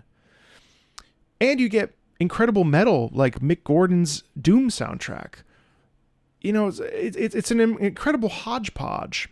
But sometimes I think about, like, if chiptune wasn't like the core of video game music itself, and that's actually where we left the identity of gaming. And I do think that some people feel that way. And I don't think they're wrong. But I also wonder, like, it's kind of funny, isn't it? We as the technology advanced, we actually went backwards. When the technology advanced and we were able to create orchestras and use orchestras, we actually went back 200 years, right? And while the technology was sort of in its infancy, we had to rely on really reduced down melodies with simple ostinatos and simple, bass patterns. And those were the things that, those things lasted because the melody is what carried it. And I don't know. I had to sit here and just talk about this a little bit because it's kind of crazy. Like, I don't think Skyrim's any worse than the Super Mario World soundtrack. Like, those two things are not separate to me because I like them both, right? But there are folks that believe that, this Super Mario World is actually what is video game music, and Skyrim soundtrack is just orchestral music that happens to be in a video game. Now, that's not to say that isn't moving the needle in a different way, away from classical music in a good way, because it allows for experimentation, and all the really good classical composers at this point, in my opinion, are in video games. But what did we lose to get there? You know what I mean? I think it's really interesting. And that's all I really wanted to talk about. I would love to know your comments below. What do you think about this? I certainly am ambivalent. I'm just happy that video game music has music at all. I'm happy that video games have music in them. I'm happy that video games, are a place of expression, both for the chiptune era and for modern era, and we can kind of explore all those different genres. I'm wondering where we'll go when it comes to video game music. But yeah, I wanted to make a video and talk about this. Thanks a ton. I'll see you later. I have not heard Trauma Center music.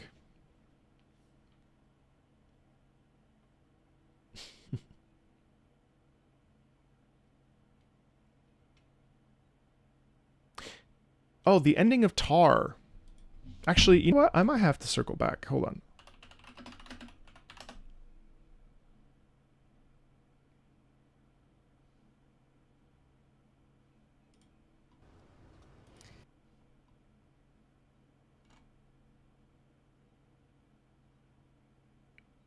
Oh, this was...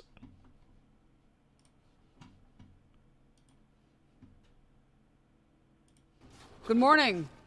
Good morning. Now, before we begin, let's talk a bit about the composer's intent with this piece and what you might be after.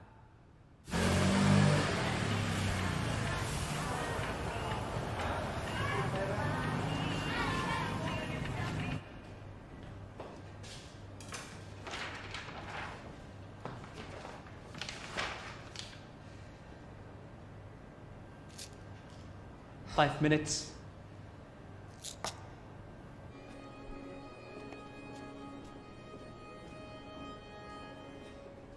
No, I know the context. I've talked about this at length with people. Oh, I'm gonna watch the whole video.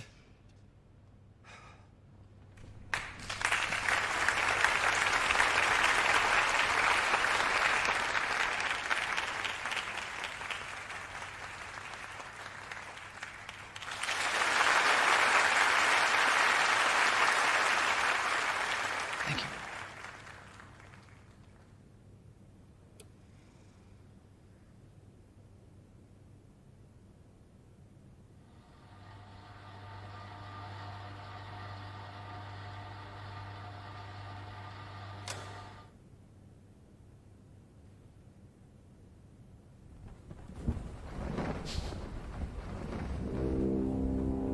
Sisters and brothers of the Fifth Fleet, it's time.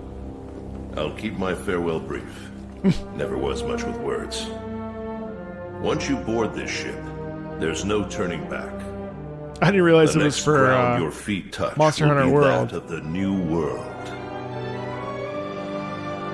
If any of you have lost your nerve, then step away now, and let no one judge you.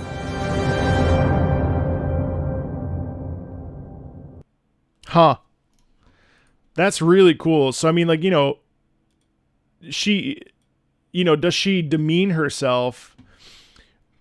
It's a really interesting video because that whole movie is interesting because she is what she is.